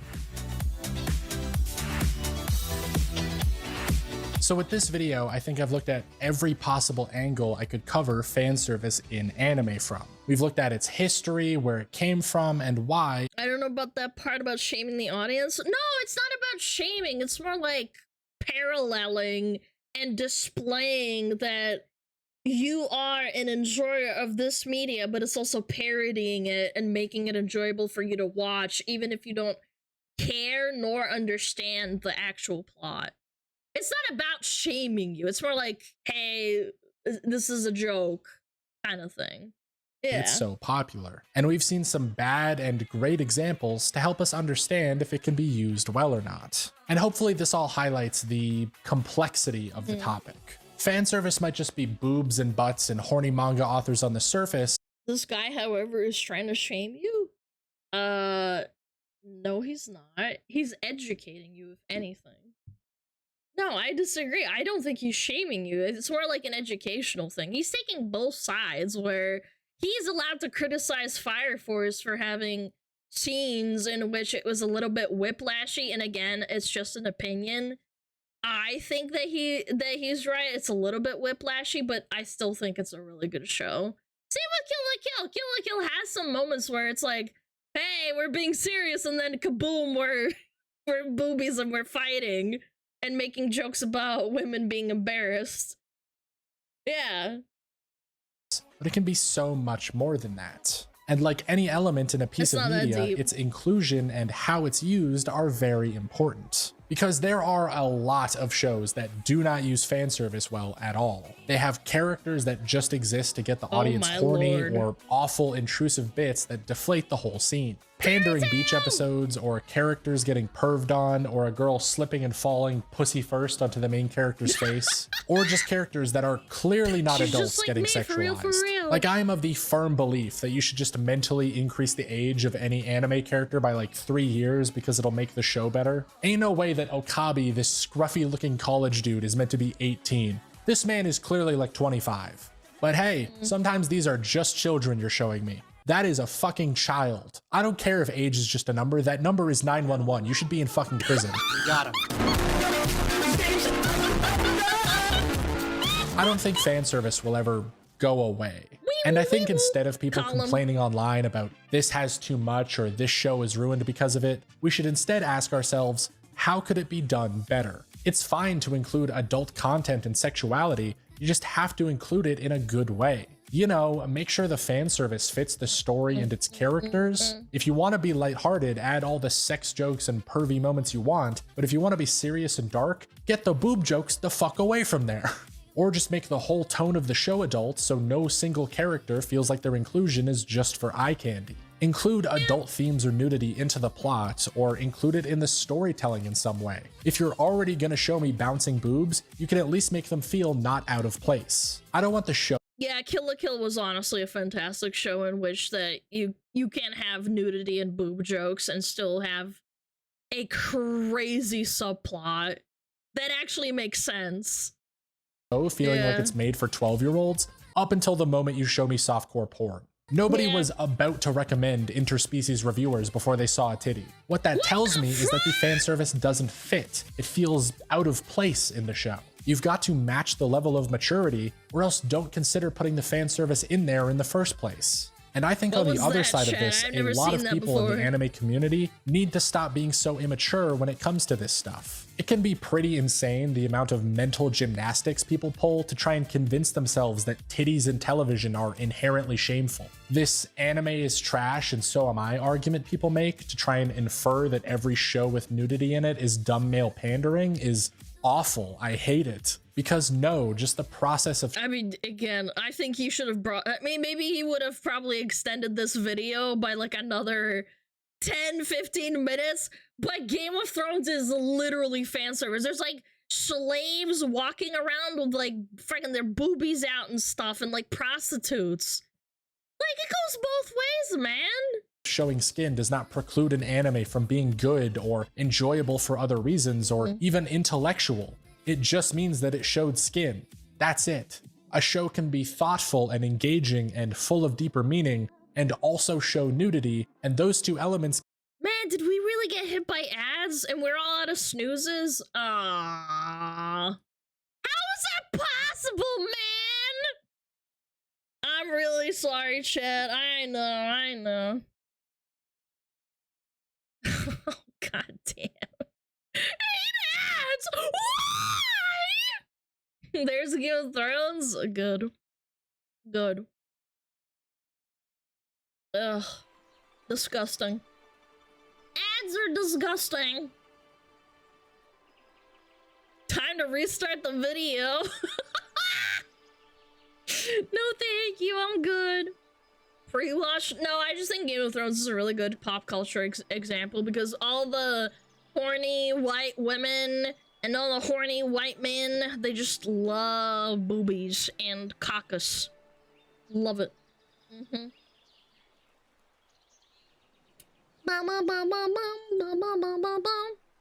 Why are my ads in Spanish? Because you are Spanish.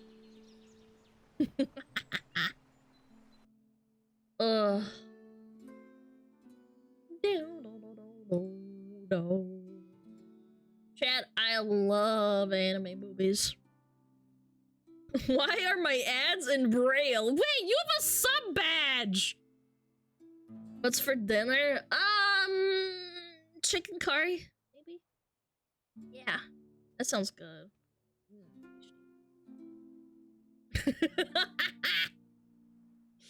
Why are my ads, in Braille?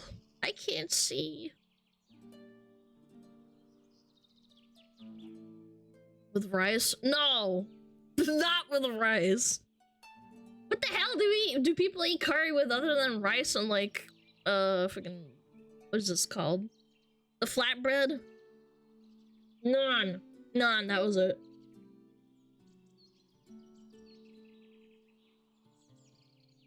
Yeah, tasty naan. I love naan bread. Ads! So many ads! Oh my god, why so many ads? I got 14 ads! What is poggers? I can't see!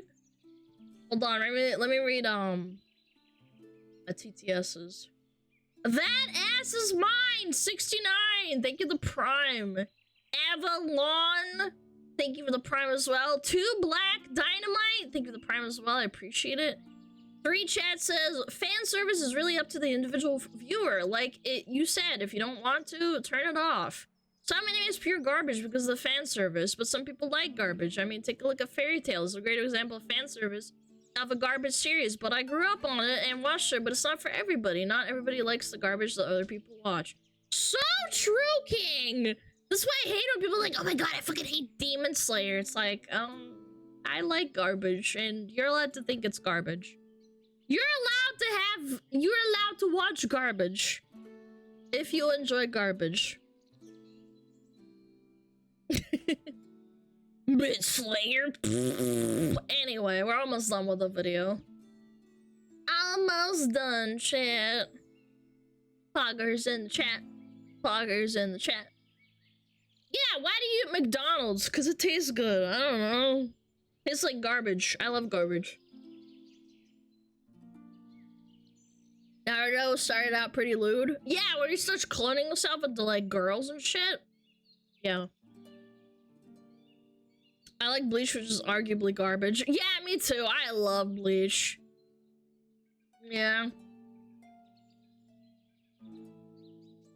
Sometimes I like to watch garbage to turn off my brain, and that's totally okay. Bleach isn't garbage. Yeah, but some people will argue differently. Anyway! Ads are over. Let's finish this. Let's do it! Alright, 3, 2, 1. Kaboom.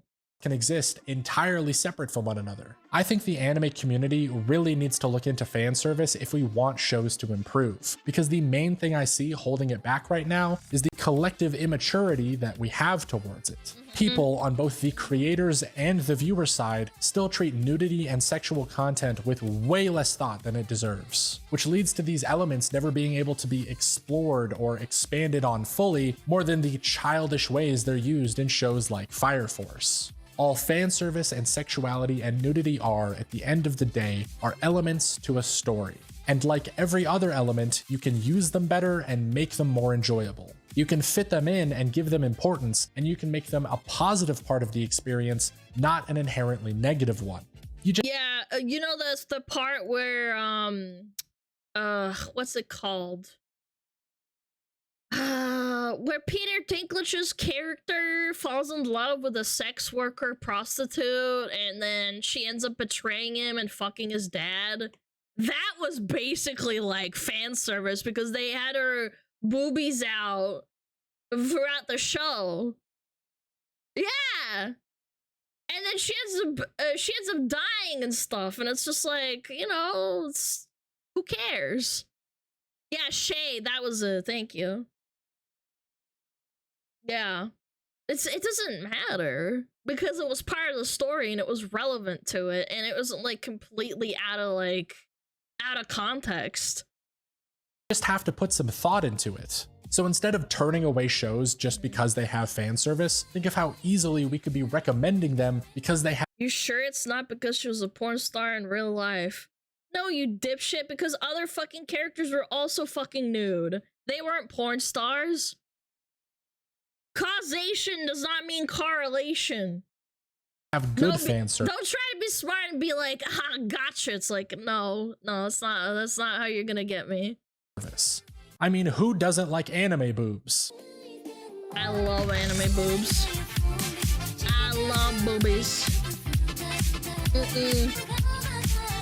Thank you so much for watching. Funnily enough, this video started as a short comedic script before I turned it into this full-length video essay on anime titties, which is the case for most of my videos, but I still have no idea how I got enough content to write an 8,000 word script on all of this. So yeah, if you liked it, maybe consider subscribing for more videos like this one, or just give it a little thumbs up to help boost it in the algorithm. This video is basically guaranteed to get age restricted because how dare I make a video with cleavage in it on this child-friendly platform? Yeah. Unrelated, here's— Even though there's yoga tutorials on YouTube that show their coochie lines and stuff. Yeah, lest It's a we bunch of forget. hentai I found on YouTube, but fucking whatever. So if you'd like to support this channel by becoming a member, I'd highly appreciate it. A channel membership starts at just $1 a month, gets you a cool little badge next to your name, as well as exclusive behind the scenes editing timelines for every video, and your name in the credits like these cool people right here. You could spend more than $1 a month if you'd like to, or you're a crypto billionaire, but it's not necessary. Tutorial. As always, hope you enjoyed the video, and I'll see you next time.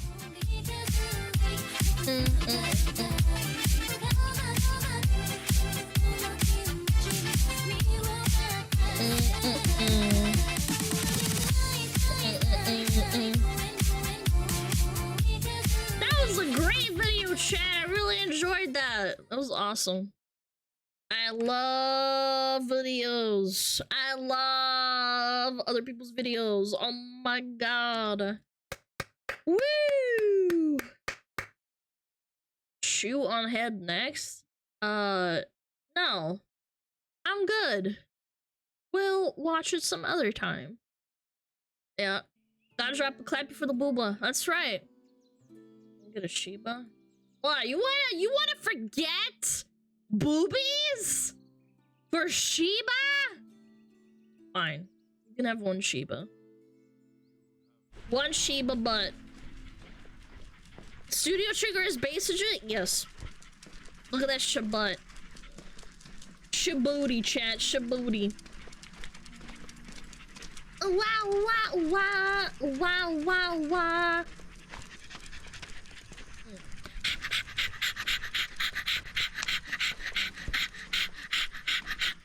Shiba fan service? Oh my god, you guys are so fried.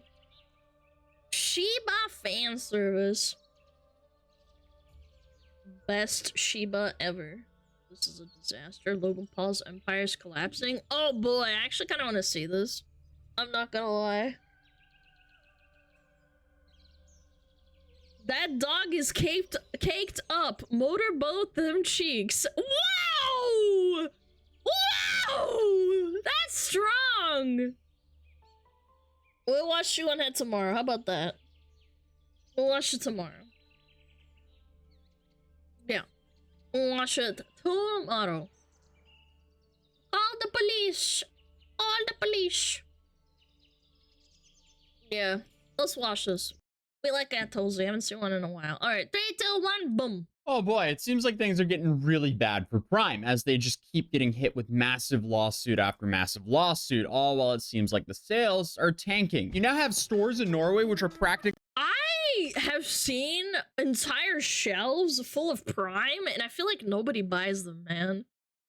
What is giving going away on? bottles of Prime for 10 cents a bottle. And this isn't like a Dollar General type store in Norway. No, this is like one of the main grocery stores. So it very much seems like Prime is collapsing from the heights it was at when they launched in 2022 because the demand, it was just so high. You had grifters like Wakey Wines reselling Prime for hundreds of dollars. Why?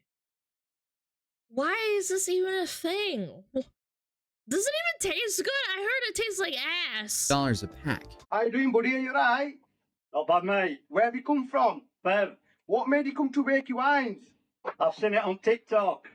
What have you come to buy? 12 bottles of what? Metamoon. 12 bottles of Metamoon. That'd be 400. The South Park episode? Yeah, South Park made an episode where they parodied the whole Prime thing, where kids were like killing each other over Prime bottles. £19 and you've paid on the card. What's the best shop in Wakey? Wakey Wine. Wakey Wine. Thank you very much for coming. Abdul, come closer.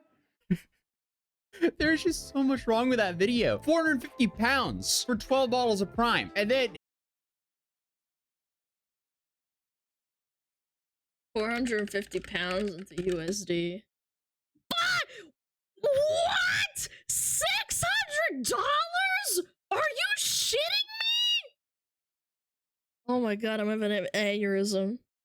I'm gonna have an aneurysm. That's $600. his customer just seemed like he was in a hostage situation. And then his hoodie is the Paradox crypto scam that used the fake Ronaldo and iShow Speed to promote the project. God, I wonder where that project is now. And it's gone. It's dead. But back to the Prime lore. Logan and KSI, they were boxing rivals for many years, but they united to partner up to become the face of this new sports drink. Clearly, it was extremely hype. Logan and KSI, they were bragging about how well it was doing. Want the numbers? Yeah, I want the numbers. What are we dealing with here? All right. Come on. Oh, God. In year one, we cleared $110 million in retail sales. Oh, wow. Sorry, excuse me. 250 million in retail sales. Oh, sorry. That was a little mistake. 110 million gross internally. In January of this year, we did 45 million. Oh, only in January? Yeah. But now, I guess not so much. And I don't know why. Dude, little kids will buy any garbage. I swear. Selling things to children is such an easy way to rake in cash. It is crazy. I can only speculate. Their competitors, they taste better. They may not be healthier, but they taste better. And we actually saw this play out with Mr. Beast very recently, where he made chocolate bars that actually had really good ingredients. Yeah, Mr. Beast is another example. But people just didn't think they tasted as good as the competition. So they had to go back and rebrand and add more sugar and so on. So the question now is, will Prime follow suit? To be determined. But Prime is definitely trying to brand themselves as a sports drink, but there's a lack of sugar and extremely low sodium. So I'm kind of trying to figure out where they're wanting to position themselves, like realistically in the market. Is it for people who want something good to drink but not get fat? But then they just kind of run back into that same problem where they just don't taste great. And then it can't really help that the face of the brand is Logan Paul, who's one of the most disliked creators of all time. But kids, if I was Logan Paul, I would distance my face from it, but like, I guess it still made them money, which is kind of surprising. Low sodium sports drink, what? I don't get it. I really don't.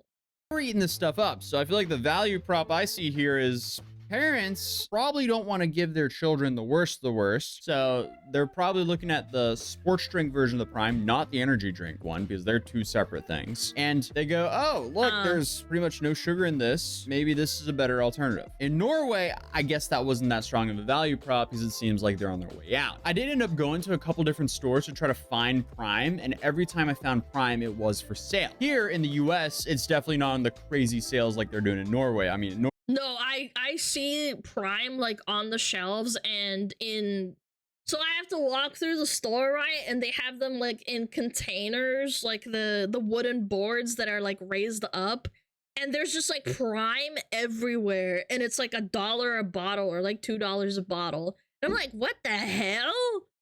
I saw that this last week when I was like going to buy my groceries. I saw it with my own eyes and I thought to myself like, they're not selling, huh? Norway, it's like 99% off there. The sale, yeah, like this, like in these like raised containers, except it's not like in glass. So weird. 9% off there. The sales I found are probably like 10 to 20% off, as I'll show in pictures here and here. And this is from Target and CVS. So those are a little bit to be determined. The 99% sale in Norway definitely means they can't sell them. 10 to 20% sales, that's somewhat normal. You see that with products here from time to time. That doesn't necessarily mean that they're really struggling. But their sales are not their only problem, as they've been hit with a handful of lawsuits recently. The first one was being the high amount of PFAs allegedly being found in Prime. But it doesn't really seem like there's too much substance there in that lawsuit. Logan even made a response to Dr. Pompa and another TikTok lawyer who made videos about this PFA lawsuit Prime was involved in. And both of those responses, I even said in my video covering that situation, were good responses from Logan. But this also establishes that Logan has a past of coming out to set the record straight. So the fact that he hasn't came out to talk about any of the other lawsuits, that's a little bit interesting. But what are the other lawsuits? So first and foremost, we have a He's suing CoffeeZilla, is he not still? Yeah, I don't know, man. $68 million lawsuit filed by Refresco Beverages, a major independent beverage manufacturer, and the dispute between Prime and them stems from a contract they signed between the two parties in April 2023, where Refresco agreed to manufacture Prime's uniquely shaped bottles. To fulfill this contract, Refresco invested heavily in setting up a specialized production line, refitting equipment, and dedicating significant resources exclusively for Prime. Apparently, this was a risky venture for Refresco, as it required substantial upfront financial and logistical commitment. The contract included a minimum purchasing requirement obligating Prime to buy a set numbers of bottles each year for 3 years. This was a safeguard for Refresco, ensuring that they would recoup their investment even if Prime's sales didn't meet expectations. The contract also outlined penalties for Prime if they failed to meet these minimum purchase commitments. So they're gonna lose a bunch of money now because they're not making enough. It's also mentioned that things seemed promising for Prime at first. However, according to Refresco's complaint, sales began to decline due to various factors, including seasonal demand fluctuations, waning social media buzz, and ongoing class action lawsuits against Prime related to alleged deceptive marketing practices and potentially harmful ingredients. As sales dwindled, Prime allegedly began to backpedal on contractual obligations. Refresco claimed by March 2024, they had completed the setup of the production line and scheduled a final test run to begin commercial production. However, Prime reportedly refused to participate in this test run and subsequently failed to place any initial orders. According to the lawsuit, Prime then abandoned the entire contract, effectively declaring it invalid and walking away from the agreement. Refresco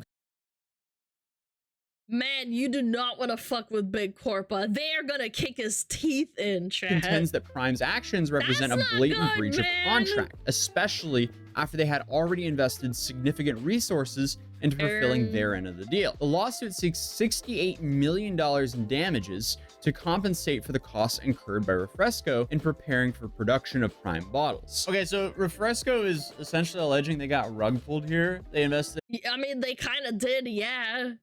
They didn't end up using what they contracted. I don't know how they're gonna win, man. A bunch of money to be able to produce the Prime bottles, but then Prime just stopped buying bottles from them. No way. An investor with Logan Paul being left with the bag? That's never happened before. Completely unheard of. But a light $68 million lawsuit isn't their only worry, because they were also sued by the Olympics. Why are they being sued by the Olympics? Yeah. Well, for allegedly using the Olympic-related trademarks without permission. This lawsuit claims that Prime used phrases like Team USA and Go for Gold in marketing materials, which are protected by the USOPC. The committee argues that these unauthorized uses could confuse customers and dilute the Olympic brand's value. Speaking of diluting the brand's value, I wonder... Well, it's also misleading. Misleading lawsuits are extremely difficult to, like, win.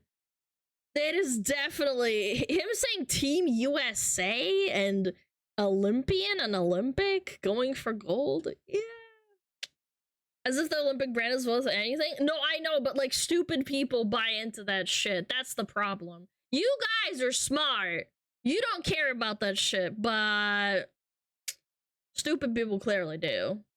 They've seen the ray gun breakdance performance. But as of now, Prime hasn't responded to any of that, but that's also not the only thing they have to respond to, because as a NASCAR driver by the name of Cesar Baccarella has sued Prime Hydration for copyright infringement. The lawsuit here claims that Prime used Baccarella car design, which features his signature Prime Time branding, without permission in their marketing materials. Baccarella. Which I might have been pronouncing wrong earlier, or I'm pronouncing it wrong now, who knows? But he alleges that this unauthorized use of his branding has caused confusion and damages to his personal brand. Then finally, another supplier is suing Prime. They don't want to be associated with Logan Paul, so they're suing them. $13 million called Agravana. From a Tribune article, it says Agravana, the company that supplies Prime's coconut water mix, has accused Prime of breach of contract. The lawsuit claims that Prime, after experiencing slower than anticipated sales, convinced Agravana to adjust their contract to ship smaller quantities of coconut powder. However, Prime allegedly had a surplus of inventory and canceled orders, defaulting on payments in the process. Agravana argues that Prime breached 2 separate contracts and is seeking full compensation for the damages incurred. So, I mean, this is just a whole new side. Another rug pull, but into a different company, all because they're not selling well. Of this Prime success story that we haven't heard of, because last time we heard about anything of how the business was doing was Logan sitting on Andrew Schultz's podcast saying things like this. We got, bro, we're taking market share. Like, not me trying to flex, like we're eating sure. market share and taking dollars out of these massive corporate conglomerates' pockets. It just seems like this is not aging well. The last time we heard anything about Logan talking about the success of Prime was when he interviewed Trump. Trump asked him how it's currently doing. And instead of saying, oh, it's going well now, he stated what they did in sales last year. Who makes more money? Depends if Jake has fights. And it depends on when this sells. Is that your new drink? Yeah. It's doing fine, doing well. We did 1.2 billion last year. That's great. So that could be misleading if they had a massive last year, but are currently now they're sucking ass. in dire straits. I guess that's up for interpretation. So what's interesting about that clip with Trump is he said they made $1.2 billion last year. That's what they did. In the Schultz clip, he said that apparently profit was about half of their volume. If I tell you how much we've made internally this year? Yes. Year to date? Yes. Will you bleep it? Yes. Bleep it? Yeah. That is gross profit. Yeah. So you have to pay your expenses. Sorry. You have to pay your... Sorry, no. It's not profit, No. gross sales. That's right. No. Gross sales is double that. Bro, that's your profit? Yes. Wait a minute. They made Dude, they did not sound very confident or happy. $600 million. That is massive, especially if that's all profit. Something doesn't really sound right about that margin though, but I think No. He did not sound happy. No, that bleeping thing. Logan I don't Paul buy will it. probably regret going on to Schultz's podcast and bragging like that in the future. Because now, I mean, you have multiple lawsuits from business partners of Prime, which is very different from people suing Prime for marketing or a consumer suing Prime because they're unhappy with the product or they found something in the product. No, this is partners of Prime that went together to produce Prime. They're suing Prime. So clearly, there's something going on behind the scenes that we don't know about. As of the recording of this video, Prime hasn't responded to any of this, so it'll definitely be very interesting to see how they do so in the future. But I guess only time will tell if this is just the start of the Prime collapse or if this is just a bump in the road for them. I don't know, man. Getting sued by a lot of different people, kind of scary. How old is this video? It literally came out an hour ago. Yeah, it came out an hour ago, chat. It's quite new, chat. It's quite new.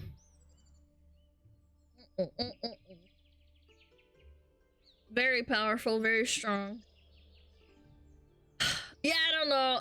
He's a con man. He can also talk up people. I don't know. I don't buy this whole like, yeah, we're doing really great, and then they like bleep it. Obviously, like they have to bleep it because they want to. I don't buy it. I need a piece. Oh, bad chat.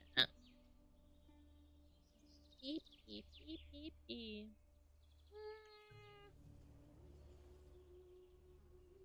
Yeah. About that time, we gonna go raid Snuffy. Snuffleupagus. Let's go raid Snuffleupagus. Chat. I had a wonderful time. I hope you liked the reacts. I hope you liked the commentary. I hope you liked the yapping. I also have to remind you, chat. I'm not streaming on Thursday. I'm streaming on Friday. Yeah, I have to remind you. Also, Plushie will be gone tomorrow right before stream end. Don't forget to grab it. We've got less than 24 hours left. If you need to grab it now. Yeah, don't forget. SmugAlana plushie going away soon. Thank you so much for watching. If you've bought your plushie, thank you so much. If you can't have it, I'm really sorry.